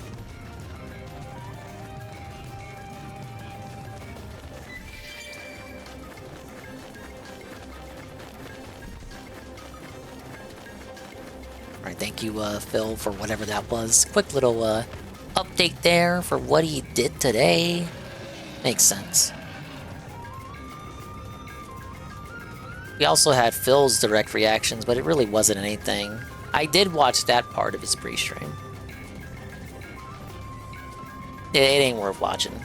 Again, he complains about like Samus interacting with holograms in the new Metroid and why she's not interacting with NPCs, even though that would go against the philosophy of Metroid Prime's level design and environmental storytelling. Let's see, general discussion. Oh boy, the Pokemon video. Pokemon Legends Z-A fixes a big problem with Arceus, as in Legends Arceus. Check. Virtual game card Nintendo Today. Check. Rhythm Heaven Tomodachi Life. Check. What's next? Pokemon Legends ZA. The new trailer. Today's Nintendo Direct gave us another taste of Pokemon Legends ZA. And it wasn't like an incredibly and he's like grinding these trailer. videos out. Huh? I'm very excited about the game, so I was kind of hoping for like a bigger. I love how shameless he is about it at the start. Okay, yeah, videos on that, videos on that, videos on that. Okay, Pokemon. Pretend to be excited for Pokemon. Okay, Pokemon video. Let's go. Expose or whatever on the whole entire thing. It wasn't very big. I guess that kind of makes sense. We knew about the game a lot earlier than we like normally do. Just like a solid year. And then, last month on Pokemon Day, they gave us like the reveal trailer, but we still kind of have a long way to go. It's probably not coming out till, October, November or something. So I suppose it makes sense, around then they'll give us like the big, exciting, crazy story trailer or whatever. This one didn't really give us a whole lot that we didn't already know. It didn't really give us a deeper look. It reveals a whole mechanic or whatever. For the most part, it was just here to advertise one new feature, one new element. However, I am very pleased with this new element. I am quite excited about it, in fact.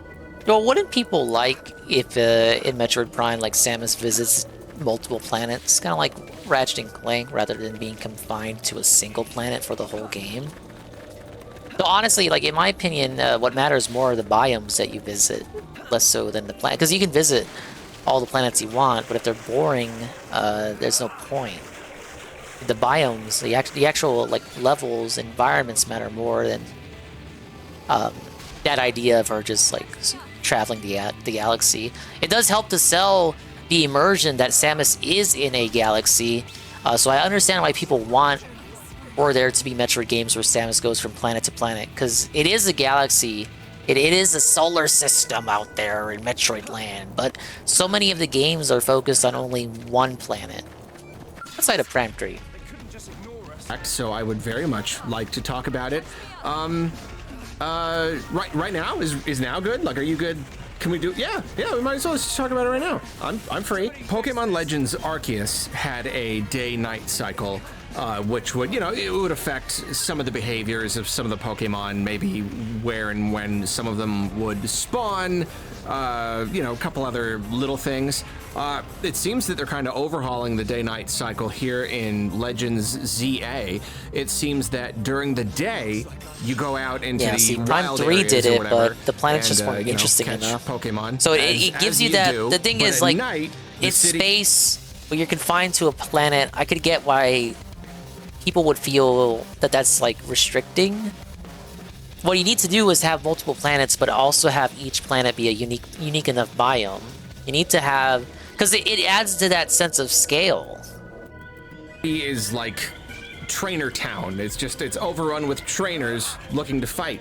And for starters, I don't know exactly how it's going to work. I don't know if this is the sort of thing where it's going to be like real time, like in Arceus, where day naturally turns to night and back again, and do things simply change, or is it like you reach the end of the pirate homeworld? It doesn't even get a unique name. It's just the pirate homeworld. The planet isn't known by any other name. Like, separate these things into two distinct. Well, the Galactic Federation didn't name it? I feel like they would probably have to. It sounds like enough is different at night that it would be hard to make that seamless. However, if the whole place is separated into like zones, it could just be that, when you walk into a zone, when you load in, it will just check, is it day or is it night or something like that. So I really don't know how it's going to happen. Of course, if it does just kind of like you know, you have to end the day and reload or whatever to initiate night mode. Sure, that takes away some of like the openness, the freedom, but at the same time, it potentially opens up some other opportunities. You know, there are plenty of games where it's all just based on like day. You know, my mind goes to like Persona or something, where the whole entire thing is split up into days, and this would have its own benefits, you know, like mainly just story-wise. You can kind of like feed things to the player at whatever pace. Whenever there's a new day, it's a new opportunity for a new activity, a new story beat or something. So there's a lot that they could do with it. So I'm pretty curious to see how they go about the whole day-night thing. Let's really get into it, though. It seems that this whole like trainer thing is like one big ongoing tournament.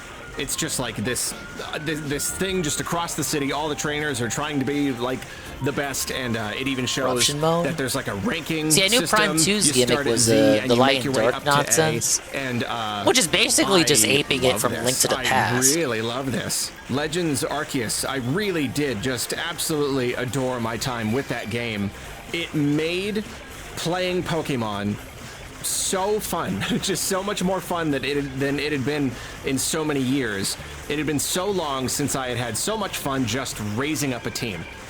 In fact, that's probably the only Pokemon game I've ever played where I like went through it and raised up a team of 6 and then just went, I just want to do it again. I just want to start over. I didn't like start a new file, but I just like boxed my team and just got 6 new ones and raised them up because it is just that fun. The feel of it is just that good. And yet, here was this game where raising a team and fighting was more fun than ever, and yet there really wasn't enough to fight. There was a great lack of trainer battles in that game. Even like I remember later they had to like update it to like give you a few trainers that you can do multiple times. But like, I don't know, it made sense in like a canonical sense in this world. Like people barely even know what Pokemon were.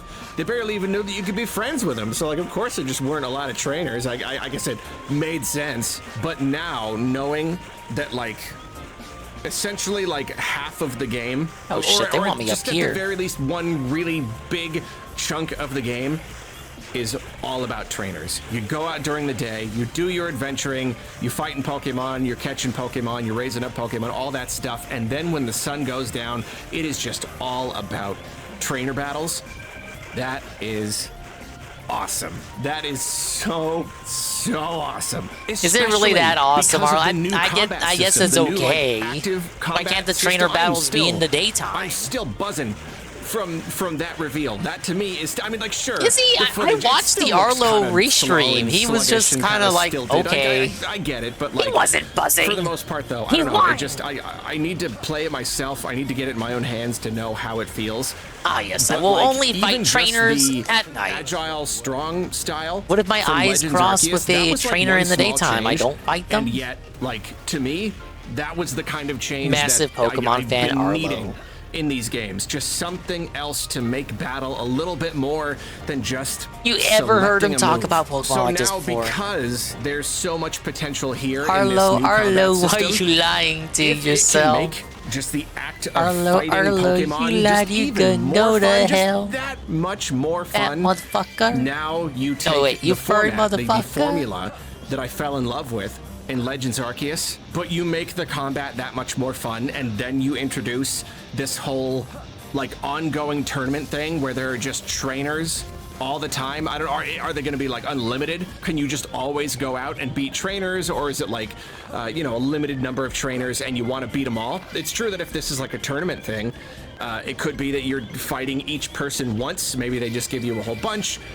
We really don't know yet, but we can see that there's a big emphasis on fighting, and I love that. I really love any game that gives you like an overarching goal for the entire thing. And of course, in Legends Arceus, the whole point was that like you're a researcher, and so you're filling out the very first Pokédex, and so it gives you something to work toward and level up the entire time. So now the idea that there's this ongoing tournament and you've got to rank up, like I don't know how long it takes to rank up from Z to Y, but like I don't know, just love that idea. Something to work toward the entire game, to just claw your way up from the very bottom to the very top. And there's this like, oh, you get your wish granted when you reach the top. And I'm sure there's going to be some crazy story thing, betrayal, twist villain, wish granting, something or other. I don't know what it's going to be.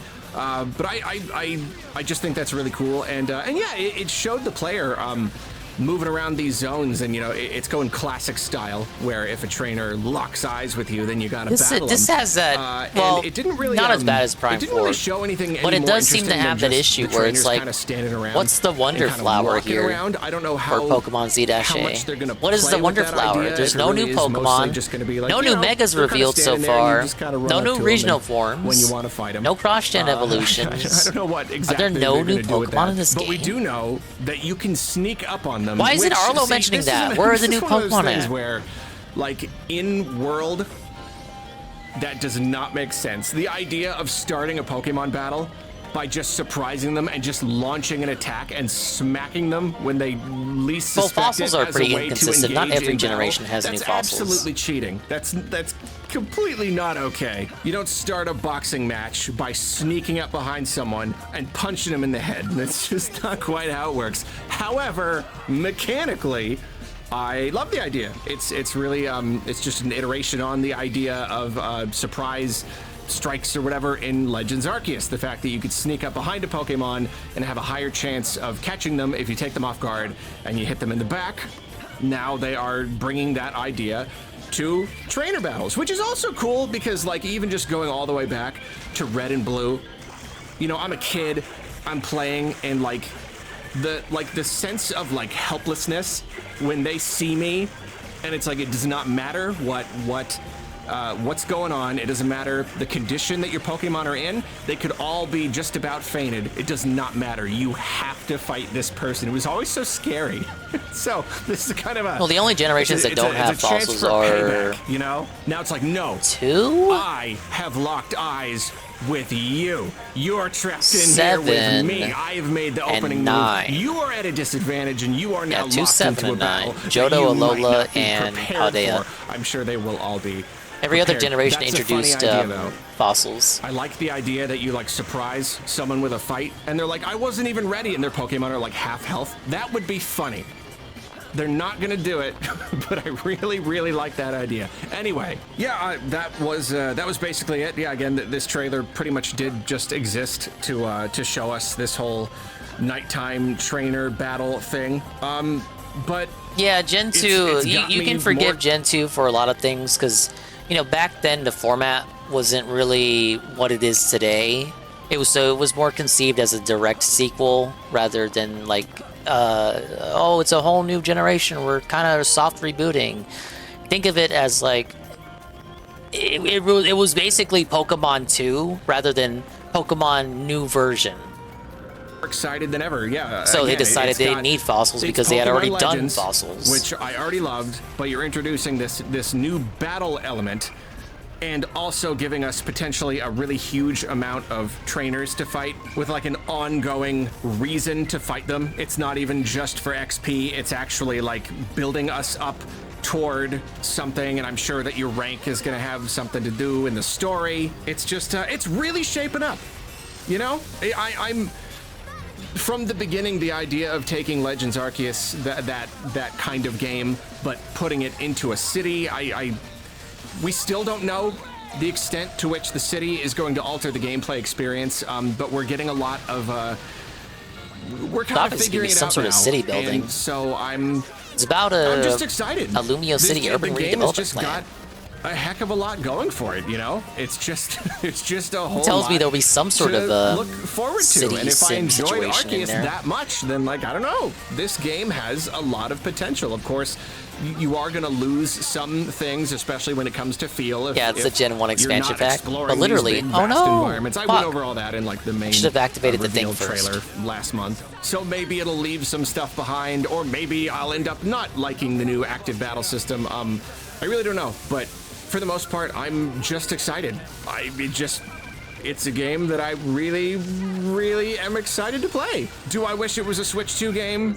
Do I wish that it looked Well, that's what better? Gen 10 is for. Sure, sure, kind of. kind of goes without saying. But it doesn't look as bad as Scarlet and Violet, so there you go. Want some advices, Mr. Pun, if you're willing to give it. Alright, we got one more, and then I'll finish this mission, and I gotta call it because I gotta go wake up early in the morning. Nintendo accidentally confirms cross-gen upgrades of some kind. Is this clickbait? This wasn't in the Direct. He's gonna schizo theory some shit. What is he talking about? Cross-gen upgrades confirmed? But thanks, Captain Obvious. I've got a video coming out. There wasn't space to publish it yet about the whole Xenoblade 60 FPS thing.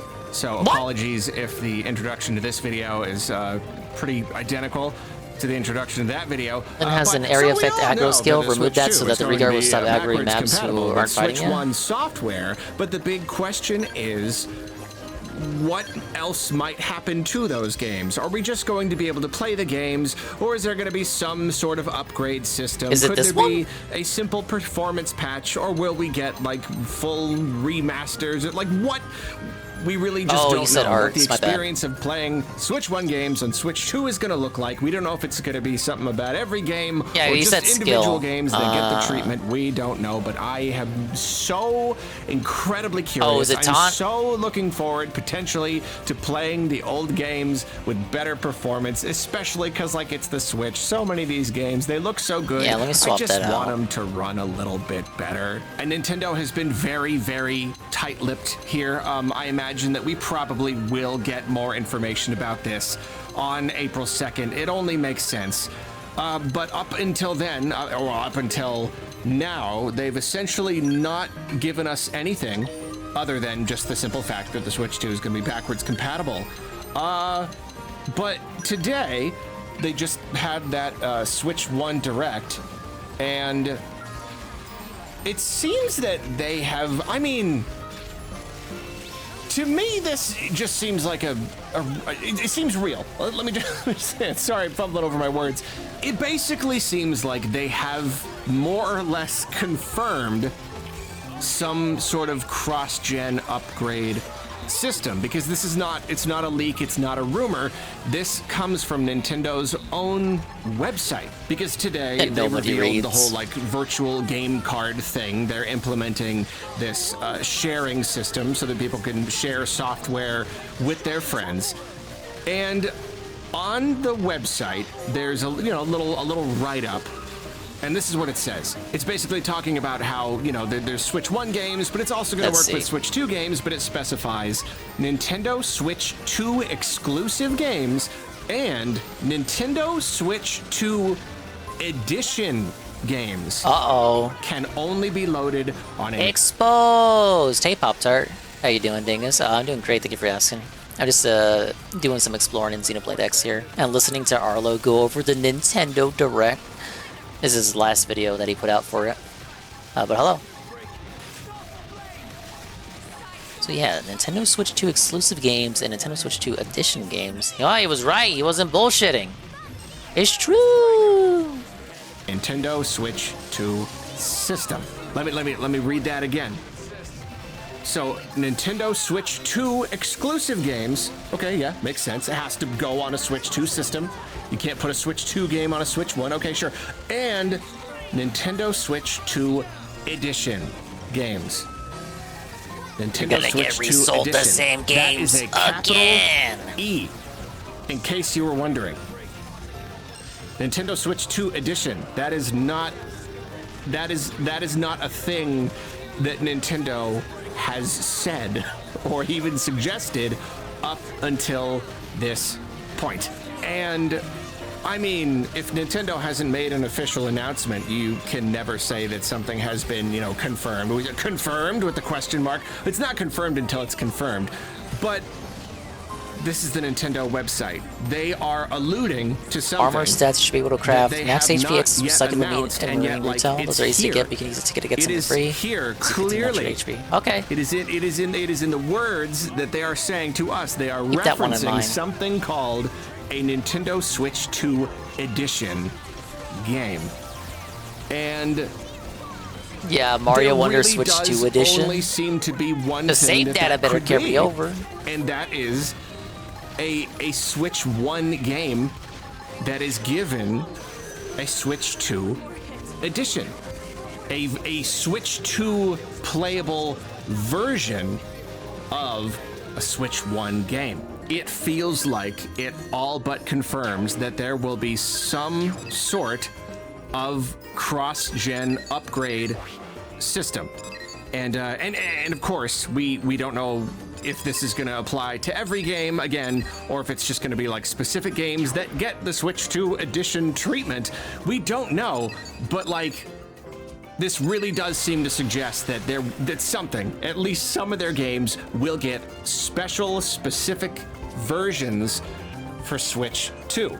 Now, to look at like how the other companies handle this stuff, because I know like the whole idea of like, you know, if a system is backwards compatible and some games are cross-gen or whatever, then, you know, it becomes an issue of like, how do you sell and how do you manage these games, even just within libraries. You know, PlayStation and Xbox in a lot of cases, there will just be a game, and it's sold as the game, and then like you buy it and it'll like ask which you want to download it for. You know, sometimes I'll buy a game on my PS5 and it'll be like, do you want to download the PS4 version or the PS5 version? I know Xbox in particular with their first party games, I believe that they really do. Like, it's just, they charge one price for it, and it's just like, what do you got? You got a Series X, you got an Xbox One, or what? And then, you know, PlayStation in the case of like remasters, when they'll kind of just take like a PS4 game and kind of bring it up to PS5 standards,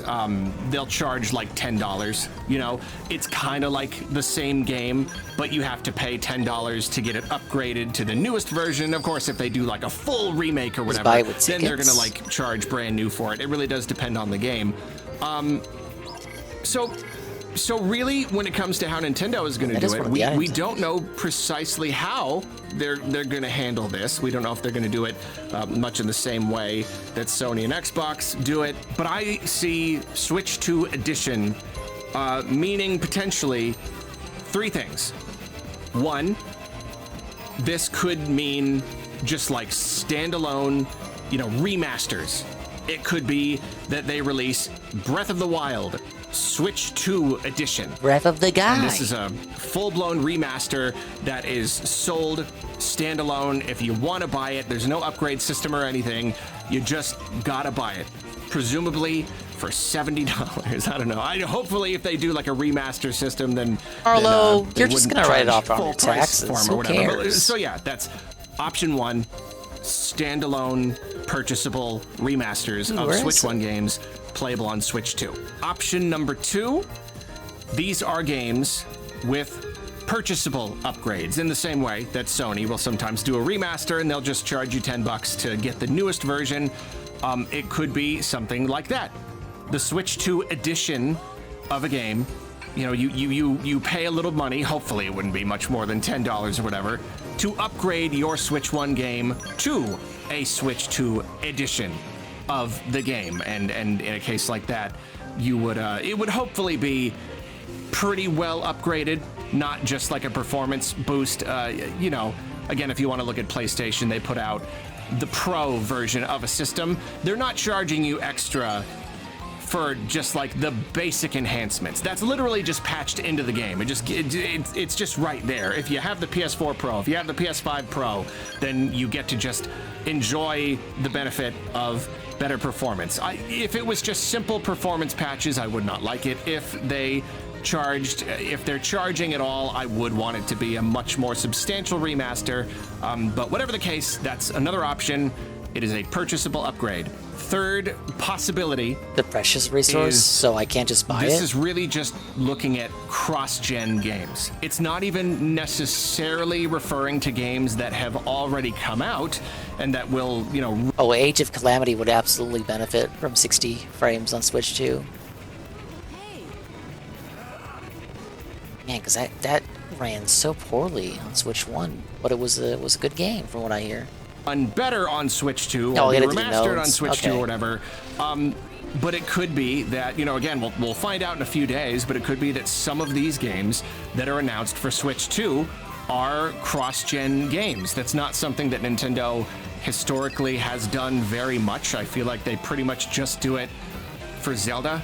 They pretty much just do it when they have a Zelda for a system that's at the end of its life, and they want to put it on the new one because they want people to buy the new system because the old one failed, but they also want people who bought the old system to have it because they promised them that they would have it. It happened on the GameCube, and it happened on the Wii U. But other than that, cross-gen doesn't really happen a lot. Or like, you know, D-makes, you know, or D-masters or whatever, where they've got a game, and then they do a 3DS version down the line or something like that. Usually they don't do it, though, but it could be. It's a new generation, Switch 1 to Switch 2, backwards compatibility, all that stuff. It could be that there are some brand new games that are advertised as cross-gen. You can buy this game on Switch 1 or Switch 2. They are both separate versions, but the Switch 1, there's the Switch 1 edition, and there's the Switch 2 edition. It's something that I've been hoping for Metroid Prime 4 pretty much forever. I don't know if it's going to happen at this point. I kind of don't think so. But that's another possibility. It is also possible that that's what Switch 2 Edition means. It You could don't mean think Metroid standalone Prime 4 would purchasable have a Switch 2 remasters. edition? It could be Now that we know games they're with confirmed? purchasable upgrades, Why would or he it could say just that? simply be cross-gen games. I could be missing something easily. I'm pretty good at, you know, missing things. But to me, yeah, I don't know. Whatever the case, though, this really does seem like confirmation that there will be something. That at least some Nintendo Switch games will have special versions on Switch 2. It's not just going to be as simple as putting in a Switch 1 game or loading up a Switch 1 game and simply playing it on Switch 2 because of the Whoa, magic look at that of backwards guy. compatibility. He If it is a big. Switch 2 edition, I mean, like, what else could that mean? Like, it's just as simple as that. What else could that mean other than like a game that did not start on Switch 2? But this is the Switch 2 edition, capital E. It's definitely a specific and real thing, and it is very, very surprising that Nintendo kind of revealed that. Obviously, they're not revealing all of the finer details, but they still have revealed the existence of some sort of Switch 2 edition thing just right there on the website in talking about this this virtual card thing. And I don't know, it's probably not an oversight. They are meticulous about this stuff. Generally, when something like this, leaks, it's not usually their fault. It's usually like, ESRB or something, like a website going up early. But like, I don't know. I suppose there have been a couple blunders on the website because the website is just run by someone somewhere and they can make mistakes. But I wouldn't be surprised if they were aware of Arlo this. Salad And for they knew what taking they were small doing, details and they just stretching were it. like, you know 15 what? minutes is honestly impressive. Doesn't matter. We Could really make wanted Phil to blush. reveal this. This is the guy this who game rambled for card 20 minutes about thing why he stopped playing before Assassin's Switch Creed. 2 was like really revealed. This We is the wanted last everybody video. to know Don't about worry. its existence going into the whole Switch 2 thing. We didn't want to wait until after, but we also wanted to give everybody all of the fine print. Now you can't show this to them and then give them the fine print later. We need to have all the information. So it could just be they were like, yeah, people might see that. I don't know. Maybe they'll just I didn't even give have to us fight some 'em. more PR. Just be a little more. Some more news articles being generated about Nintendo and Nintendo products. I don't know what's the worst that could happen there. So yeah, maybe they are aware of it. Maybe they really just don't care. We're probably going to know in under a week anyway. So there you go. But it still feels a little surprising. I don't know. It's fun. I certainly didn't expect to make a video about this on top of all of the other ones today. But it's been a really big day, hasn't it? And there you go. That's the final one. And you like Arlo? You might be the only person in this chat that does. Oh, I think he's fine.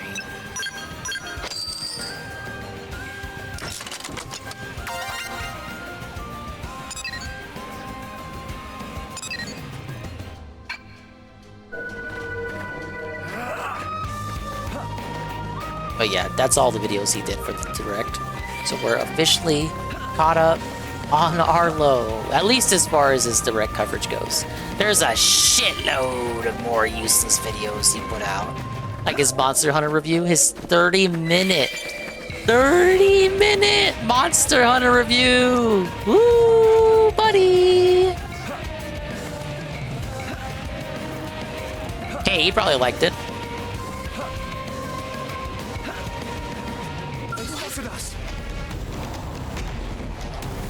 Why would you even attempt to attack me, dude?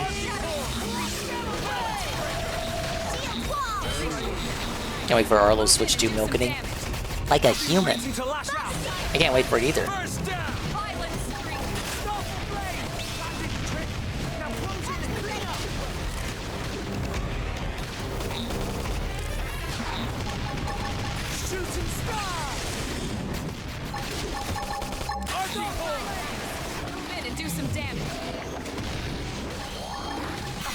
To lash out. Really can't be as that bad as a 4-hour synthetic dude video. We'll see. We'll see. I haven't seen it at all. Guys, I haven't seen it. I know nothing about it.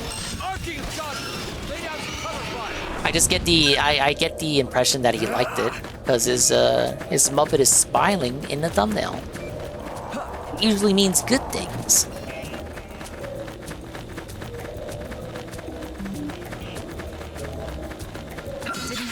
Like this.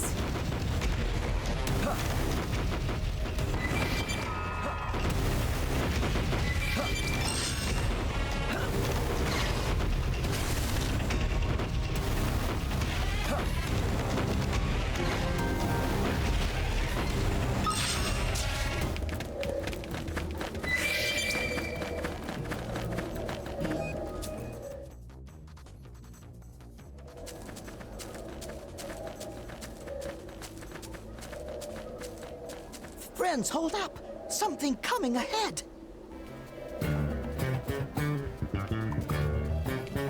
Who dat?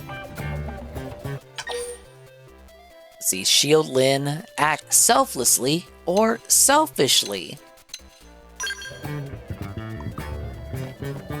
Don't worry, I'll protect you. Hey, she wasn't offended. Another Xeno. Whatever it is, at least it's not a prone. Perish the thought, good sirs. Perish and kill the thought. We would never associate with those savages. Who are you? Hello, I'm the guy. We are called El Serum, or just El, if it please you. All they hold are elves. Among you, we have inhabited this planet since times of antiquity.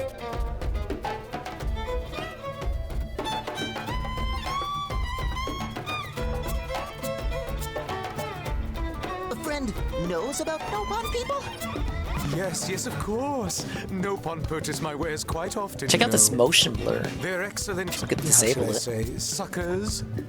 I think you mean customers. So, Mr. L, you've lived here a long time? Just L, and yes, such a nice, quiet world. The wildlife and insects are also docile, such gentle dispositions. Concur, the wildlife is peaceful. Lame, the wildlife is hostile. The wildlife loves me and my content. Are you kidding me? They attack us all the time. Well, the creatures here are hungry, yes, granted. Gentle disposition, my butt. It's just... What? Well, who can blame them with all the commotion here as of late? Not that we're pointing our fingers at you, mind. No, it's those prone sons of bastards. Are they called prone because they're prone to attack? We loathe them. They Racist. have ruined our once peaceful life here. Ruined. They are all, how should we say, ass caves. Close enough. By the way, Elle, you seem to speak our language quite fluently. Well, yeah, most of the time. We owe it all to that wreckage back there. What a treasure trove. Especially the data terminal we found inside. It is the ultimate portable snack for satisfying our insatiable curiosity. wreckage back there? You think that's our piece of the life hold? Certainly sounds like it. Are they snacking on the people? This terminal you found? Of course, of course. Thanks. Lynn, see what you can make of it. On it. Okay, yep. This is library data.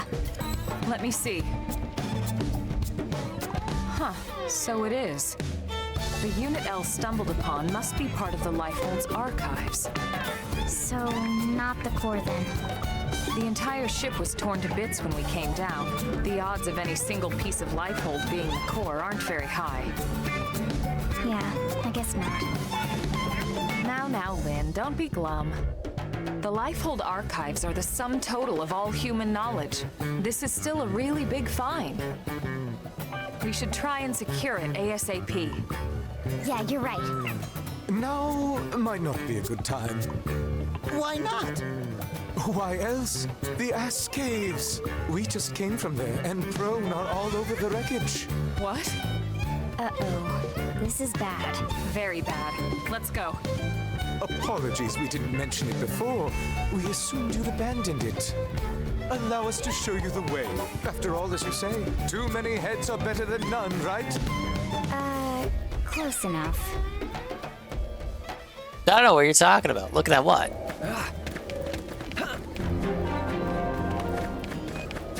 Whoa, freebie.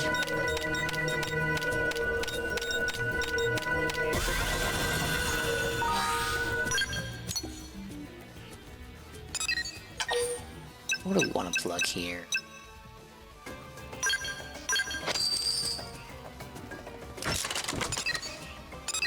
You see, that doesn't count as part of the chain because it's not the same.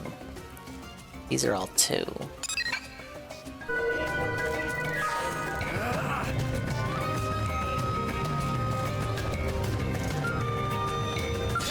Let us walk away. Oh my god, forced combat. Whoa!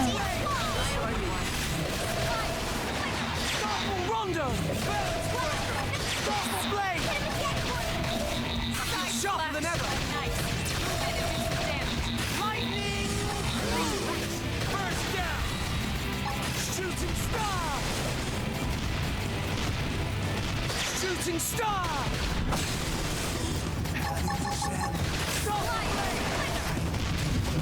Nah, he's not so tough. 3 levels above him. Move in and strike. Dude, Starfall Rondo, the animation reminds me of Ike's Ether.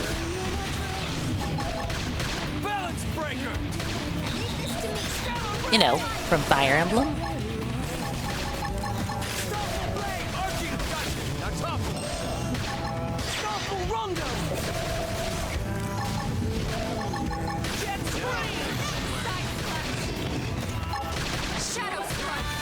Shooting star! What do you say?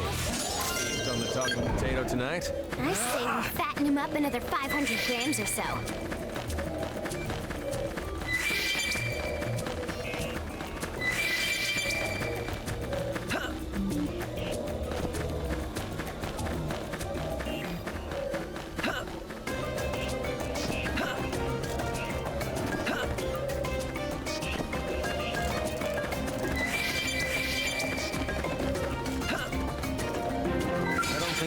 Walk away.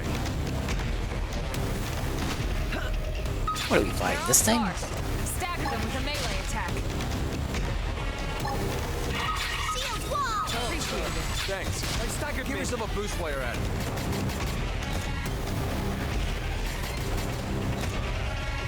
Stop the blade! Stop the thunder! That did the trick! Now close it and clean up! Starfall blade! MH Wilds has a better base game than MH Rise. I'll take your word for it. And not Mr. Monster Hunter.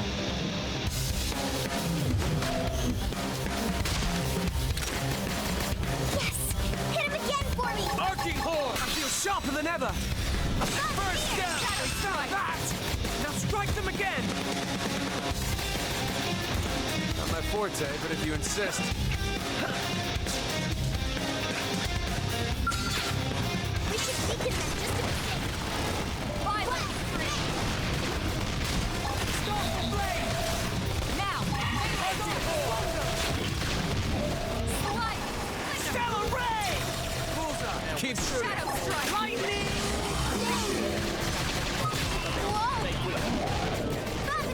Where's the other one? Oh, it's over here.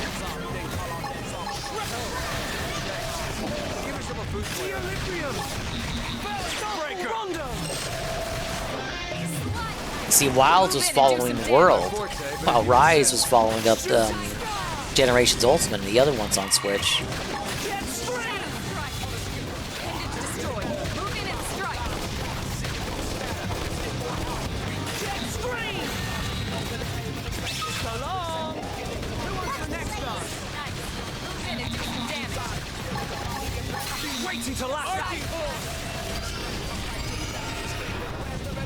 What's an encounter?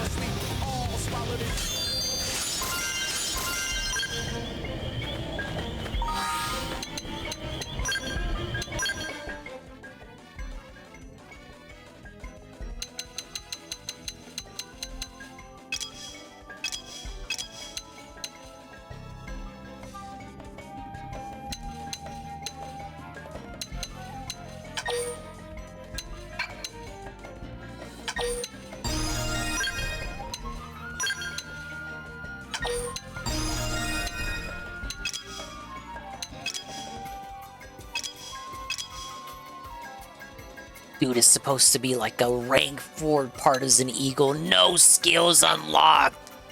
He's a loser.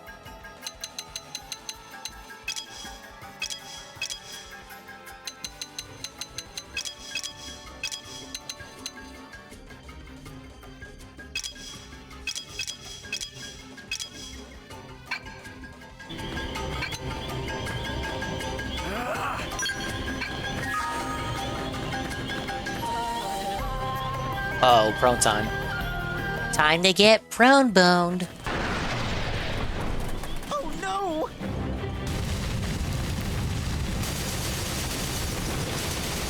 Why are they just shooting at the US flag? We were afraid of this. Why would Israel do this? Why? Do these monsters just destroy everything they see? That's just the nature of the Joe. Hello, Joe. We aren't the only ones hunting down the lifeboat. What was it? All Earth aliens must die, right? Stop doing anime talking, go stop them. Salvage what we can. Let's go. Stop standing, go fight them! They're destroying centuries of Earth knowledge, of human race, mankind knowledge and information.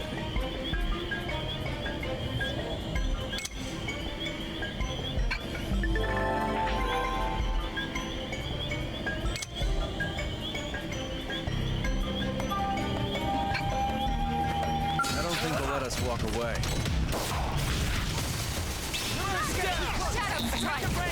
Now this part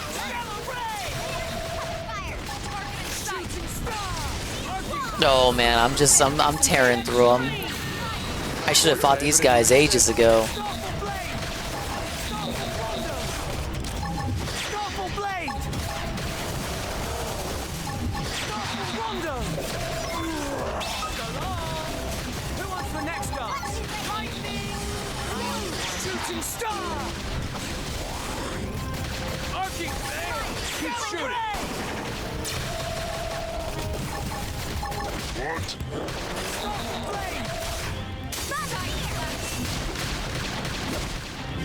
They hate humans, but they go out of their way to learn their language.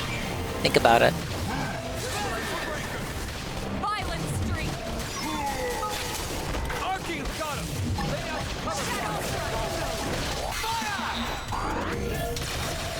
That did the trick. Now close in and clean up. Stop the flame. Move in and do some damage. First down.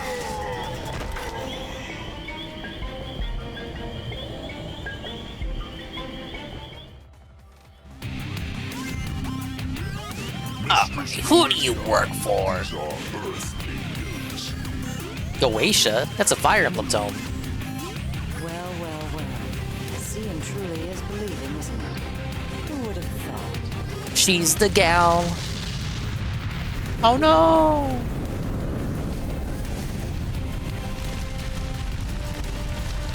That library held every copy of Harry Potter. Where will I get my gay Dumbledore now? Who's this hoe? She got tentacle hair? Oh my lord! This is not dingus coded. I'm not supposed to be looking at this. Ah, my eyes! Gee, look away! This is too much cake for me, you guys.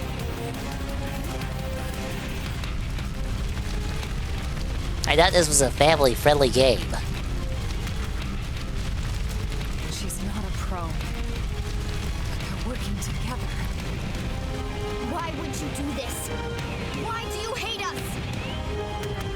Hate. Human extinction is duty. Our duty is Gangland.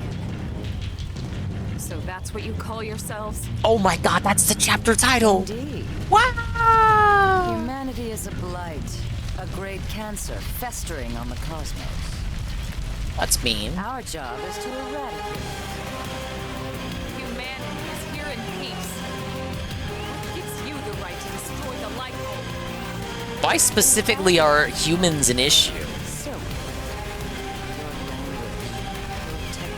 If our language is primitive, why is she speaking it?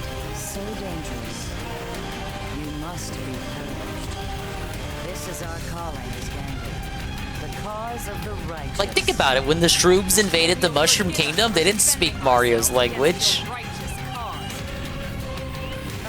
They just went raggle-fraggle, ooga-booga.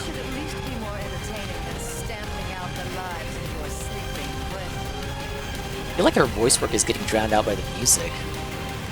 Like, she's so much quieter than the other characters. Alright, well, at least she doesn't... I thought she was gonna taunt us and then run away, like so many of these villain reveals when it comes to JRPGs. But no, we're actually gonna fight her.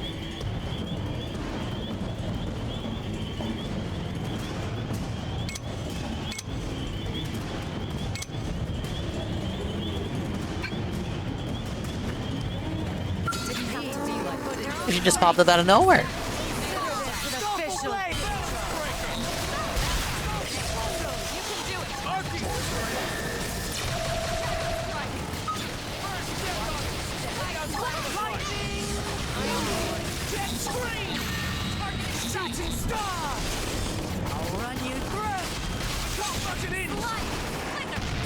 I can't move.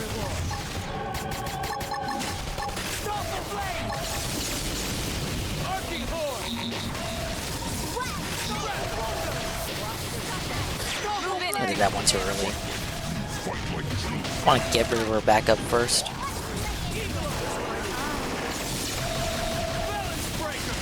Shooting star!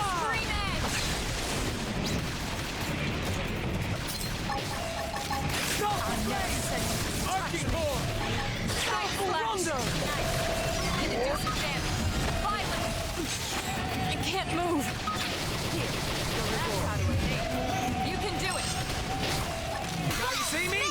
Now you see more of me! Stop the blade! This tide us over. Shadow strike. Took care of her back up. Jet stream! Burning sharper than ever! Primates. Now, melee attacks. I've been waiting to lash out! Starfall blade! Imbecile. This is infuriating. Starfall rondo! Consider this an official victory. Shadow strike. Oh, you got it. Static. Starfall blade! Back off while I... Stellar ray! Worms. Shooting star! Watch your step. Early burn. They felt that! Now strike them again! Starfall blade! Cancerous. Catch me up. Sorry, I'm in a fight myself. Come on, you're all alone. You're on your last sliver of HP. Just eat it. Move in and keep the rhythm going. Sharper than ever!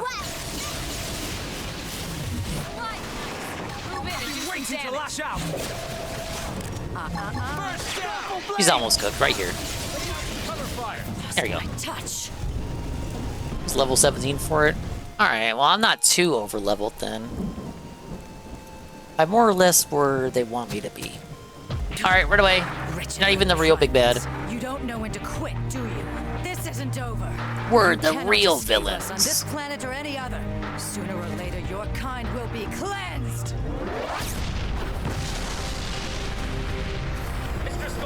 Now, quickly!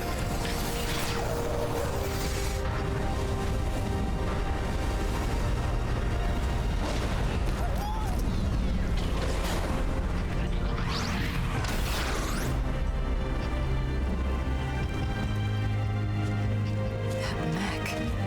Could it be? Saved by the guy? A well-fought victory indeed. Such a shame it cannot bring back that which was lost to you. But this is spilled milk over the dam now. I just don't get it. What do they have against humans? He's in a sniper class. Yeah, I went for, well, you might have seen. I went for the support class. The aliens that destroyed Earth. The Ganglion were among them. What? It wasn't just them, of course. They were definitely one of the forces involved in that battle. I'm absolutely positive now. That Skell-like mech we just saw? Check it against the NLA records and I'm pretty sure it'll come back with a perfect match. Anyway, we really appreciate all your help here, El. But we need to be heading back now. Not at all. We only wish we could have done more. I wish we could compensate you somehow, but honestly, there's nothing left for us to give. Compensate, you say? How about allowing us to accompany you back to your city? You want to come back to New LA?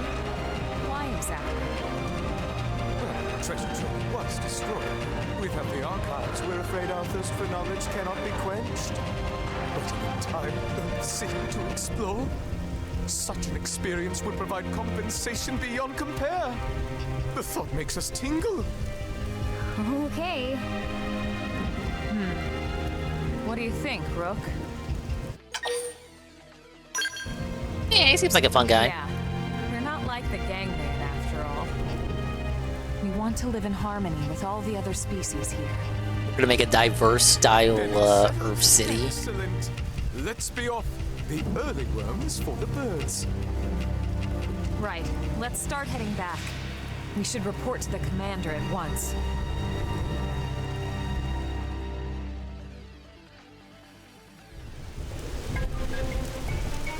Alright, what did she drop? A bunch of shit.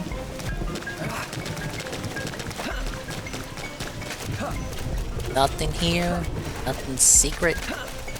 No. There's nothing, Dingus.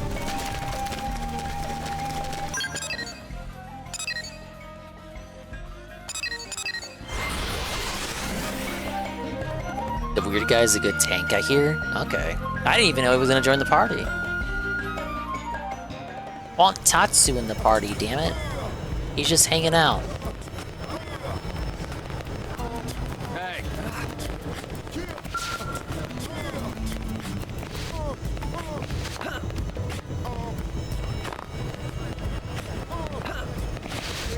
Hey.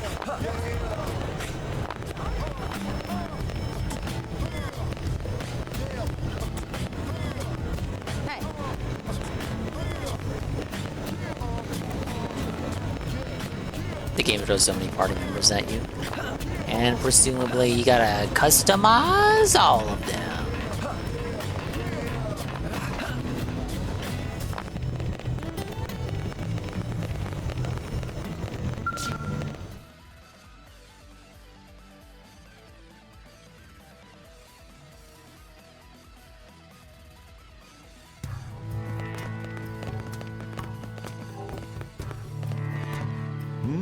Either you picked up another Xeno, or someone's been holding their breath too long. This is El. We met in Noctilum. We are El Sirif, if it please you. This planet has been our home since days of yore. Oh, a long-time resident? That's why we brought him back. His knowledge could prove invaluable. I'd like to request permission for him to stay in New LA. We can't allow just anyone to waltz into our city on a whim. How much do we know about him? I know enough. Enough to say that we can trust him. Yeah, we've been through thick and thin, all in a span of 20 minutes. Yes, Tatsu, yes. Anyway, Elma, you do seem quite Like, we sure already of have the yourself. talking potato, why can't we have the All blue right. dude? I'll share the responsibility. He can stay. If that's acceptable, Mr. Director General. Mr. Director General? If you're both certain, so be it. Many thanks, good sirs. Truly, we are walking on the 9th cloud of 7th heaven. Please call us L. The rest is far too formal. And honestly, we prefer L anyway. He has pronouns! Importantly, Colonel, Fucking what happened with the pronouns! Lifehold unit? I see. So it wasn't the core after all. No. We confirmed it was one of the archive units. Unit number 07. 07? That would be the LC repository, wouldn't it? One of 3, but yes. Yes, that's The true. entirety of the Library of Congress archives. As I recall, Well, I the mean, data he's was probably just stored speaking on English like units the 07 Nopons, through right? 09. Broken English to be funny. Well, thank God it wasn't the core. This situation could have been a lot worse. I wonder. Hmm? The LC archives contained nearly every published work in mankind's history. It's Even not Mein like Kampf? It's just a bunch of random books and manuscripts, you know. It's a history of human thought, a record of opinions and emotions. All of them yeah, wrong sure, except for but- mine. So if you stop and consider what it means to lose even a third of that data, it's a cultural and historical loss of catastrophic proportions. Who cares? Just copy paste. We do have Just parity right-click data and for the save, archives bro. here. We know which unit was lost, so hopefully we can find some way to restore it. Let's hope so. Moving on. These ganglion, you're certain they were involved in the destruction of Earth? Here, see for yourself. The left shot is from a battle over Beijing, the right from our encounter. Son of a... Is it possible this is their native planet? What a cool coincidence! Tatsu told us they aren't from here, and El confirmed it. They're recent arrivals, very recent. So either it's one hell of a coincidence, or they followed us. Considering they appear to be systematically targeting the Lifehold, I'd say that leaves no question they followed us here. Could they possibly know the purpose of the Lifehold? Maybe the whole reason we haven't found the core yet is because those scumbags already trashed it. If so, none of us would be here talking in the first place, would we? You got a point there. This information doesn't leave this room.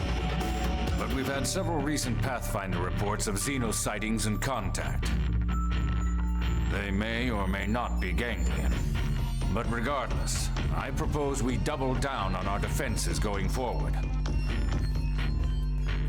That'll be all, Elma. Please continue hunting for any signs of the Lifehold. Yes, sir. Remember, the clock is always ticking. We have to find that unit before it's too late.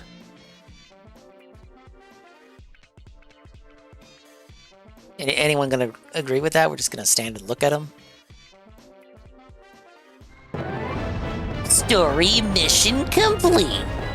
The Noctilim signal wasn't the core, but rather an archive unit. You also learned the existence of an hostile alien organization known as the Ganglion.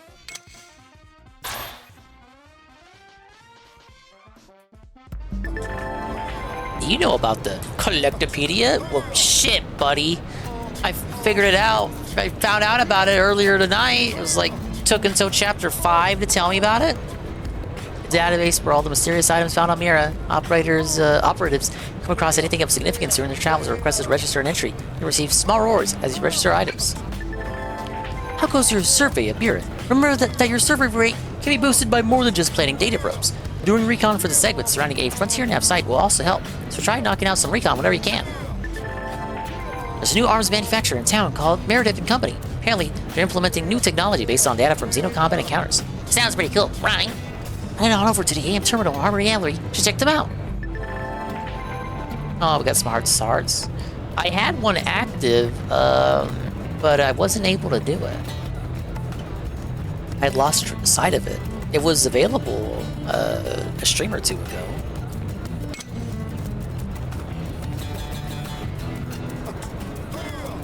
Oh, when they're not on the party.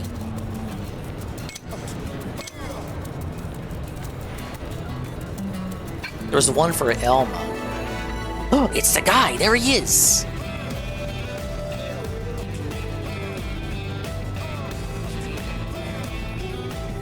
Alright, he's a supporter style.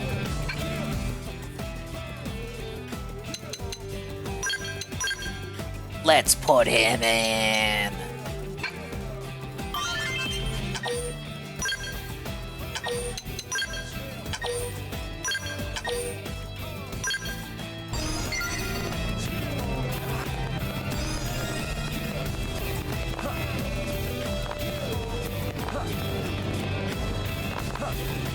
We should knock out some affinity missions before doing the next story mission. But then you guys told me not to do that, so like, what the fuck?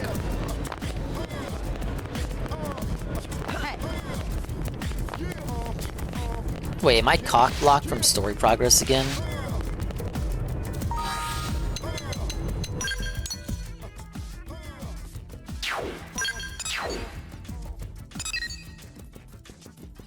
Solve data probe at Oblivia's entrance. Complete renewed will affinity mission. I think I am cock-blocked.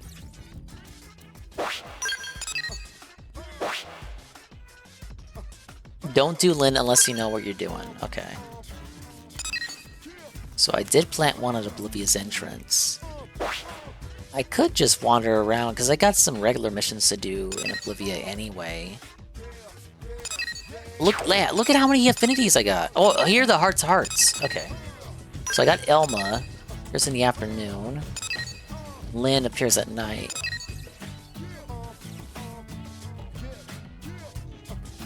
Farming and RNG.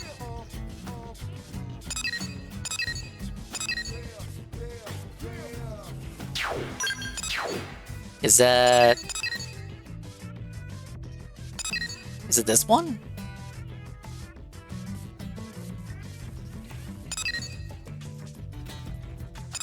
I'd like to know which one it is, so I don't do it by accident. Hi guys.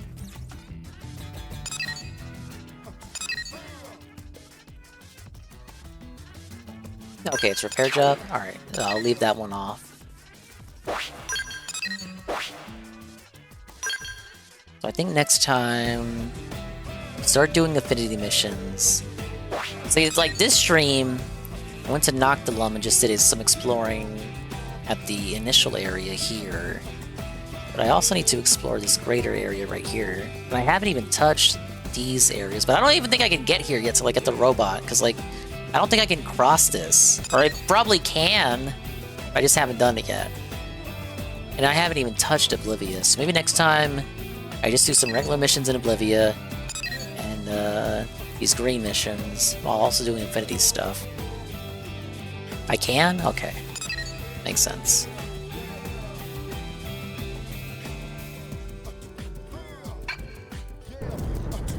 You just need to run around the scary cave. Wow!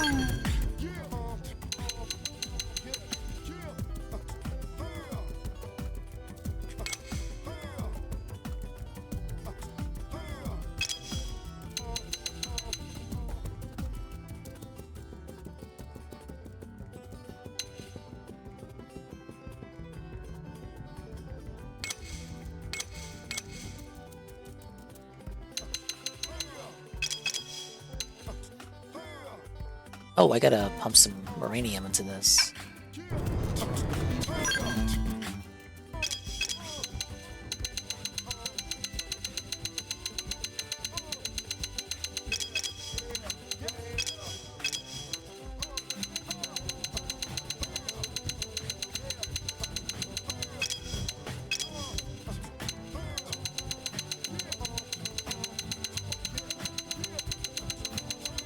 Let's also check Collectopedia.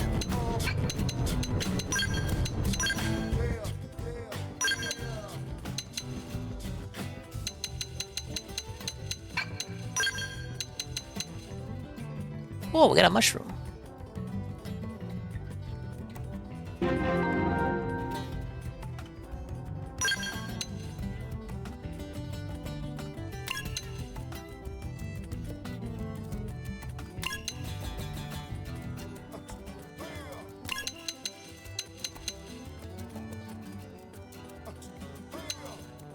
Ooh, I only got one of these. I don't want to give them up just yet.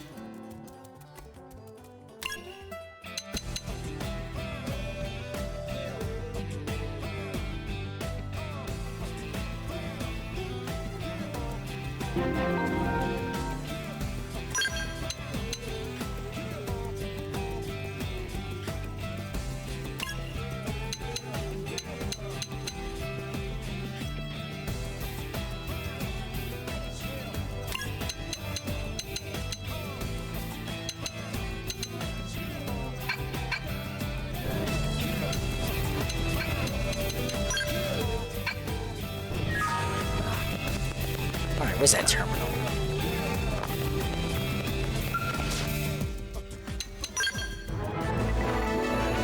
Whoa! A new arms manufacturer.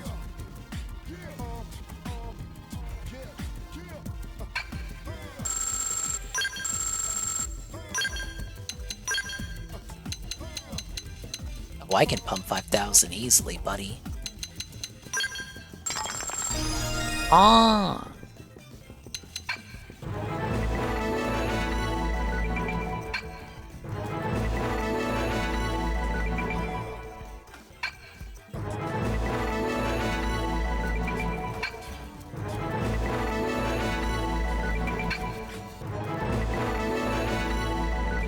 Damn, how much did I unlock?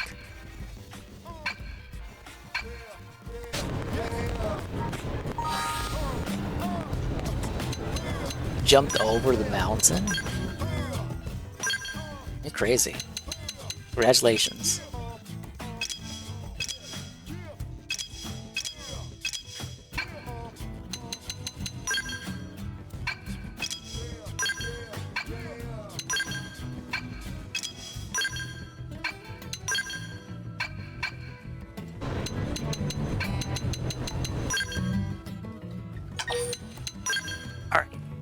That's it. That's it. That's it. Another successful stream, except for the fact where Ralph fucking ruined it by being lame. Gear you get from enemies tend to be better than bot gear.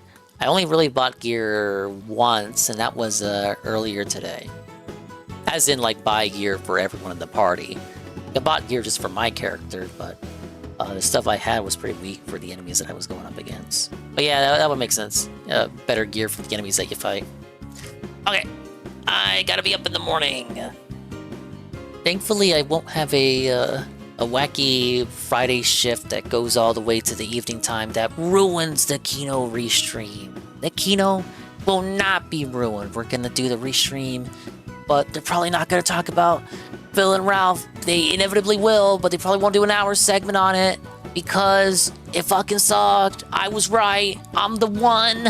I'm the guy. Never fucking doubt me when I say anything about Ethan, Oliver, Ralph, guys. Maybe Josh will do a segment, and maybe it'll be halfway funny, and maybe he won't get, like, 90% of the information wrong. Yes! We'll probably raid if Tevin's awake in honor of the Ralpha restream. I go see what Tevin is doing, because I think he's catching up with the stuff that he missed earlier today and yesterday. But thank you guys for stopping by. Thank you for being chill and to enjoying my game. I'm gonna go maybe brew something hot to drink because my throat's really feeling it. It's been feeling it all week, actually. Maybe you've heard it. And I'll go Mimi time. And I'll wake up and I'll do it all over again. Just as I always do. Alright, Pablo. Slap me some skin, buddy, and get me the hell out of here. Thanks for stopping by. Big ups to everybody who showed up for the restream. Thank you for, if you elected to make this your Ralpha restream. Thank you, but also my condolences. I'm sorry. I thought it was gonna suck, but I didn't think it'd be that bad. This is my fault. Like, I'm the one. I'm the guy. I said, oh, man, this is gonna suck, guys. So I'm gonna watch it.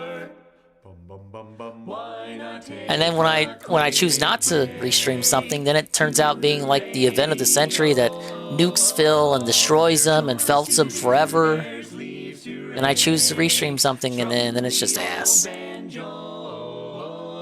Womp womp. At least the Nintendo Direct was fun. You got my hot takes on that. You got Arlo's lukewarm takes. We got one more Nintendo Direct next week, which I really want to restream.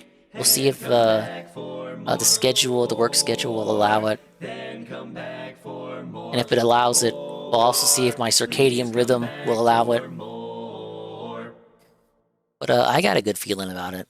I'm thinking May release window. We can immediately hop on Mario Kart sooner than you think. Imagine Cinco de Mayo con la Switch 2. Ay, ay, ay. Risi sueto. But bye-bye, adios, and Mimi time. We'll see ya when we see ya. And if we didn't see ya, then we didn't see ya. But if we did see ya, then we saw you. And if we didn't see ya, hopefully we will see you next time. Now, if I could see myself in the mirror each and every single day, hopefully I can inspire viewers like you, Rue, too, to see themselves in their mirrors each and every single day. Thank you to Usagi for the raid with the party of 7. Golem, the Prime for 28 months in a row. Lindell Muse, the re-up, Tier 1 for 2 months in a row, 3 months total. Stephanie Ann, the 5-bit cheer, and everything else in between. What a meaningful situation we found ourselves in today.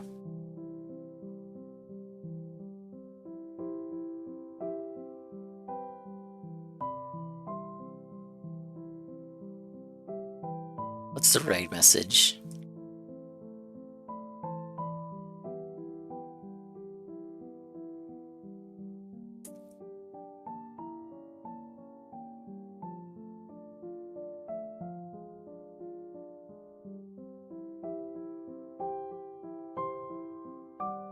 Oh, I got one.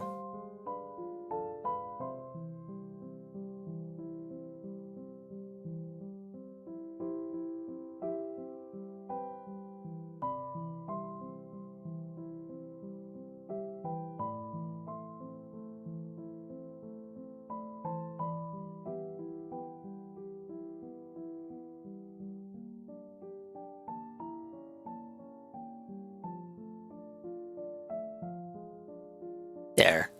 I know Tevin has those 7 TVs, so they will work on his channel. But you can go anywhere else. You can fall asleep anywhere you want. It's a buyer's market of people to fall asleep to. We have 2 days of no DSP. Pretty cool, huh? Bye-bye. See you later. More Xenoblade. Xenoblade. We're no-lifing Xenoblade all week. Till then, see you later.